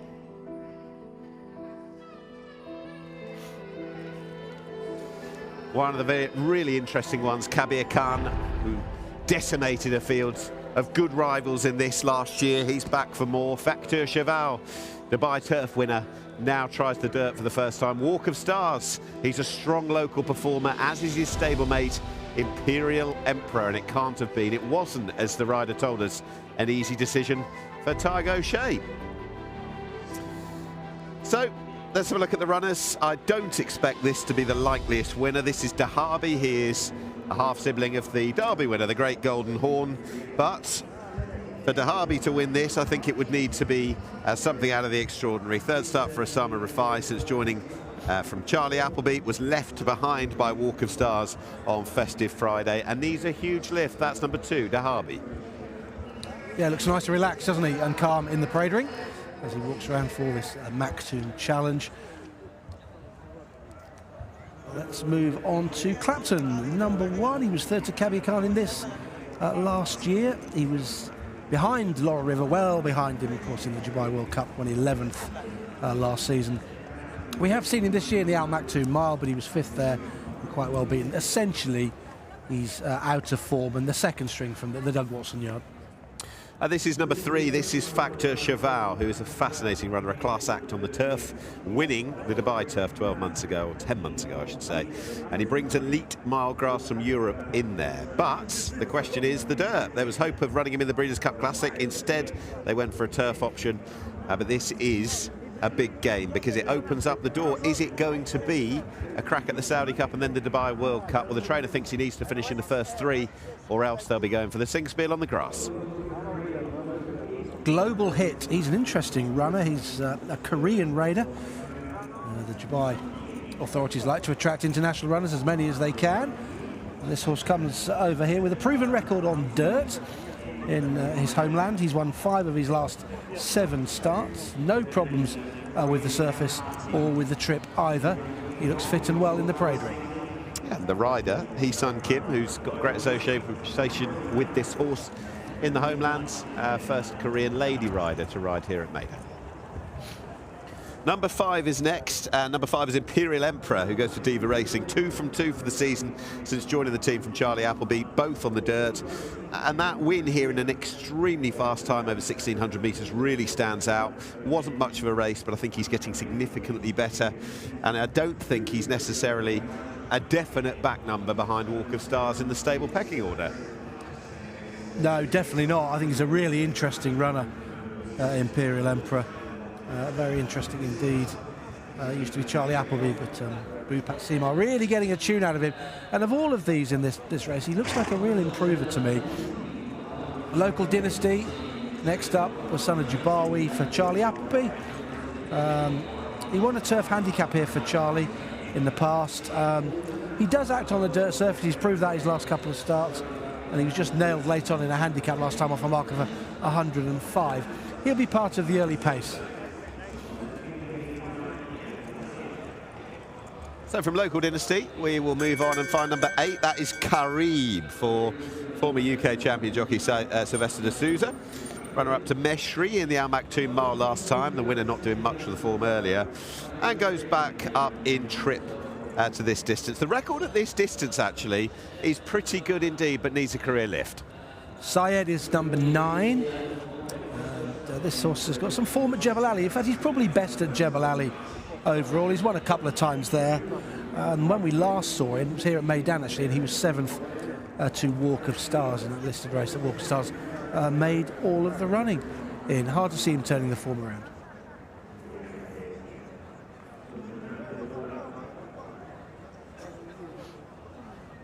This is number 11. This is Garcid. He's still a very lightly raced individual. He's been incredibly popular in the market each and every time he's run. He represents Michael Costa, and if he puts it all together, we'll see. But this is a much deeper race. It was still a rather good performance from him. 5.5 lengths the winning margin at Jebel Ali when last seen.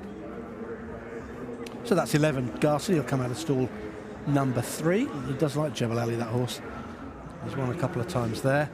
Looks nice and relaxed. He's got the red hood on to go down to post. And jockey about to get on board. In behind him, you've got Generous Tipper. You can just see him coming into the shot. 12, there he is. He's also was with Kenny McPeak in America.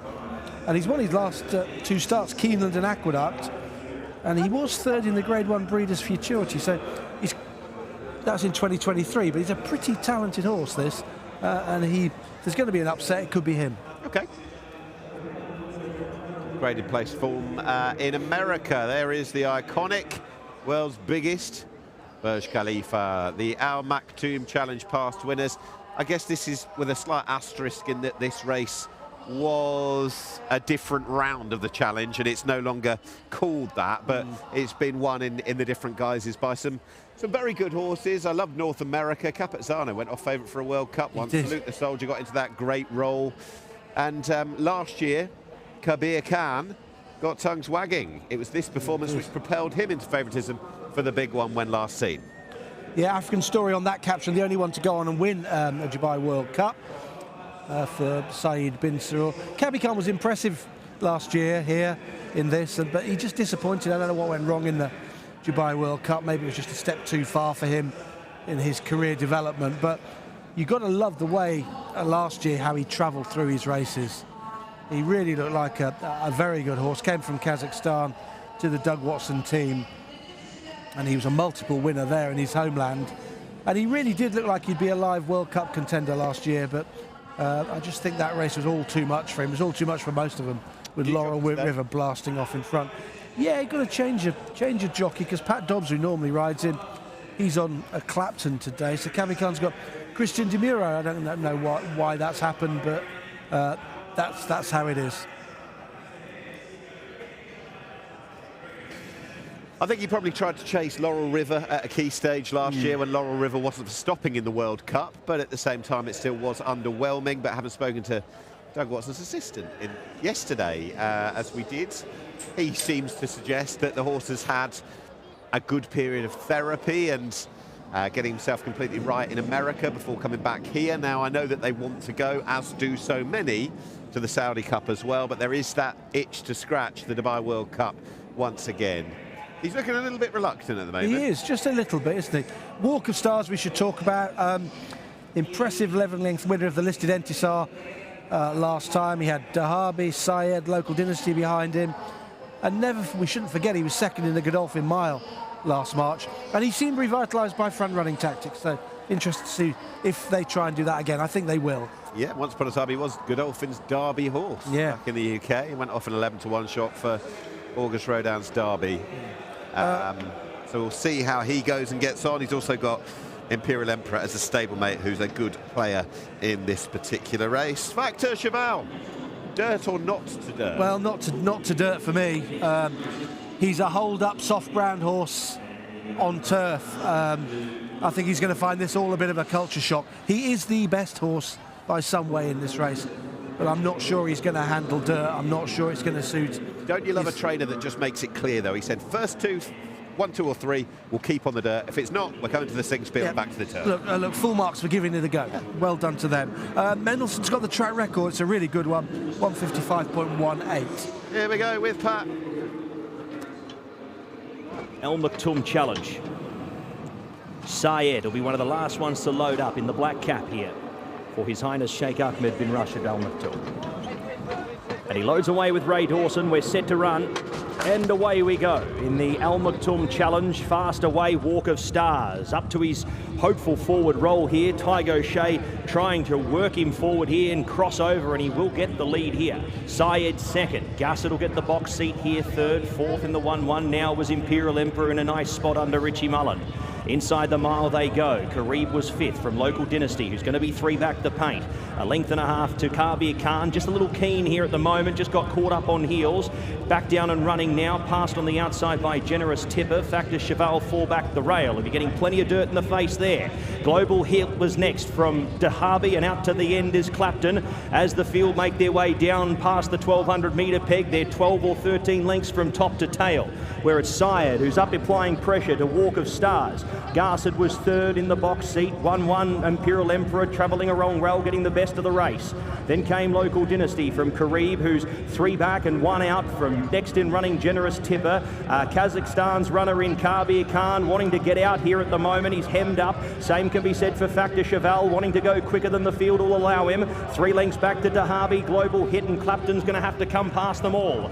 Inside the 650 they travel. Walk of Stars retakes the lead, but it's his stable compatriot in Imperial Emperor who gets within a half length now and is starting to stalk the leader. From Karib in third, followed by Local Dynasty. Then came next him running on the outside Generous Tipper, trying to work into the race. Kabir Khan's going to need a monumental effort. Garset's been pulled out of the race. Inside the 350 in the Al Maktoum Challenge, it's Bupat Sema 1 and 2. Walk of Stars finding a little bit more here from Imperial Emperor in second. Karib, Factor Cheval making some good inroads in the late stages. Walk of Stars from Imperial Emperor here in the final stages of the race. Walk of Stars still with 2 lengths at bay, and it's back-to-back on-speed wins for Walk of Stars. Bring on the Saudi Cup.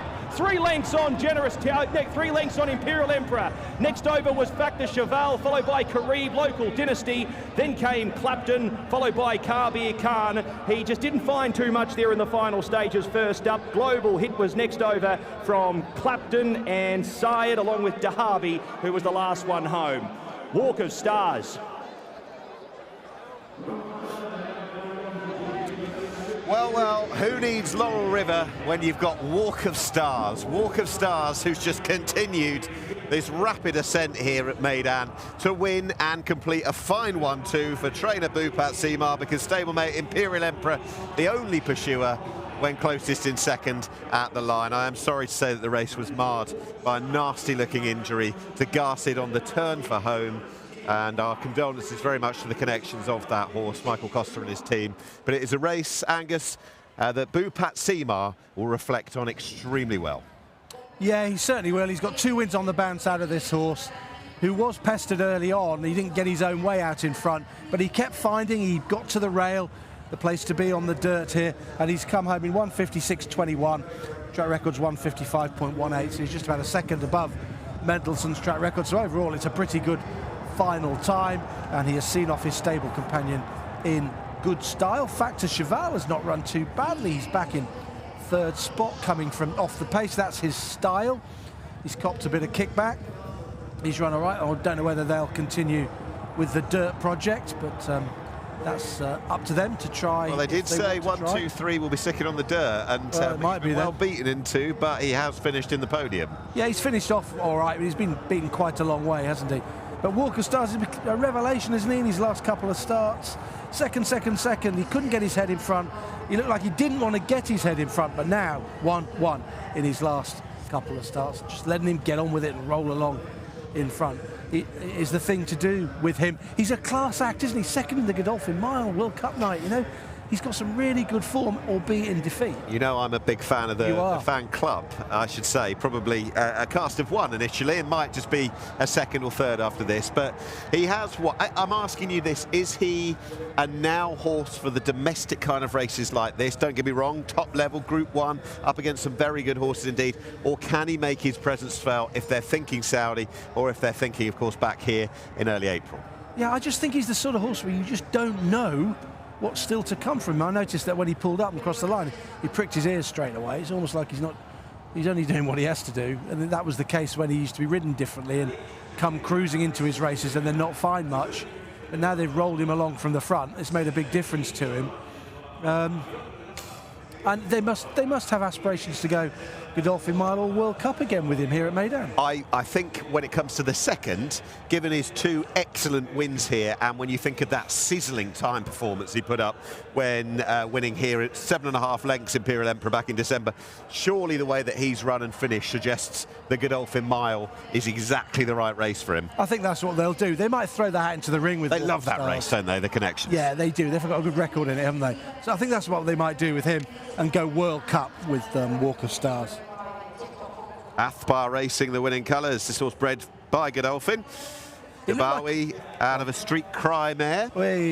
Looked like quite an even gallop, really. They went hard early on to establish a lead, 10.95, 11.65, and then it steadied a bit, 11.73, 11.79, 12.08, 12.33, and then picked up again. So Tanochet's, he's got a little bit of a breather into Walk of Stars before going again in the home straight. I understand Garcid is still being treated on the track on the home bend, or certainly the screens are up. For our great winner of this race last year, Kabir Khan, who has been off since going off a beaten favourite in the Dubai World Cup. His summer was spent in America. He's back to Doug Watson, but that wasn't a 2024-like performance. No, he's a bit disappointing. I think he was a bit keen early on, wasn't he? And he got some kickback as well. It didn't really work for him tonight, and he didn't finish his race off. So back to the drawing board a little bit with him. They'll be slightly disappointed with that, I think. He's finished in 6th. He was well beaten in the end. Tiger O'Shea said that he's not necessarily the easiest horse, this one. I don't think he has been. I think Imperial Emperor would be a much better behaved or straightforward individual, but it doesn't matter if they go and win like this. No, he'll be relieved after the defeat of Laurel River that he's got this horse home. And that's, by and large, looking at the sectionals, he's got it right from the front. He soon was gunning for the lead from the gates. And it'll be a popular winner as he comes back in for Bupat. And he's got Tuz to come, Tag, so he will be very hopeful of a double. He has got Tuz, the sprint sensation, and the first prize of 2.2 million dirham. We're going to come back to that mortgage point once again. Can't be too bad for whatever outstanding finance there is for Tiger O'Shea, as he's been quick to stress as well. So really good result for Zabeel Stables, a 1-2. Walk of Stars beating Imperial Emperor, Tiger O'Shea, and Richie Mullen, who won our Purebred Arabian event earlier today. This is his only ride in the Thoroughbred division. A good second, so fantastic result for the stables. Walk of Stars it is who wins.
Walk of Stars is heading out of the winner's enclosure there. We're going to grab a word with Tygo Shea. I don't think his evening is over just yet. He's got an exciting ride to come later on twos, but Walk of Stars, that was a great performance. He loves being out in front, doesn't he?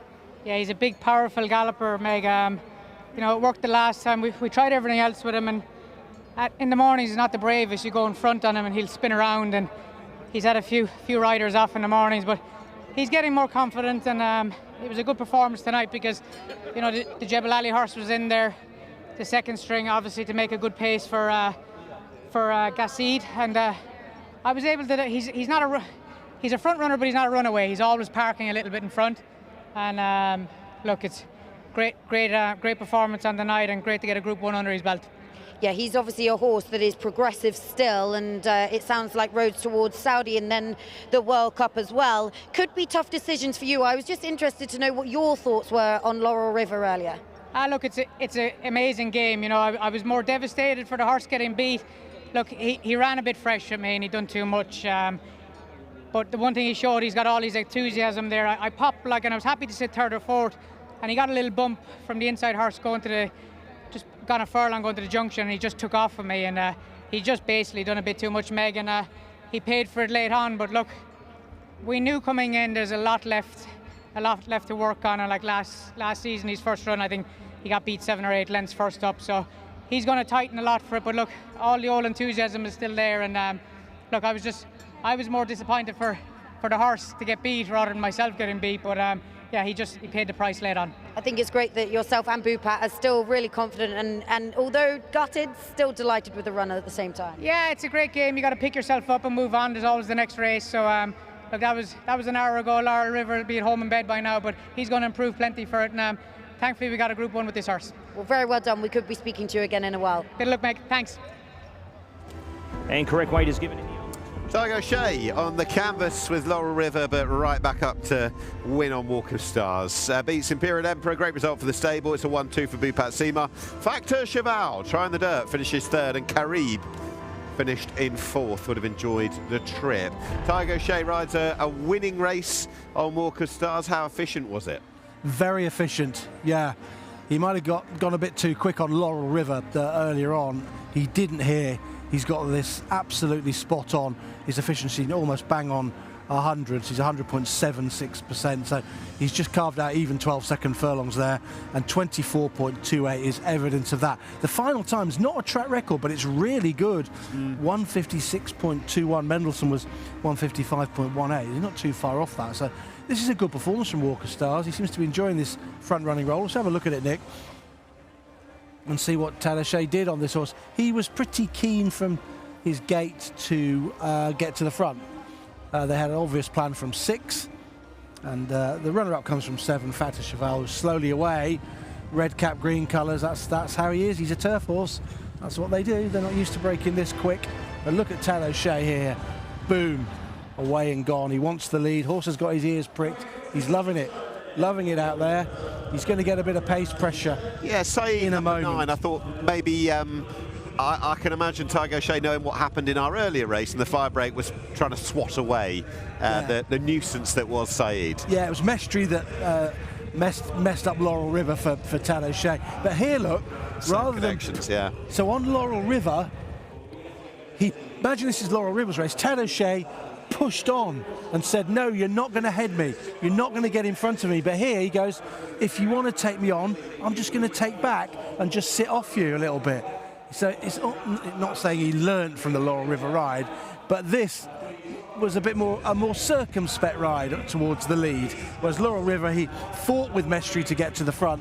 Here he thought, well, Saeed, if you want to go on towards the outside, you go on, I'll just take back and we'll just sit chilly. But this horse has got a little bit of an enigma about him, but he's also pretty content in the fact that he's got a race-fit animal underneath him. Yeah, definitely. Look, these are even fractions. He went hard early on, 10.95 for his first full furlong, but then he's gone 11.65, 11.73, 11.79, got a bit of a breather, 12.08, 12.33, and then came home okay, 12.28 and 12.01. So it's very even stuff from Tygo Shea. What are the vanquished? Well, look at Factor Cheval. Factor Cheval's travelled quite well in mid-div. There he is in third place. He'll run on in the closing stages. Not sure about dirt for him, but what are we to make of this horse?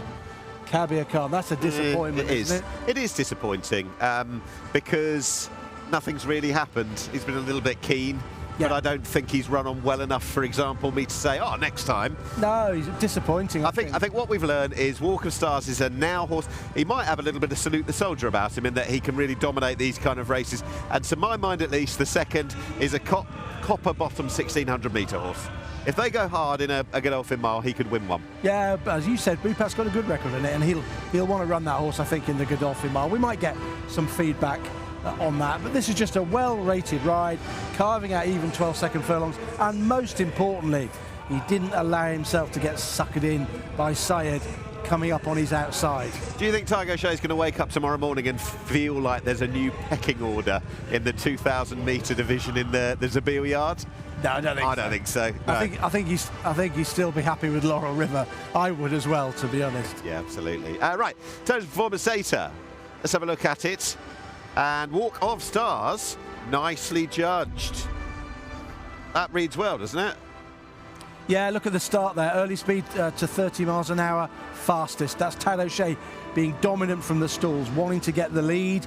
His top speed was 5th fastest. His average, he was fastest at 37.6 miles an hour. And his late speed, and that tells us he was rated well, just over around about 12.5 seconds for each of the last couple of furlongs. Good ride, Tad O'Shea. Well judged. Walk of Stars Connections, Seeing Stars. Let's take in the presentation.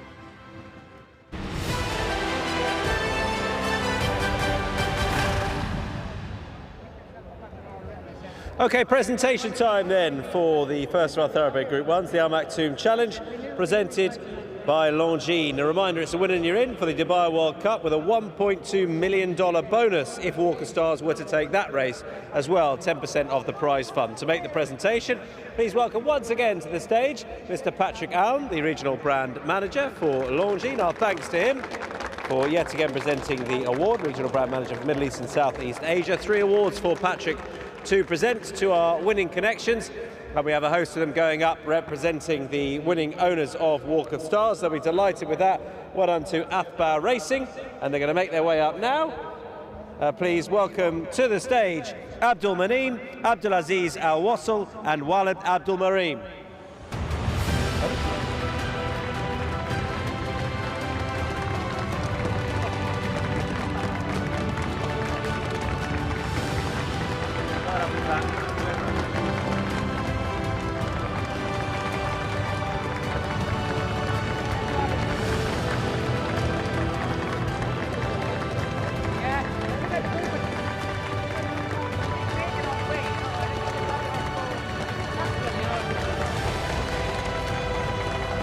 Well done to winning connections at Walk of Stars. There's the winning owners, and now we will welcome up to the stage the winning trainer. Please welcome both Bupat and Caroline Seamar.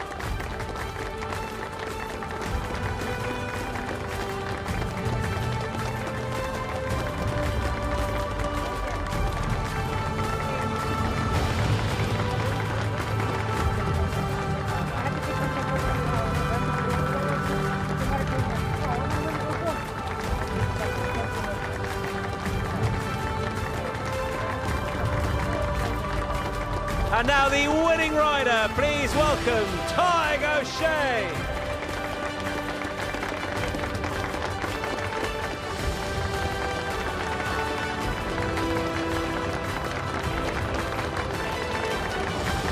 Well, that's a Tig, another Group 1 success for him. And now they'll all come back together. Bupat and Caroline Seamar, representatives from Athbar Racing, Tiger O'Shea. Our thanks to Patrick Allen, and the winner of the Al Maktoum Challenge presented by Longines, Walk of Stars.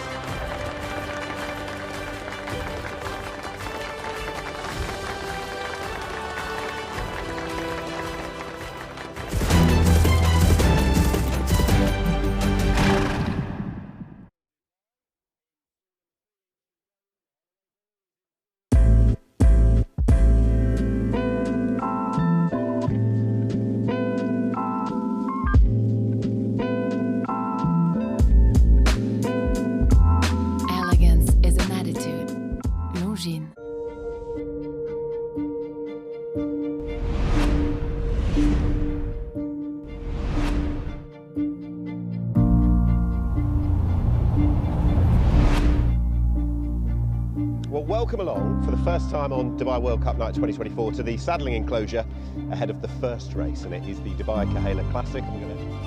We are set here for the $1 million from the Dubai World Cup start, 2,000 metres. For the 28th, the Dubai Khail Classic. This is Jebel Hatta.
Well, the runners are in the pre-parading ahead of the Jebel Hatta.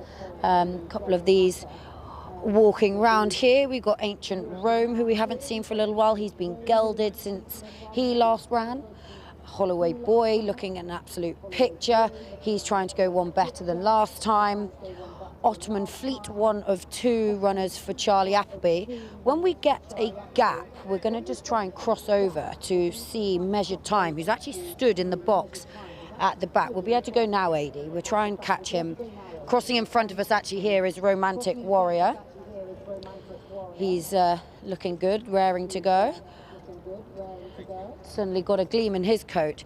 Staying in the box for a little bit, Measured Time. He's going to go down the chute and straight out onto the track. When he does go out, he's nice and relaxed in the box. So obviously the usual routine is working. Red Hood will be taken off down at the start. He won't be running in that.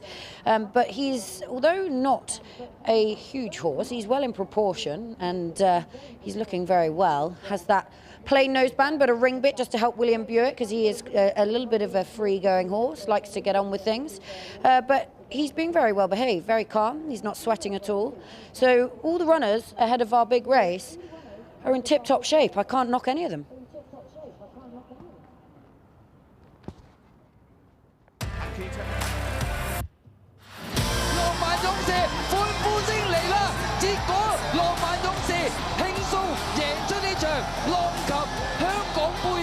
That's the Warrior, Romantic Warrior. It's history at Shartin. 3 cups, Romantic Warrior. Yeah, he's the best, but I have to take another bigger challenge to go to Dubai. I haven't been to Dubai for 25 years. Horse of a lifetime.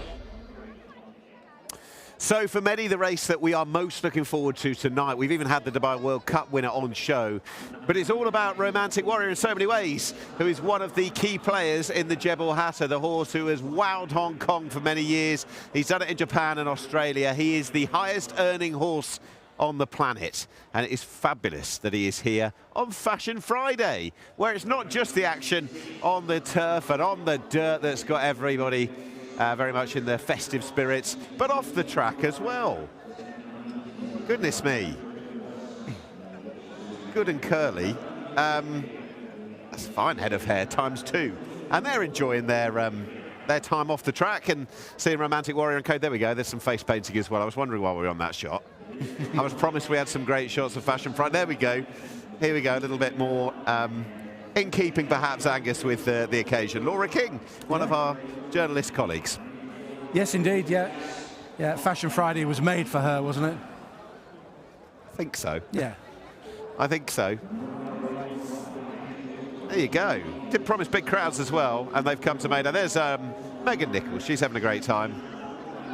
And I think, like her, we're all looking forward to seeing the great horse, Romantic Warrior, but he's really going to have to go some against Measured Time, I imagine, on what could well be just the way that, Angus, we'd look at this, a home fixture for the Godolphin runner. He's the track record holder. William Buick will know every way he wants to get James McDonald and Romantic Warrior taken out of their comfort zone. Yeah, he was really good last time, Measured Time, wasn't he? Breaking the track record, quickening up in fine style in the closing stages. It is a home fixture for him. He goes really well here. I think he's posted his best efforts here. He likes the place, figures to get his own way in front as well. So it's not going to be straightforward for Romantic Warrior, who's got bigger targets in the future. So something of a prep run here before he goes to Saudi on the dirt, but he's a world-class racehorse. It's great to have him here. Let's have a look at Romantic Warrior doing what Romantic Warrior does, and winning as recently as the Hong Kong Cup for a third occasion back on the 8th of December. 3 wins in that race for Romantic Warrior, 3 wins in the UAE Jockeys Championship for the man, this is the segue I was dreaming of, for the man that's just joined us on the sofa, Richie Mullen, who's a winner and a second into Fashion Friday, as we take in the clip of this wonder horse. Richie, welcome along, coming over to Dubai. We're all expecting fireworks.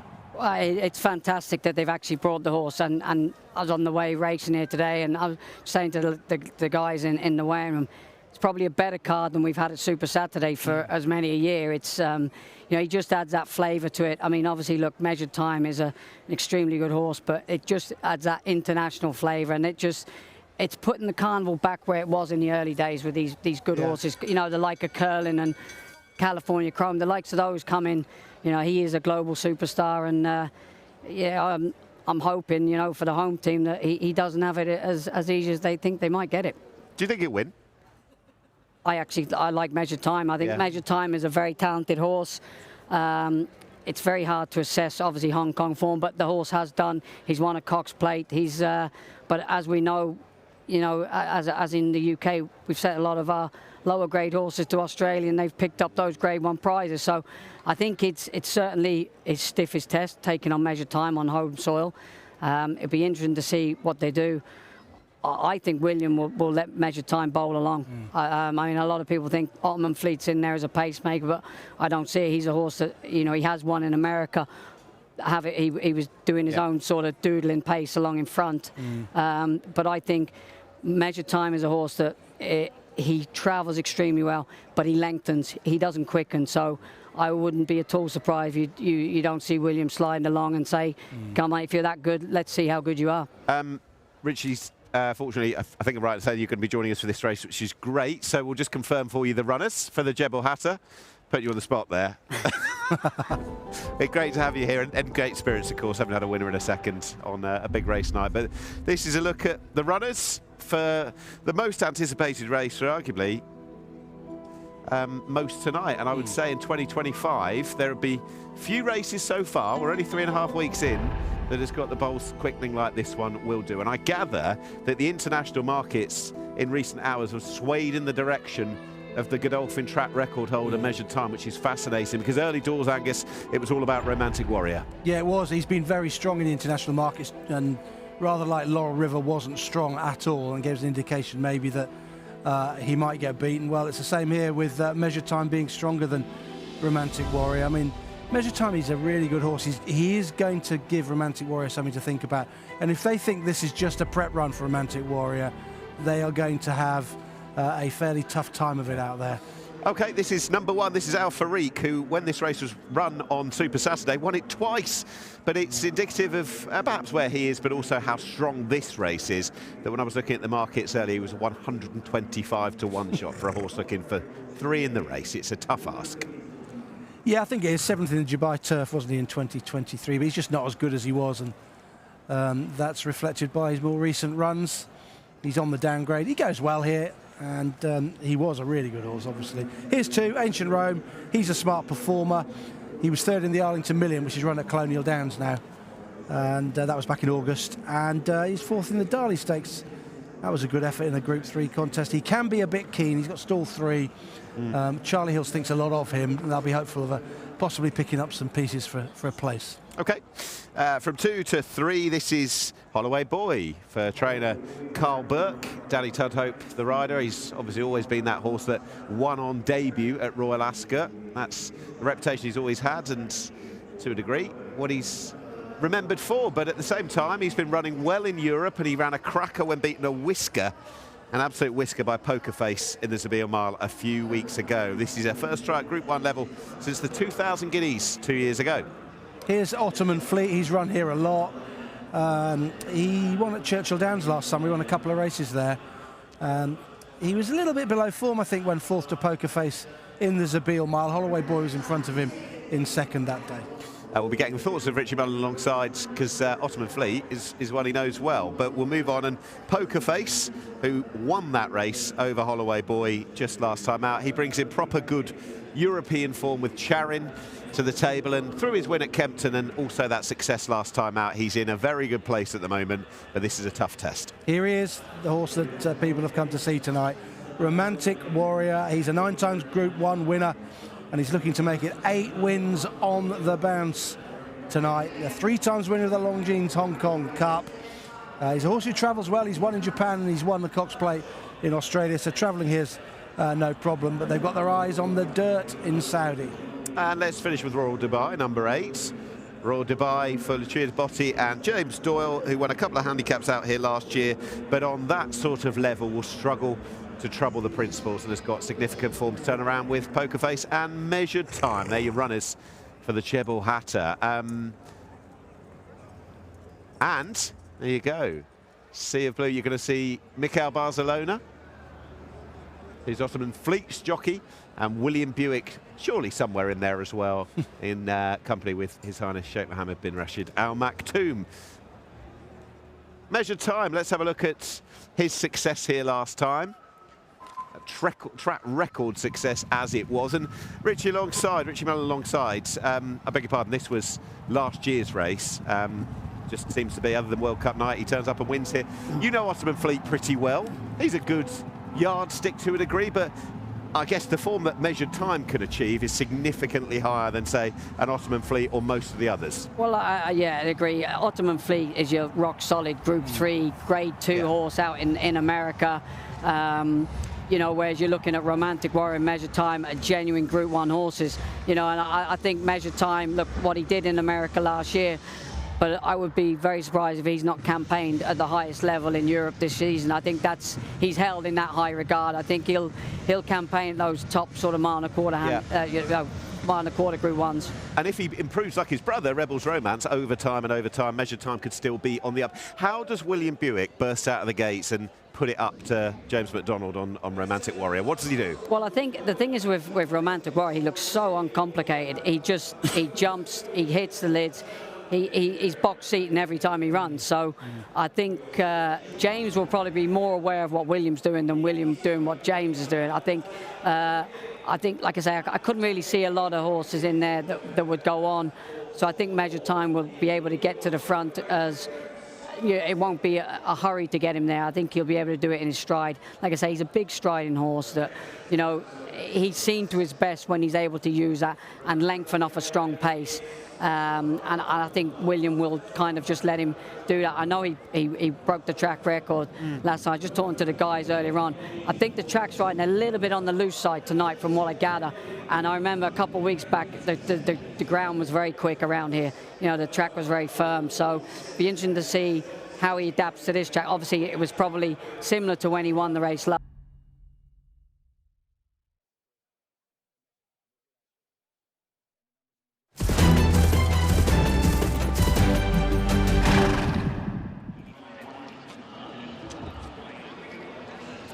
Well, we welcome back in the magnificent winner of the Jebel Hatta, and that is Romantic Warrior. Is a race that is going to sadly be etched for all the wrong reasons into the history books, with the incredibly distressing injury to Measured Time. But this is a horse we wanted to see, a headline act from Hong Kong, brilliant in his homeland. And wherever he's been of the highest order. Australia, Japan, and now here in Dubai. Does this set him up for a Saudi Cup? A crack at the World Cup? The highest earning horse there's ever been has just added another 1.1 million dirham to the coffers. And James McDonald, having never ridden in Dubai before, is 2 on the night after Meydan is the one that mattered most, Romantic Warrior, who has won the Jebel Hatta. And his performance, Angus, in isolation will be scrutinised and, of course, assessed, analysed. The rider didn't panic whatsoever, and it was an incredibly polished performance from a world-class racehorse. Yeah, world-class jockey as well, cool ride. William Buick went clear on measured time. It looked for a moment turning in as though he'd stolen it, really, and he wouldn't be caught. But James McDonald timed this to perfection. He's lowered the track record. We've had 4 track records go down tonight, and this is another one, 1:45.1. But in very sad circumstances, we have to analyse what we've seen from Romantic Warrior, and it was really impressive performance from him. His final 400 metres, 22.29. He quickened up really well. Yes. James McDonald, box office jockey on one of the most famous horses on planet Earth. He said he is just the best, and that is what he is. And he showed Dubai what he can do as well. Let's hear now from James McDonald. Oh, James McDonald getting a big hug there from trainer Danny Shum. James, can we just grab a quick word with you there? Obviously devastating circumstances and not the ideal situation, but Romantic Warrior himself, he must have given you a great feel there. He always does. He's just a very good racehorse, and he adapts to any circumstances and during a race. He goes on any surface, adapts to any pace relation, and it's just a great turn of foot. Very strong-minded horse. The way that he pings out the gates, but you can take him back and he just relaxes. He's the ultimate professional. He could be a sprinter. That's how fast he is, though. Just a superstar, and I was a little bit worried. He was a bit fresh above himself in the parade ring, and he managed to get his cool going down to the start. So that was thankful, and he executed the gallop perfectly. I mean, if this is him not quite at 100%, then I can't wait to see him when he is. What a phenomenal performance. Yeah, it is. It's very exciting, but in saying that, Saudi's a completely different kettle of fish. So we're going in territory sort of motions with him, because I don't know if he'll go in the dirt. He's got a phenomenal will to win, so that will take him a long way. But this is taking it to a new pain barrier. Well, look, enjoy this moment. Very well done, and a double. You're breaking more track records. You're riding with speed tonight. Thank you very much. He loves the horse, and wherever this fella goes, he is very, very good indeed. Romantic Warrior has won the Jebel Hatta, presented by Longines. It was our Group 1 turf feature of the night. James McDonald riding, the winner for Danny Shum.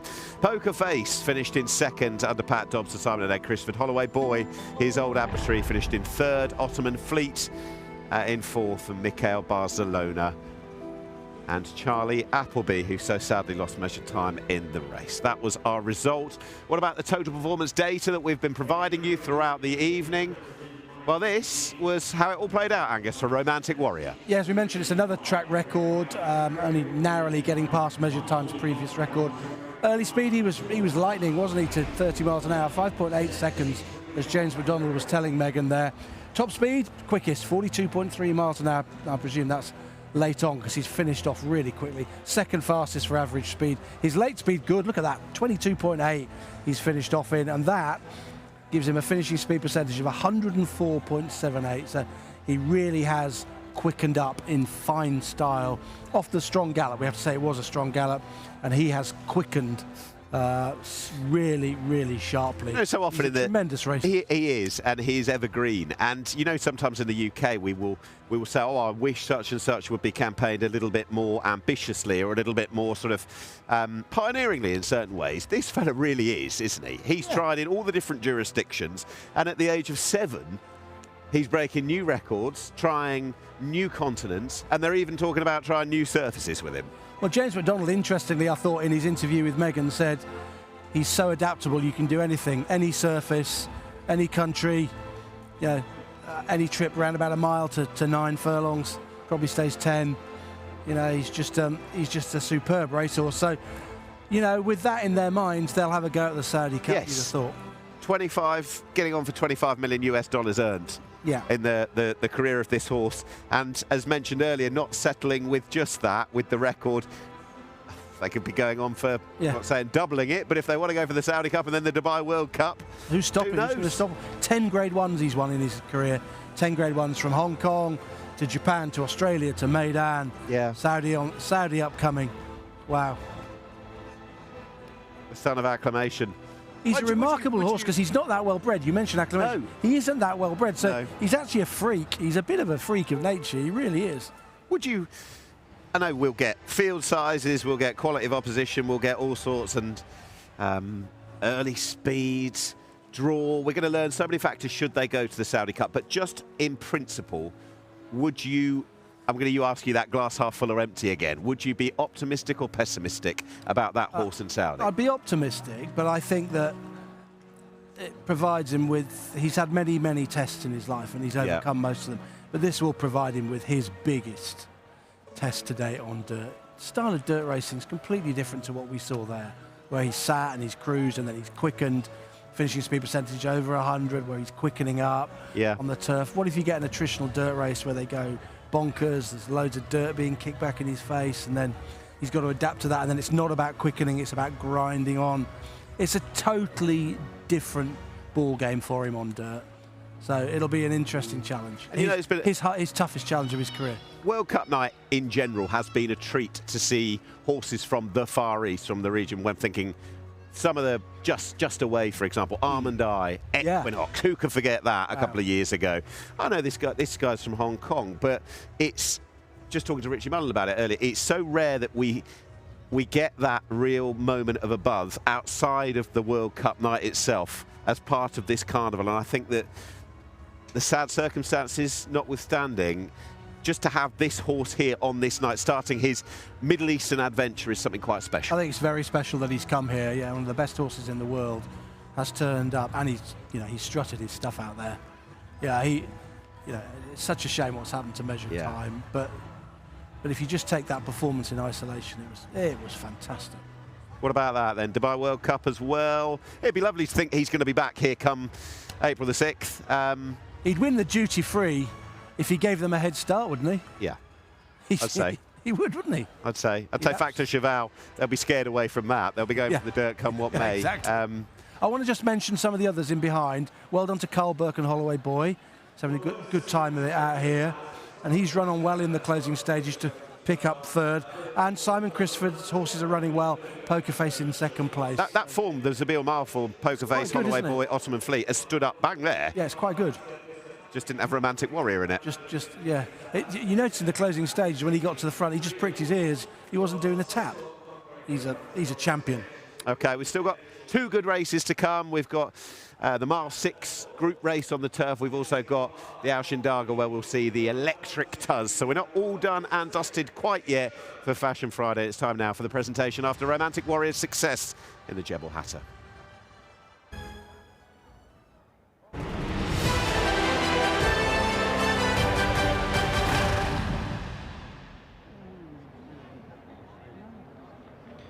Well, the most dramatic of Jebel Hattas, probably the best ever as far as the figures went as well. A brilliant performance from Romantic Warrior. We'll meet the winning connections very shortly. Once again, to make the presentation for the Jebel Hatta, presented by Longines, our thanks to Mr. Patrick Owen, the Regional Brand Manager of the Middle East and Southeast Asia. Patrick presenting the 3 awards to our successful Hong Kong raider, Romantic Warrior's connections, who will meet very shortly. And first of all, connecting on behalf of the winning owner, well done to Peter Lau. We welcome to the stage Christy Schum.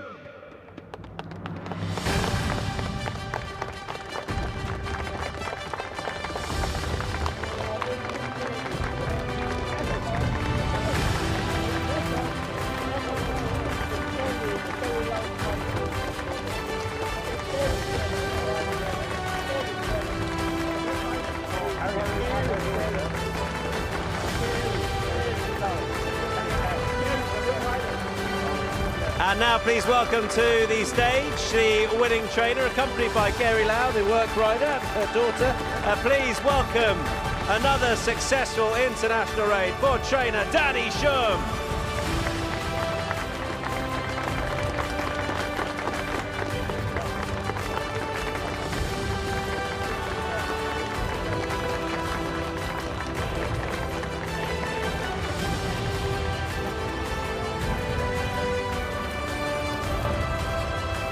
And for the second time tonight, please welcome the winning rider of Romantic Warrior yet again, James McDonald.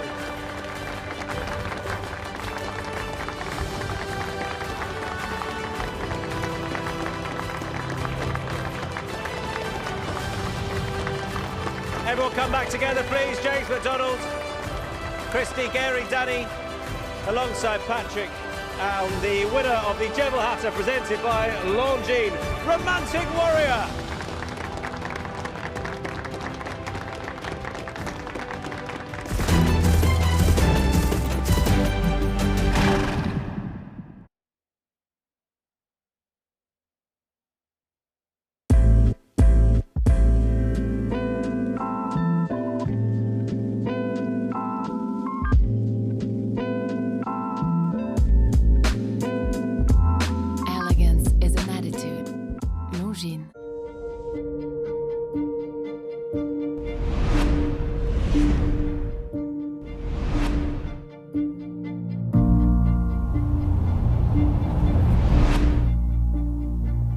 Well, welcome along for the first time on Dubai World Cup Night 2024 to the saddling enclosure ahead of the first race, and it is the Dubai Khail Classic.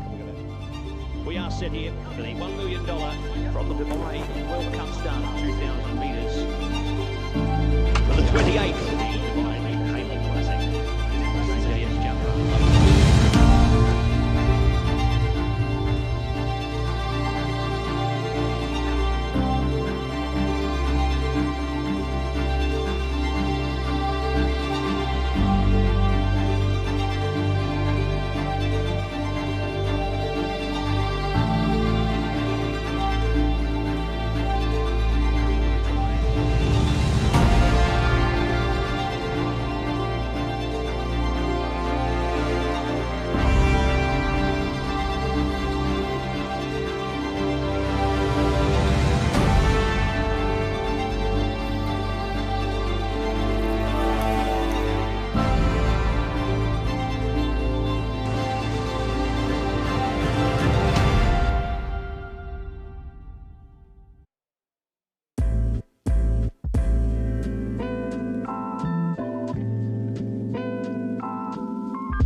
Trainer Danny Shum alongside. This horse has taken you to all parts of the world and he's never really let you down. What a horse, well done. Yeah, he's a really, really good horse.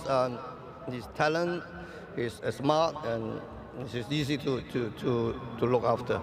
What were you thinking as the race developed, when measured time went a long way clear, when James was sat quite a way off? Were you worried? I'm not worried because I trust James McDonald about the section. He's a world-class jockey. I always tell him the next 10 years is his world. If we keep going, work hard, concentrate, a little bit selfish, he will be the top of the world. And look, I know, it was a dramatic race. It was a sad race with measured time, but I'm sure you watching what Romantic Warrior did, it was so exciting to see him go and get measured time, go and pick him up the way he did. I mean, we know he's hugely talented, but when you see it like that, it really puts into perspective how good your horse is. I think he's one of the best in the world, for no doubt. He got good turn of foot. He listened to what the jockeys want him to do. He can kick. He must be a very, very good horse. Can chase for 10 lengths margin. Otherwise, cannot. We saw earlier in the week the bond you have with the horse. We saw you after his work, and you were with him in the stable, giving him a carrot, giving him a cuddle. We know how much you love this horse. Yeah, he knows I love him. I know I love him a lot. Yes. And how are you feeling about going to Saudi and the dirt? It's a good question. If he run on the turf, I'm confident he can win.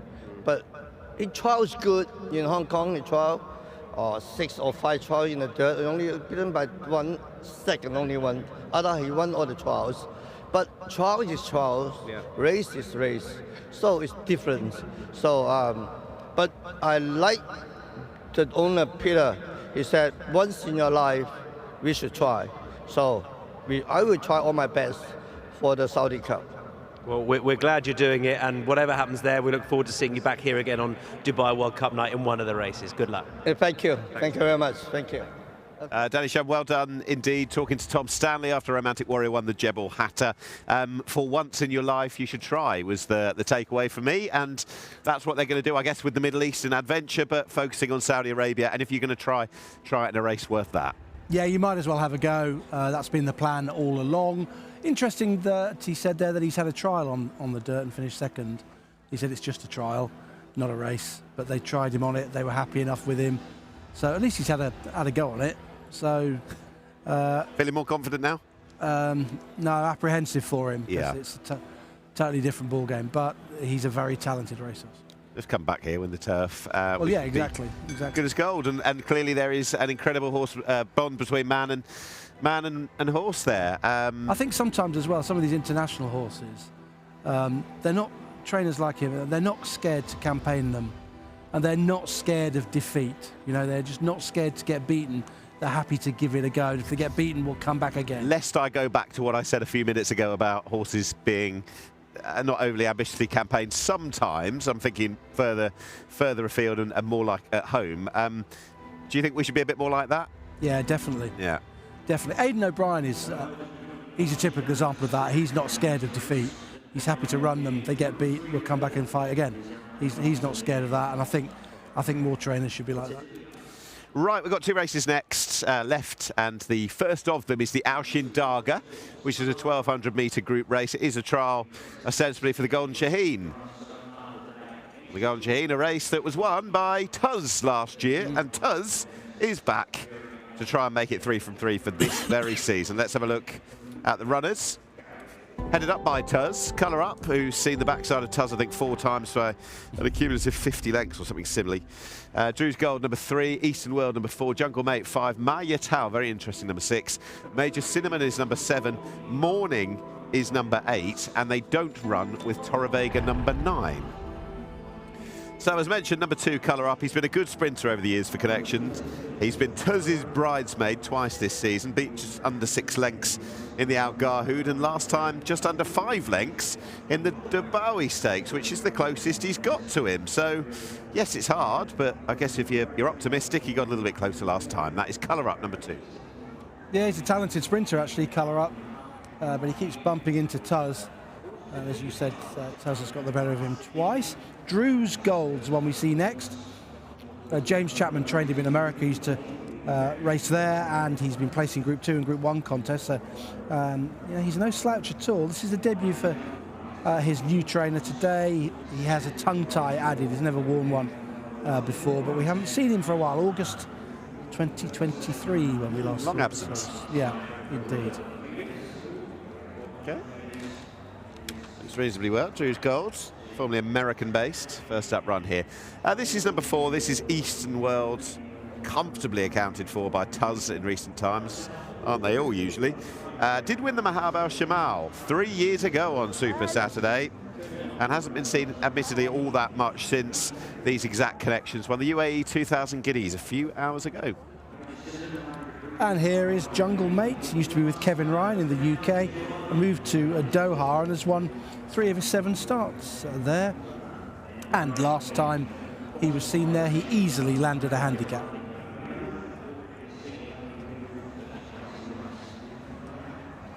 Thomas Lukasek riding here for the first time in getting on for a decade on Jungle Mate. Number 6, this is a very interesting runner. This is Maya Tao for Michael Costa and Ben Cohen. Michael Costa for Sheikh Ahmed bin Rashid Al Maktoum's already had a winner with Marban. Maya Tao 2 from 2, not seen since winning the 2,000 guineas trial last January. It's been well over a year off, but I won't forget how well he thumped his rivals on start 1 at Jebel Ali. He's an unknown quantity. Major Cinnamon, number 7, won a maiden here in 2021. He won the Jebel Ali handicap off 88. He's very speedy, but he could be outclassed here. And there is number 8. That is Morning, who won a handicap on Festive Friday 2 starts ago. Floodlights glittering. High up in the sky above Meydan. We are still waiting on our star attraction, the poster boy of the race, Tuz. That's very psychedelic, isn't it? We are still waiting on Tuz, but such is his way of doing things before a race. In the preliminaries, it might just be that they're going to keep him away and not get him to overdo things, because I've seen it myself, and I know that last time, watching on from afar, he got himself a little bit agitated. But it doesn't stop him on the track when it comes to the key stuff, the actual racing action. No, it doesn't. I think they're leading him out to get to onboard him near the track. So I think they've avoided the parade ring and they're just leading him out. And I believe Talashay's not on board yet, but he will be when they get out on the track. So they're just trying to keep a lid on him as he goes down. He's going to wear a red hood to go to post as well. Yep, there's plenty of local know-how with Tuz. We've seen how he's been rejuvenated to a degree over the last couple of years as a sprinter and found as one of the fastest about. He's a very good horse. Here he is. And he won the best race over 1,200 metres on the dirt that there is here, the Golden Shaheen, last year. Might have surprised a couple that day, but doubtless not connections. There's Bupat Seema, walks alongside Tiger O'Shea. There won't be too many secrets that this horse can hold from them. He won this race 2 years ago, actually, when it was staged on a different night. And he's proved dominant in the Outgar, who later the Dubai Stakes. You could argue last time out that perhaps he wasn't quite as impressive to the eye. But in winning last time out, it was 800 up for Tiger O'Shea in the UAE. And he finds a way of winning come what may, doesn't he? Yeah, this is him in the Jebel Stakes, 4 3/4 length winner. He's done it nicely from colour up. He's 2 from 2 this season. He's a top-class dirt sprinter. And you can see that he's winning this with a fair bit in hand. And he'll be pointed towards the Golden Shaheen once again. I mean, we don't see many Golden Shaheen winners winning 6.5 lengths, but that's what he did. He was that impressive on World Cup night. And they're keeping him relatively busy. You remember horses like Ronaldo the Wizard that they were very circumspect about running him. They looked after him, didn't run him much, but they're happy to let this fellow just keep on rolling and keep turning up. The interesting thing, I suppose, is that he went to Saudi last year, was well beaten. It didn't stop him going and winning on World Cup night. And Bupat Seema said, he's not a young sprinter, this horse, and he suggested that with the way that the programme shapes up this year, it doesn't sound like Saudi's necessarily on the agenda, but because there's 5 weeks between Super Saturday and World Cup night, we might get to see him even more. He's already been seen, this will be the 3rd run this season, so potentially 4 or even 5. Yeah, there's a bit of a bigger gap between Super Saturday and the World Cup now, isn't there? So gives trainers a chance to run at both, and we might well see him, given that he's a sprinter. I would imagine they'll go Super Saturday and then World Cup once again. And this race should be his for the taking. We've got no fitness issues. He's had a recent run. He's in good form. He's got a good draw. The yard are going well. There's very little that can beat him, I think, to be honest. He would have to underperform, certainly to my mind, or there has to be something in the last year that we hadn't seen with Ma Yatal, who looked a good horse, but he's going to have to really be, he's going to have to be a Golden Shaheen winner first up in a year and down to this trip as well. Untapped potential for him. But that's what it is, isn't it? Exactly. Tuz is making his way out, I think, and he seems quite relaxed. Seems pretty relaxed. Seems happy enough. All right, let's have a look at Ma Yatal, maybe his chief rival, Tuz's chief rival, when winning the UAE 2000 Guineas trial in early January of last year, and it's not been since then. Now, I think there was an expectation he was going to go and win this day, given how emphatic his Jebel Ali debut success was the time before. Whatever has ailed him has kept him off long enough that we're well over a year off the track. He's quite an impressive individual to look at. His form is okay. It's limited in the fact that we've only seen him twice. But he'd need a step forward on this. You don't see many horses win 14 lengths on debut. That's what he did at Jebel Ali. He was really impressive. He backed it up with this win. That was over 7 furlongs. It was a strongly run race, that. They got very tired in the closing stages, but 6 furlongs here. He is the most interesting of those that have got a bit of potential, but he ought not to be good enough to beat Tuz. I think tactically, it's all about Talashayh just getting on with it, really. From stall 3, I think he'll just go and lead. I'd say so.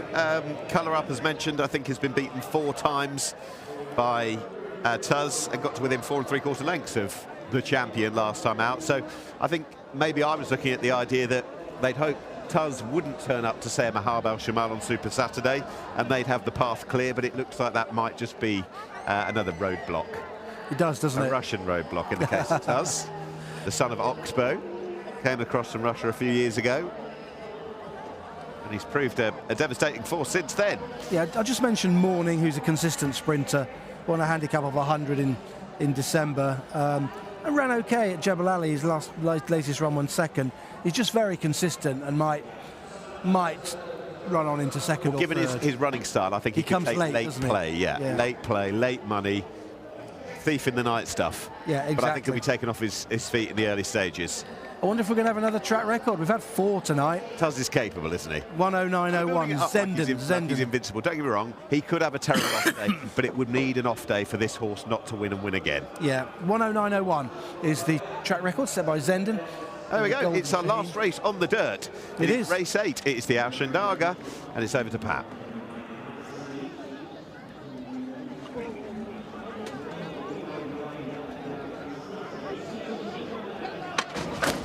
And away we go. Tuz was first to show, and he'll find his lead quite easily here. Eastern World's going to try and work up to contest him. Then came Jungle Mate from Maryatel, fourth and deep out. From Major Cinnamon, 3 wide with cover. Next was Drew's Gold, Colour Up, and Morning is last. Tuz goes to the lead. Maryatel racing very keenly, head up in the air. He's in second here and working his way towards the lead. From Jungle Mate in third, who just took an awkward step there for a second. Eastern World was next, Colour Up 3 out on the improve. Major Cinnamon even deeper. They tighten up really here while they come past the centre part of the course here, down the side on the 600 metre peg. Next was Drew's Gold, and out to the end there was Jungle Mate along with Morning. It's Tuz the leader. Maryatel's felt 4, Colour Up looks the biggest challenger here to the initial leader now. Then came Major Cinnamon, Drew's Gold, Jungle Mate, Eastern World. He hung in a little bit there, Tuz. Went a little bit of a wayward there, and Colour Up has ambled up the outside to challenge. It's Tuz from Colour Up. Tuz having to be very brave there after a little awkward moment there at the 300, but now he finds the afterburners here. He's brutal power on 4 legs, this. Tuz goes on and bolts in the Al Shindagha. 3 lengths on the line, beats Colour Up, who was very game once again. Drew's Gold, Eastern World, 3rd and 4th. Followed over by Jungle Mate, then came Morning. Maryatel keen all the way around the track, and Major Cinnamon was last of all. Tell you what, it was awkward moments and nervous moments at the 300 metre mark as he almost threw his head over the running rail, but he's recovered, and that's exactly what superstars do. They recover when they run into trouble. Colour Up presented a challenge, but once Tuz balanced up again, he burned away. And I'll tell you what, 3 lengths, had that not happened at the 300, it would have been half a dozen. Well, Tuz does what Tuz does, and has won and has beaten Colour Up again. That is the 3rd time the pair have locked horns this season alone, and it's the 3rd time they've been the 1st and the 2nd. But once again, Colour Up has got a little bit closer, and it was a race, Angus, with a seriously nervy moment as they hit the home straight. I'm not sure exactly what happened, whether Tuz nearly had a bit of a tussle with the running rail. He seemed to, didn't he? Yeah, I think originally my thought was that Taylor Shea was trying to get him to change legs and just shifting his weight in the saddle to get him to change his legs. It may not be that. It may be that he's just collided with the rail. He's hung left into the rail and collided with it, but we'll have to have a closer look at that in the closing stages. I thought this was all pretty straightforward for him, wasn't it? Lead on the rail, Maryatel too keen to the outside. Taylor Shea didn't have to go too mad. He went 11.31, 10.67, 11.14, 11.69. It didn't go bonkers, and he was able to save enough for a finish here. I'd say that this was a well-rated ride. Just trying to see what happened to him in the home straight. It's just like he's just bumped into the rail, isn't it? I don't even know if he got as close as. Colour Up's got to within a length of him at a point, but yeah, it's just from this point where Tuz goes into a relative comfort zone that the others can't quite match. And in the end, actually, when you watch it on the overhead camera, he's probably going away again from Colour Up, isn't he? Yeah, he's won it. He's won it very comfortably indeed. 1:10.43 is his time. The track record's 1:09.01, so he's a long way outside that. Now, I think Taylor Shea was trying to get him to change legs.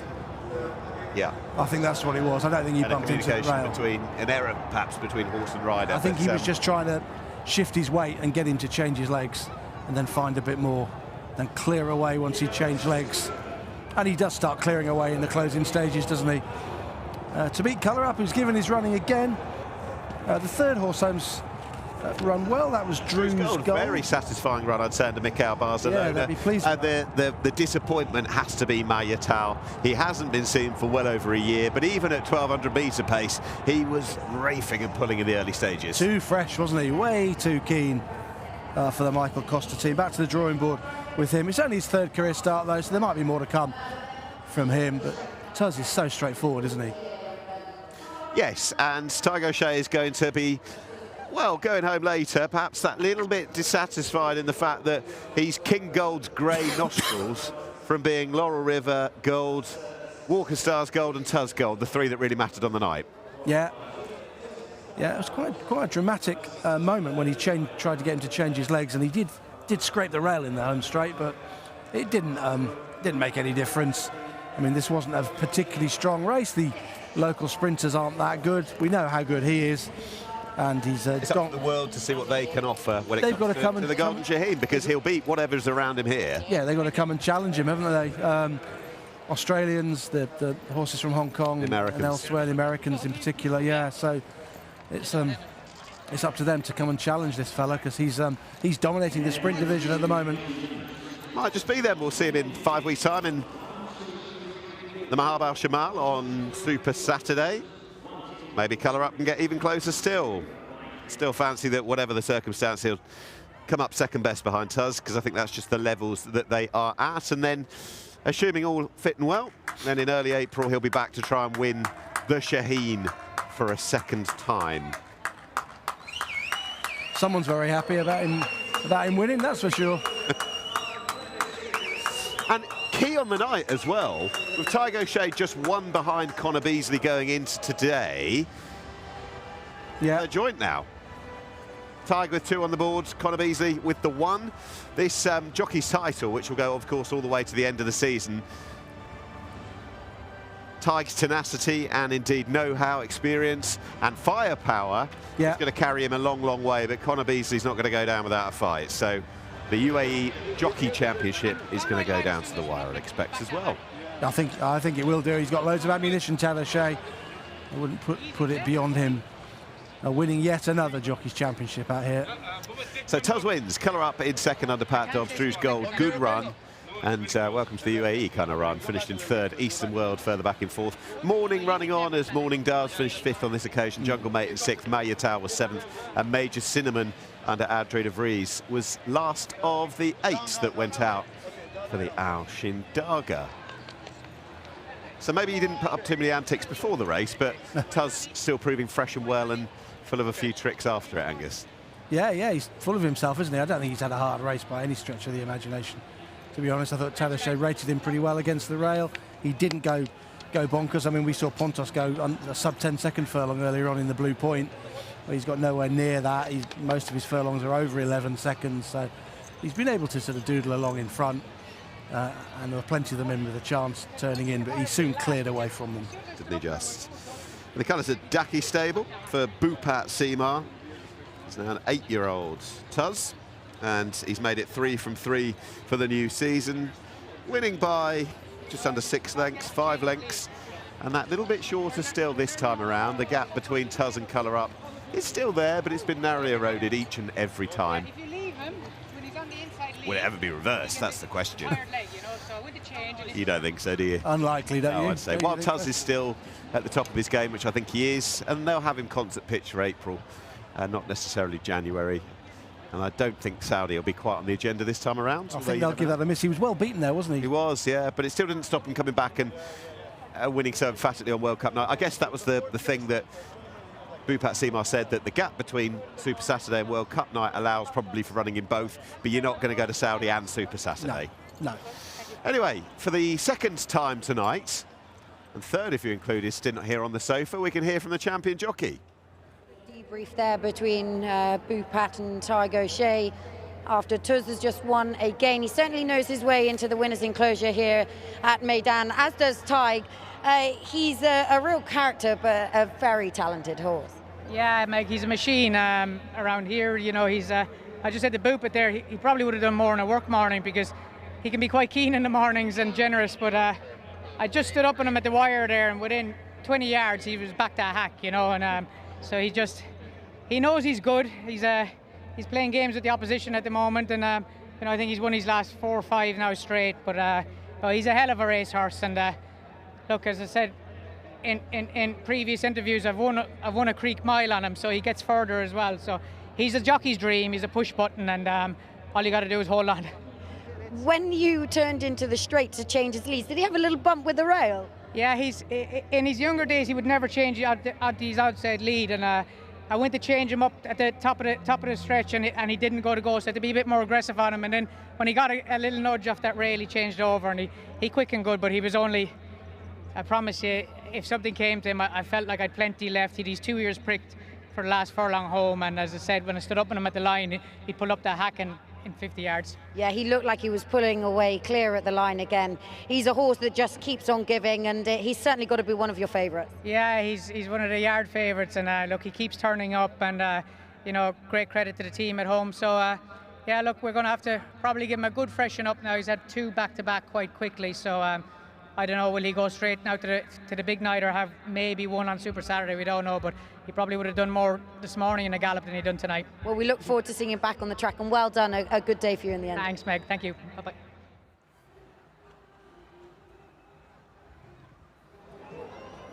Effusive in his praise, and rightly so, Tiago Shea, to his beloved Tuz. And he's brimming with confidence when talking about that horse. He's done more this morning than here in the race itself. What did he do from a perspective of the efficiency ratings that we're going to show you? Yeah, it's an interesting race in terms of the data. It wasn't furiously run at all. Tiago Shea was able to rate him on the front end. He didn't try and go clear on him. He just sat against him, and the sectionals were, well, they weren't tepid, but they weren't furious. 13.31, then a 10.67 for the second furlong, but then he steadied it a bit, 11.14, 11.69, 11.47. So they've not gone mad. That meant there was quite a few of them in contention, turning for home, and indeed 400 metres out. The race time, 1:10.43, so nowhere near Zenden's track record. 23.2 the last 400 metres, and importantly, his efficiency, 101.19%. So he's able to finish the final 400 metres 1.19% quicker than he ran the rest of the race. So what does that tell us? It tells us that he's just been rated nicely out in front, and he's not had a hard race. He's not had to run furiously from start to finish, establish a 5-length lead, and then hang on under pressure. He's just done his own thing and dawdled along and has done what Tuz does. It's suited him, hasn't it? It has. It's a perfect race for him, really. He's picked up a big prize without having a hard race. Maryatal on the outside of the field here, way too keen. He was very impressive when he won at Jebel Ali, and he came back and he won here. But look at that. Even at this pace of 1,200 metre pace, he's way too keen. These fractions here were about 11.14, 11.69, but he's still pulling hard off those fractions, so he's got to learn to settle a little bit better. He wears a cross noseband. Here's the incident in the home straight, very interesting. I thought at first he bumped into the rail just of his own accord, but I think Tiago Shea was trying to get him to change his lead, to change legs once they turned into the home straight. He's thinking about it now. He's trying to shift his weight, Tiago Shea, on him, and just get him to change leads and clear away, and in so doing the horse just bangs into the rail, but no harm done whatsoever. Athleticism's there though, isn't it, to be able to correct at that speed? Yeah, and it suggests that he had quite a lot left in the tank. Look at his ears. He's pricking his ears in the closing stages. That's always a suggestion that there's plenty there. The lugs never lie, as I like to say, Nick. And I don't think they did here, rather like Romantic Warrior when he got to the front, pricking his ears as well and winning easily. I think he's bolted up here. I think he's won really easily. Of the others, Colour Up must be given his running. The sight of the winner, the backside of him as well, and particularly when he sort of flirted with getting past him at a point, and there was half an opening. Yeah, but that's all it ever was. Yeah, and Tuz just kept finding more, courtesy of Tiago Shea rating him well in the early part of the race and not going sub 11 second furlongs, over 11 seconds for 3 of the 5 furlongs, saving energy in the early part of the race, so that when Colour Up did get to his girth, he was able to find more. Right, it's time for the first medal trophy presentation. That is something that connections of Tuz are extremely used to.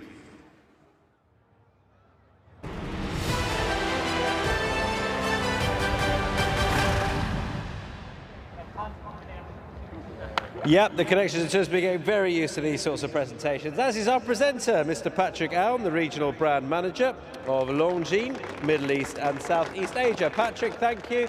He'll be presenting this award for the Shindagha Sprint, presented by Longines, and 3 awards once again to present to our winning connections. First of all, please welcome, connecting on behalf of Daki Stable, to his owners, Mr. Yevgeny Kapushev.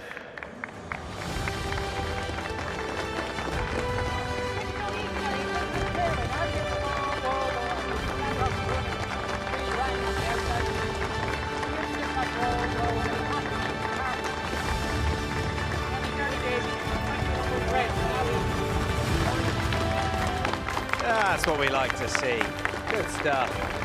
Get that trophy in the air. Well done to Yevgeny. And now we welcome the winning trainer. Please welcome Bhupat Simar, and alongside Caroline Simar.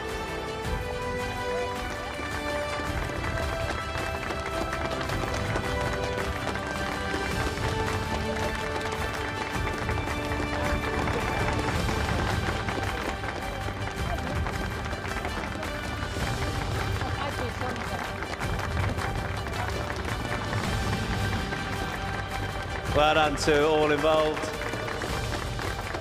and to the winning rider as well. Please welcome once again Tiger O'Shea.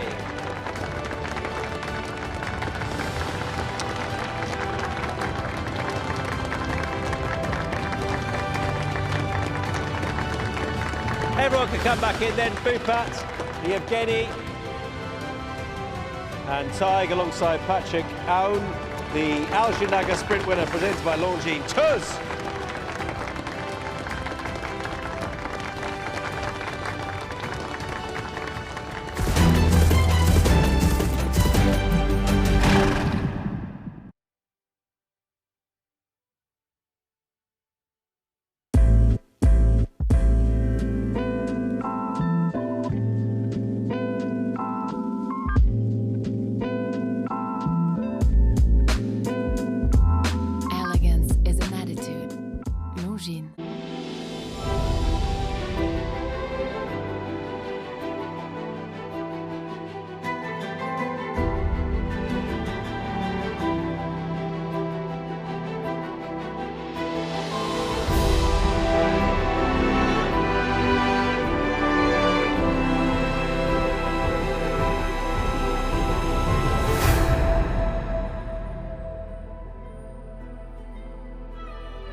One race still to come, and that is the Khail Trophy. Run for the stayers on the turf and locally at 10:10. That is the last of 9 races on Fashion Friday.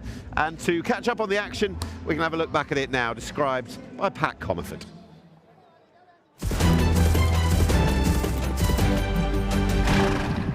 Increasing the tempo now, Unleashed, out by 3 lengths, and he's got the favourite Baraka working.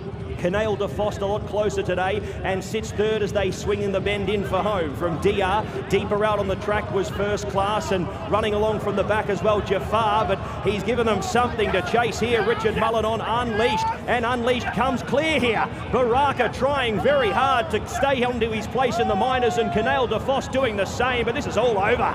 Round 2 of the Al Maktoum Challenge going to Unleashed.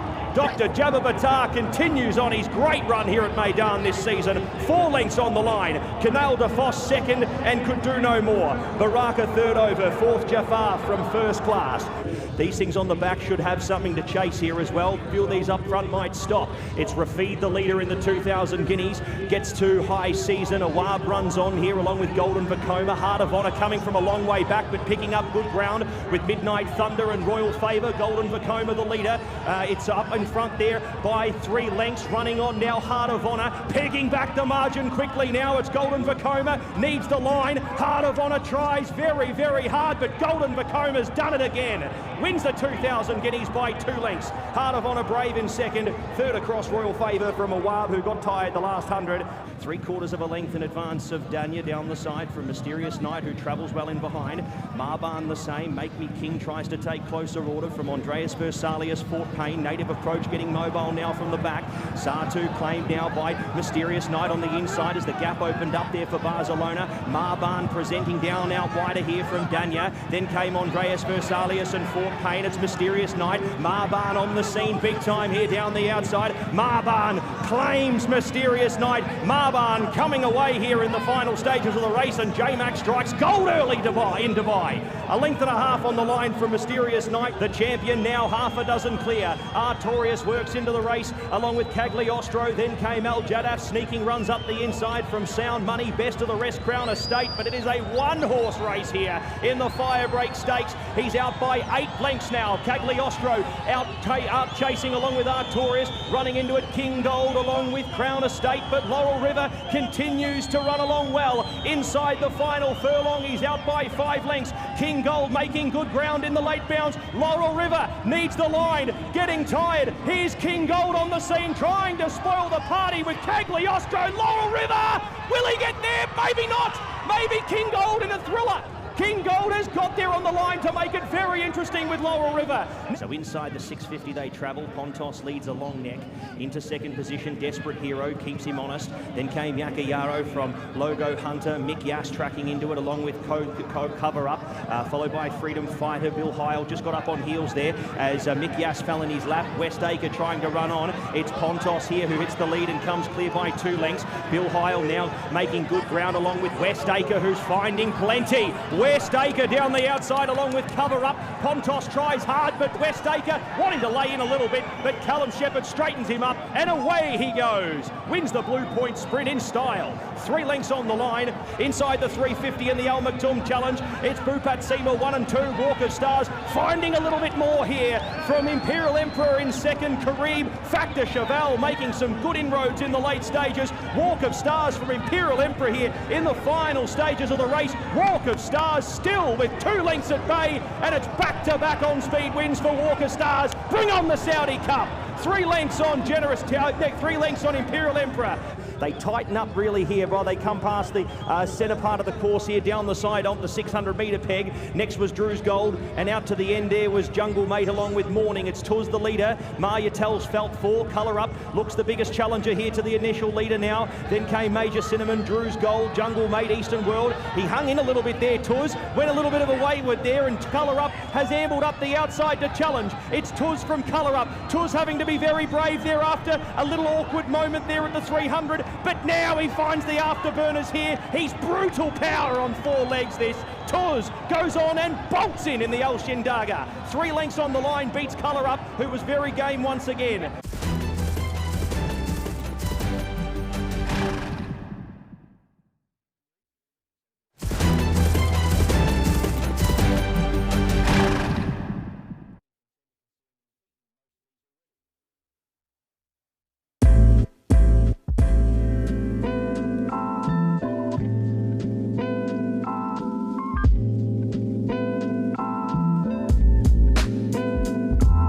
Elegance is an attitude.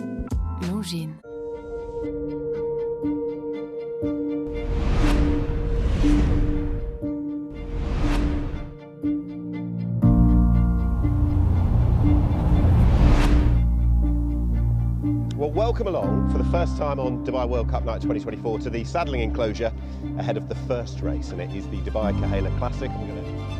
We are set here for the $1 million from the Dubai World Cup start, 2,000 metres.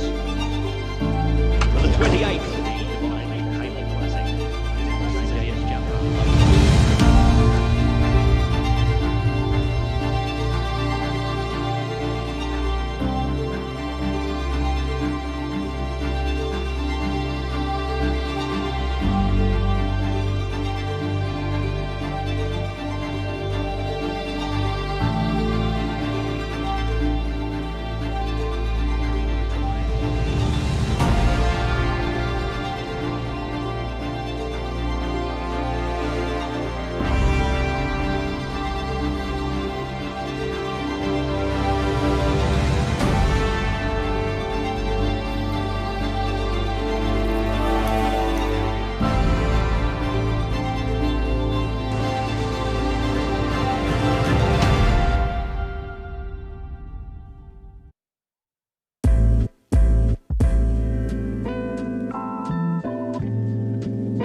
Right, 10 o'clock locally, and the Dubai skyline, full bloom. Look at the Burj Khalifa there, lit up, and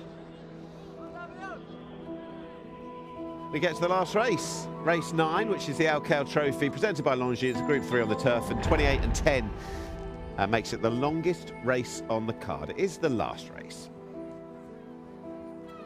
These are your runners. One Smooth Operator, who's been in Australia for Brian Ellison. That horse is number 1. Pridwin for George Scott, bids for a double for the trainer, is number 2. Epic Poet, winner last time.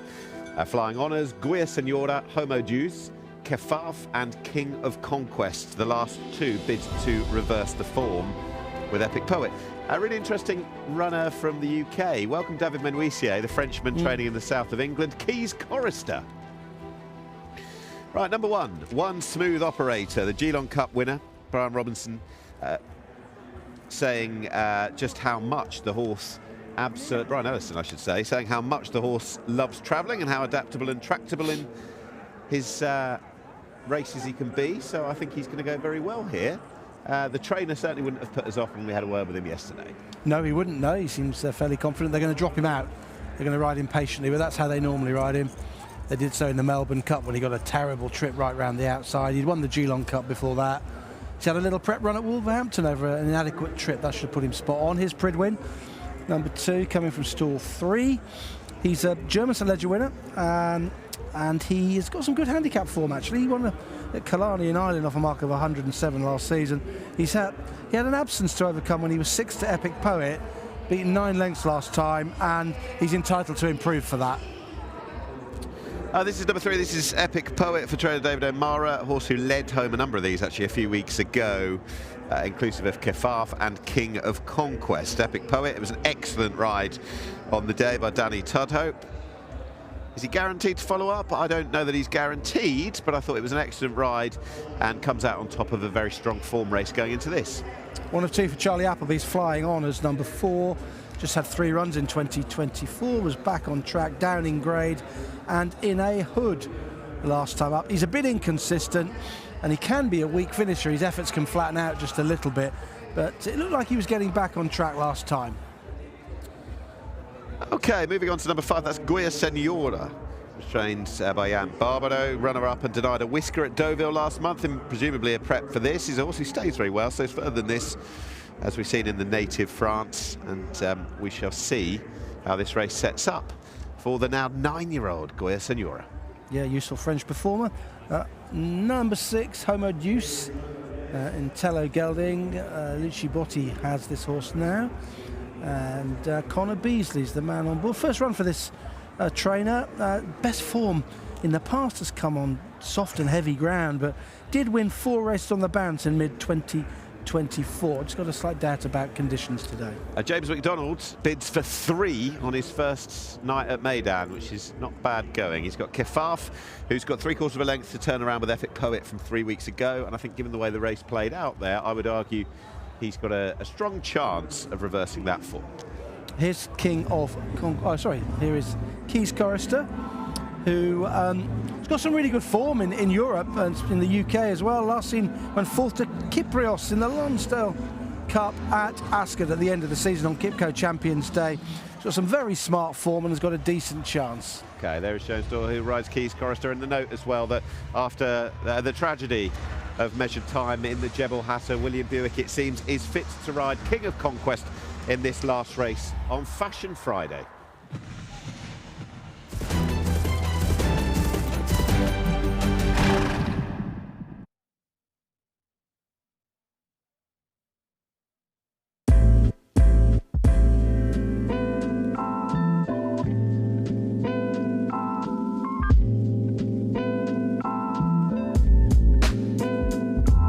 Elegance is an attitude.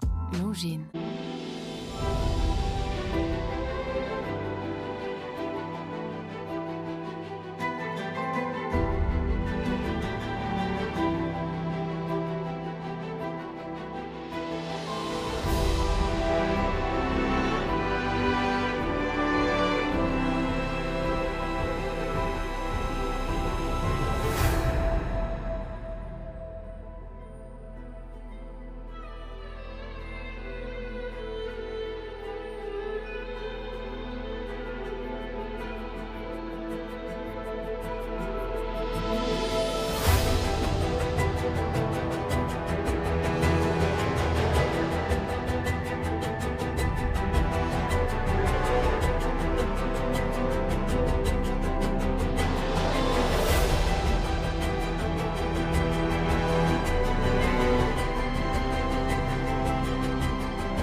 Welcome back to Meydan for the last race on Fashion Friday. It's the Khail Trophy. It's run on the turf, 2,800 metres. And 10 is the trip. And they are the horses circling before the start of our last race. And 3 weeks ago, a number of these met, one of which, King of Conquest, who was second, in behind Epic Poet. It was a key race. You can see Epic Poet won it. King of Conquest second. Kefaf third. Pridwin has a bit to do to reverse the form back in 6th. Kefaf in the yellow, lots to do from wider, ran very well. King of Conquest, I'm not convinced this is definitely his trip. I think he's probably better over slightly shorter, but I thought, Angus, that Danny Tubhope gave Epic Poet a super ride. He did. He's quite a tricky horse to win with. He needs to come from off the pace. You need to deliver him fairly late. He's got there soon enough here, hasn't he? He's nearly been run down, but he's a talented horse. He's got some good form in Europe. He was 5th in a fiercely competitive John Smith's Cup at York. That's a very good race. He has to be held up. They have to wait with him and they have to time it right. He had Pridwin in behind him there, but I think Pridwin will improve. He was off a bit of a layoff there. He was off 4 months. I think there might be a bit more to come. So who is the one to take out, if not the winner from that race last time? I'm a Kefaf fan. Are you? I don't yet believe he's plateaued. I think he's getting better, and I think he made up a little bit more ground than perhaps ideal, and when only beaten 3/4 of a length. I like Pridwin. Okay. I think he might improve and possibly give George Scott a really good night. He looked like he needed the run, I thought, and he's got some really good form. He's a strong stayer, and there might just be more to come from him. So. Brian Ellison, who I call Robinson earlier, of course, Ben Robinson. One Smooth Operator, that huge success in the Geelong Cup. Yeah, he was a little hampered, but perhaps underwhelmed a bit in the Melbourne Cup. It's not long since he ran just at Wolverhampton on Boxing Day. The trainer was confident enough of a big run. I think everything about the track and trip should suit him. I think so. I think he ran really well. He won the Northumberland Plate in the UK. He won the Geelong Cup in Australia. Yep. And he's only beaten 5.5 lengths in the Melbourne Cup. He's got some really good form. And Keys Chorister, who I think you've long flagged up the weapons in her. I have, she can turn a foot in the closing stages, to put it lightly. And she's not up against horses like Kyprios and so on in this race. She should find the grade much more within her compass. Yeah, she was fourth for the brilliant Steyer Kyprios at Ascot when we last saw her. She's got some smart form. I've liked her ever since she made all the running to win at Epsom one day in a very small field. But yes, she just carved out really good sectionals through off a silly low handicap rating in hindsight, but it was the speed she showed that yeah, and she just looked like she was going to be much better than that race suggested she was, and she's duly proved it. And this is quite a good opportunity for her, I think. I don't think it's a particularly strong race. The track record is Manobo, 2:53.78, set in 2022. I wonder if we can have another track record. It's a nice programme for these horses. It is. They could well go to the Nadal Shiba Trophy on the 21st of February in a few weeks' time, then Super Saturday, and of course the Gold Cup potentially, but that's a long way away. We'll see. We'll go up with thanks to the final race of 9 on Fashion Friday, Pat Comerford. Trophy Group 3, 2,800 metres, and we're set to go.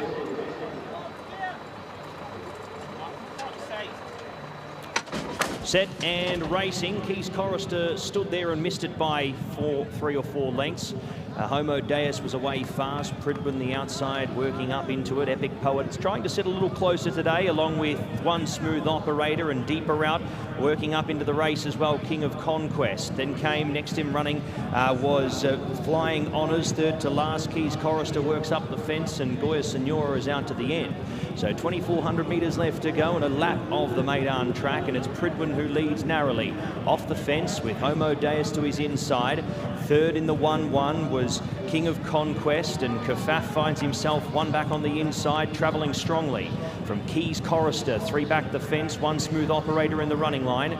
Next was Epic Poet. From next there was Flying Honours, and then came Goya Senora. So 2,000 metres left to go as they work off the front of the course and onto the side. And Homo Deus takes over the lead once again. Leads by 3 parts on Pridwin in second. Third was King of Conquest. Fourth, Kafaf, still travels well. A length to One Smooth Operator. 3/4 to Keys Chorister. 3/4 of a length again to Epic Poet. 2 lengths to, next there was Flying Honours, and Goya Senora works up on the running rail into a bit of traffic here as the pace comes out of the race and they approach midway. It is Homo Deus by 1.5 lengths. Pridwin decides to drop back now off the leader. Then came Kafaf in third on the fence. From a deeper out, King of Conquest now working up into the 1-1 eventually. Keys Chorister was next, 3 back the inside from One Smooth Operator, who tracks the international market favourite. Epic Poet works out into the wider part of the course now and starts to improve. Then came Goya Senora, and last of all was Flying Honours. So 1,100 metres they leave, and they head towards the 1,000-metre peg. Homo Deus still running along at OK fractions. They haven't broken 13 seconds yet. Pridwin now gets closer. Kafaf just awaits an out here. He's had the run of the race on the inside. Then came King of Conquest, who sits fourth in running from Epic Poet, who's been 3 wide and without cover for the last 2 furlongs or so. One Smooth Operator still travels strong enough. Keys Chorister is going to track Kafaf everywhere he goes here. Then came Flying Honours, and Goya Senora is still last. Pace really starts to come back into the event. Homo Deus and Pridwin, they pair off. Flying Honours was next. Then came King of Conquest. Kafaf works through the inside now. It opens right up for J-Mac here, and in through comes Kafaf, running on from the back of the field. Goya Senora along with King of Conquest, and from the back as well was Flying Honours. It's Kafaf. He's left vulnerable up in front. Pridwin tries deeper out, King of Conquest, and Epic Poet from the back. It's Kafaf from King of Conquest. King of Conquest trying to get on level terms. Kafaf stays him off. 3 for J-Mac on Fashion Friday beats home King of Conquest, who was very brave there in second. Third across Epic Poet. Next was Pridwin from Goya Senora. Then came Flying Honours. Back in the field was Keys Chorister with One Smooth Operator. And the last one home after leading them throughout, Homo Deus. Oh, extraordinary finish for the last race of the night, the longest race. They went an absolute crawl, but it is Kickoff who has been called the winner, and in so doing has given Michael Costa another on the day. But crucially, the man we welcomed with open arms, given the legacy status of the rider, James McDonald at the treble. As you just said, it's the easy game this. Just pick the absolute best of the best, and there you are. It's an easy game for world-class riders, isn't it? James McDonald, wow.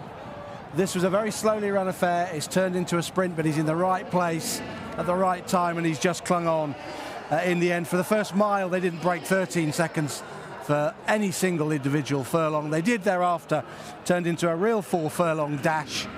And it's James McDonald on Kickoff, who got a lovely split down on the inside, roared through it, and has held on in the end from King of Conquest. That's the winning of it, isn't it? Keeping the inside there. And then he kicks. Slipstreaming, and off you go. Yeah, Epic Poet. That's not what he wants. He wants a strongly run race coming from off the pace with horses stopping. He's run right in third. The first four are four that came out, the four from that race that Epic Poet won a few weeks ago. Yes, a totally different result this time around, but I guess the feeling was watching that race that Epic Poet had that super ride on the day. Things went perfectly. On another day, it could have gone differently for King of Conquest and indeed Kickoff, and it is another day today, and things have played out slightly differently. Yeah, William Buick, no luck. Brave of him, really, to ride again so quickly after what happened earlier on in the Jebel Hatta. So he decided he was going to ride, and he nearly got there. He nearly got there. Epic Poet not beaten far. Pridwin's run well in fourth. He's run better than he did last time, Pridwin, and he could have done with a stronger test of stamina. This really was a slowly run race that turns into a dash, and they got consecutively quicker through the final 4 furlongs. They went 13.06, 12.83, 12.18, 11.9, 11.49. So they're just getting quicker and quicker up the home straight. And on a general perspective, talks about the jockeys' battle, which is, I think, neck and neck now. Connor Beasley, Tygo Shea at the top of the trainers' ranks, and he's only a couple of seasons in. Michael Costa is the name to remember now, isn't he? He is a big figure in the UAE racing scene. Yeah, absolutely, and a nice. You know, they're both Australian, aren't they? So a nice link up between. I'm sure they're fine, yeah. Between the two of them, and he doubled for Michael tonight. He won the Fahidi Fort earlier on, and now he's taken the last. It's been a really good night for the Michael Costa team. Took over from the Frenchman Nico Bachelard a few years ago, or just a couple of years ago, to train for those distinctive yellow silks, black epaulettes, famous. Over 5 seconds outside track record, over 5 outside, so that's an evidence of how steadily they went. I wonder whether the Nadal Sheba Stayers race in a few weeks' time will be on the agenda for one or two of these. Yeah. And it might be actually that they'll have leg 3 of a battle, because these are the kind of horses that could meet, given the right set of races a few times this season. Yeah, absolutely. I think you'll see them knocking heads a few more times. Yeah. I thought Pridwin took a step forward and improved. I thought Keys Chorister rather had no chance the way the race was run. Bit keen, dropped out. Steadily run race, wasn't run to suit really. I think we might have done one of those Christophe Soumillon, the French jockey thing with James McDonald, who I believe is actually from New Zealand. Beg your pardon. Oh, apologies, my fault. Yes. My fault. We'll keep that quiet. Keep that quiet from Michael Costa, and indeed James McDonald as well. But he's going to be. I think they're going to warn him off, aren't they? Some of the other jockeys. I think so. You're not welcome. Coming here, stealing our races. 2 for Michael Costa, and of course the one that mattered most was Romantic Warrior. But it's the 9th and final race on what's been a thrilling day of ups and downs on Fashion Friday. It's a day where James McDonald announced himself on the UAE scene.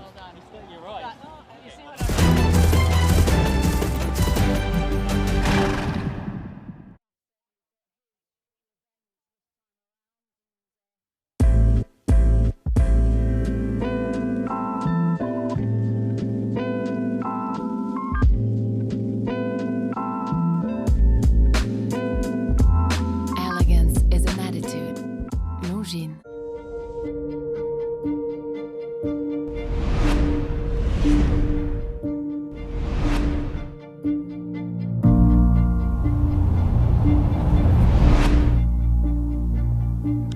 welcome along for the first time on Dubai World Cup Night 2024 to the saddling enclosure ahead of the first race, and it is the Dubai Khail Classic.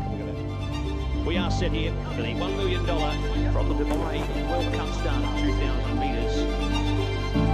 For the 28th, the Dubai Khail Classic. Yes, jumper.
Faf certainly got his revenge this time around and has managed to just hold on by the shortest of margins. But James McDonald has certainly come to Dubai, and you've wanted to make your mark, haven't you? Yeah, no, it's been a great night.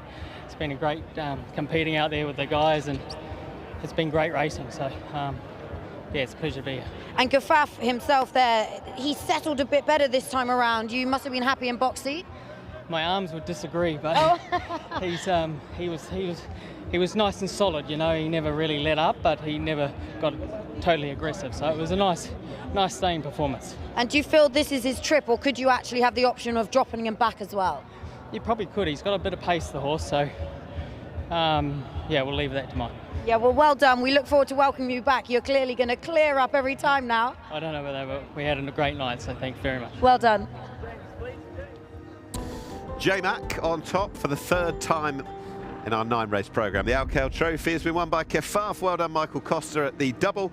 King of Conquest, William Buick, Charlie Appy in second. Epic Poet, Danny Tudhope, David Amara in third. Pridwin, Callum Shepherd, George Scott after a good win for the pair in fourth. Now, when we talk about the efficiency ratings of our races, you didn't need to be a genius to see that they were going a bit of a crawl. How did that reflect? Slowest run race of the day by a long way. In fact, 114.36 the finishing speed percentage, meaning they were 14.36% quicker in the last 400 metres the rest of the race. They've just crawled round in plus 13-second furlongs, turned into a 4-furlong dash, and he's come home really quickly, the winner, 22.27, the time miles outside the track record because of that very steady early gallop. We'll pick it up down the back. James McDonald, in what was a steadily run race, is aware of the pace, I think, and what we take out of this is when they start picking it up and they turn in, he goes. He's about to go now. There he goes, and right up the inside, and he's decided he's got to commit. It's turning into a dash. He's got to go now and commit. And there's William Buick, who's only beaten a short head, but he's gone. McDonald's gone. He's used some speed to get there, and he seized the initiative. A great move. Slingshot off the rail. Great move from him. The killing of the race. I think that was the winning move from him, given that he's only just clung on from King of Conquest. Epic Poet not beaten too far as well. But he realised how steadily they'd gone. He wanted to be the first to commit. He went to Pridwin. He got the better of Pridwin. And then he held on. Dawley in the closing stages, only just. Is that an optical illusion from our angle, or did King of Conquest have his head in front for a good few yards? Not sure if he did. No. Didn't look like he did. There we go, look at him. See, look at how animated he is. And he's gone the shortest way round. He's saved a bit of ground. King of Conquest out wide. Epic Poet's, look where Epic Poet is. Really I think wide. Epic Poet won the day by ground saving last time. Yeah, this time he's given away ground, but this horse has saved every inch right round the inside, and the first to commit in a staying race well, in name only, because it just turned into a dash. It's been a bit of a treat to have this guy riding here tonight, isn't it? Brilliant. Absolutely fantastic, yeah. He's world class, he has been for years, and he's proved it tonight. I know, you just need Christophe Seaby or Brian Moore here, and you would be in clover, wouldn't you? Yeah, there's some tremendous jockeys who might all come here on World Cup night. Soumillon, Ryan Moore, James McDonald, Craig Williams is right up there as well. He's a superb jockey, so yeah, they'll collide here on World Cup night, hopefully. Let's take a look back at a couple of the highlights on Fashion Friday, the night that has been. It has been set up to promise so much, and it has delivered in spades. Not always for the right reasons, not always for the ones you expect. Laurel River mugged on his return in the Firebreak by the 66-1 grey King Gold. Wow. Yeah, Dubai World Cup winner turned over on his seasonal reappearance. I think if Talushay had that ride again, he'd have gone a bit steadier in front. He's established a clear lead, and once he'd got rid of Mestri, who was pestering him early on, if he'd taken a bit of a pull and got a breather into him a bit more than he did, then he might have lasted longer. Nonetheless, the CMAR team will be happy enough. He will be a lot fitter next time. Yeah, for that exactly, run. exactly. And we will see him progressively going back up in trip, whether it's going to be Saudi, whether they're going to just arm him straight for the World Cup, we'll see. But a little later, they were back into the winners' enclosure. Tiger O'Shea and Bhupat Seamar, courtesy of Walk of Stars, who made it, well, a 1-2 with Imperial Emperor in second for the stable, a red letter result, and Tiger O'Shea partnering another great horse, or good horse in this division, as perhaps chief understudy to Laurel River around here. Well, if you told me that this horse was going to win 2 races on the bounce here at Meydan, any races, yeah, at this carnival, then I'd have told you to go and watch another sport, because I just couldn't have it. But he's been transformed by being positive on him, getting him out there and making the running. And in this ride, Talushay didn't go too hard on him. He was challenged by Said on his outside, but he just sat and sat and sat, rather than going like he did on Laurel River. But letting him do his own thing on the front end has been the making of it, because I pigeonholed him as a bit of a weak finisher, for all that I've been quite fond of him throughout, but I didn't really think he was seeing through his races from in behind. He'd come with a challenge and then it wouldn't happen. Yeah, I don't think he likes going past horses. He doesn't want to come there cruising and then go, right, now we'll go past. But he's happy to be in front. They come and challenge him, he finds a bit more. Talking of which, Tuz was the same. He found loads for pressure. He just does enough, doesn't he? Yeah, he does. And we would have lauded and majored on the Jebel Hatta, and rightly so, because Romantic Warrior won it. That man, leg 2 of his 3 wins on the day. J-Mac, Danny Shum, the winning trainer. We saw him in the flesh, his brilliance here in the UAE, something the Far East and Australia has seen before. Romantic Warrior, it was just such tragic circumstances with the sad fatality just before the line of measured time. The horse for Godolphin, who'd made the race, I guess what it was. He did. It's just such a shame what happened to measured time, and commiserations to Connections, but you know, it was a wow performance from this horse. Yeah. He was 10 lengths behind turning in. It was a good horse leading them down the home stretch in measured time, and he just went into overdrive and flew home and picked him up, and one going away with his ears pricked. He's world class. Seems a while ago since a couple of these. Wow, yeah. Golden Vekoma, the UAE 2000 Guineas winner. Conor Beasley, Ahmad bin Hamash. Heart of Honour coming from a different Emirates to finish in second. But I don't want to discredit the winner. I like him. No, definitely not. He'll go UAE Derby route now, you'd have thought, and Jamie Osborne with the runner-up will go that way as well. Double for Michael Costa on the card. We've been talking about it. Kafaf and Marban taking the Fahidi Fort in a bit of a shock. Good old Tuz. Good old Tuz. He does what Tuz does, just bowl along in front. Okay, good ride. We started with jockey and trainer standings. Let's finish with them as well. Tiger O'Shea's had a good evening. Conor Beasley was on the score sheet as well, but Tiger on top with 10 seconds as well, and it's second Conor Beasley. I think the pair neck and neck in the actual overall Jockeys Championship. That was for Meydan jockeys. Meydan trainers, Bhupat Seamar on top with 12. Clear of Musaba El Mahiri and Michael Costa, who on countback is third, but he's getting ever closer to taking second, and he is on top in the overall Trainers' Championship. Cinderella's dream, all has gone wrong, and she still delivers. Brilliant horsemanship from William Buick. Frosted Dawn gets a well-deserved victory. History is made. Urtijal's track record has gone. Laurel River. A dominant performance of real authority from Laurel River. Wow, that is a demolition job from this horse. Another exciting performance tonight here on Emirates Super Saturday. So the second of our feature days after Festive Friday. We've had Fashion Friday today, and then it'll all be eyes on the 1st of March, Emirates Super Saturday, by which time we'll have known what's gone in Saudi. I love this period over the next few months in the Middle East. It's great. Yeah, it's been a superb day's racing here at Meydan. Romantic Warrior, a fantastic international superstar. People came to see him, and they got what they wanted from him. Absolutely, Angus, and we did from you, and from you for watching as well. Thank you very much for watching us here on Fashion Friday.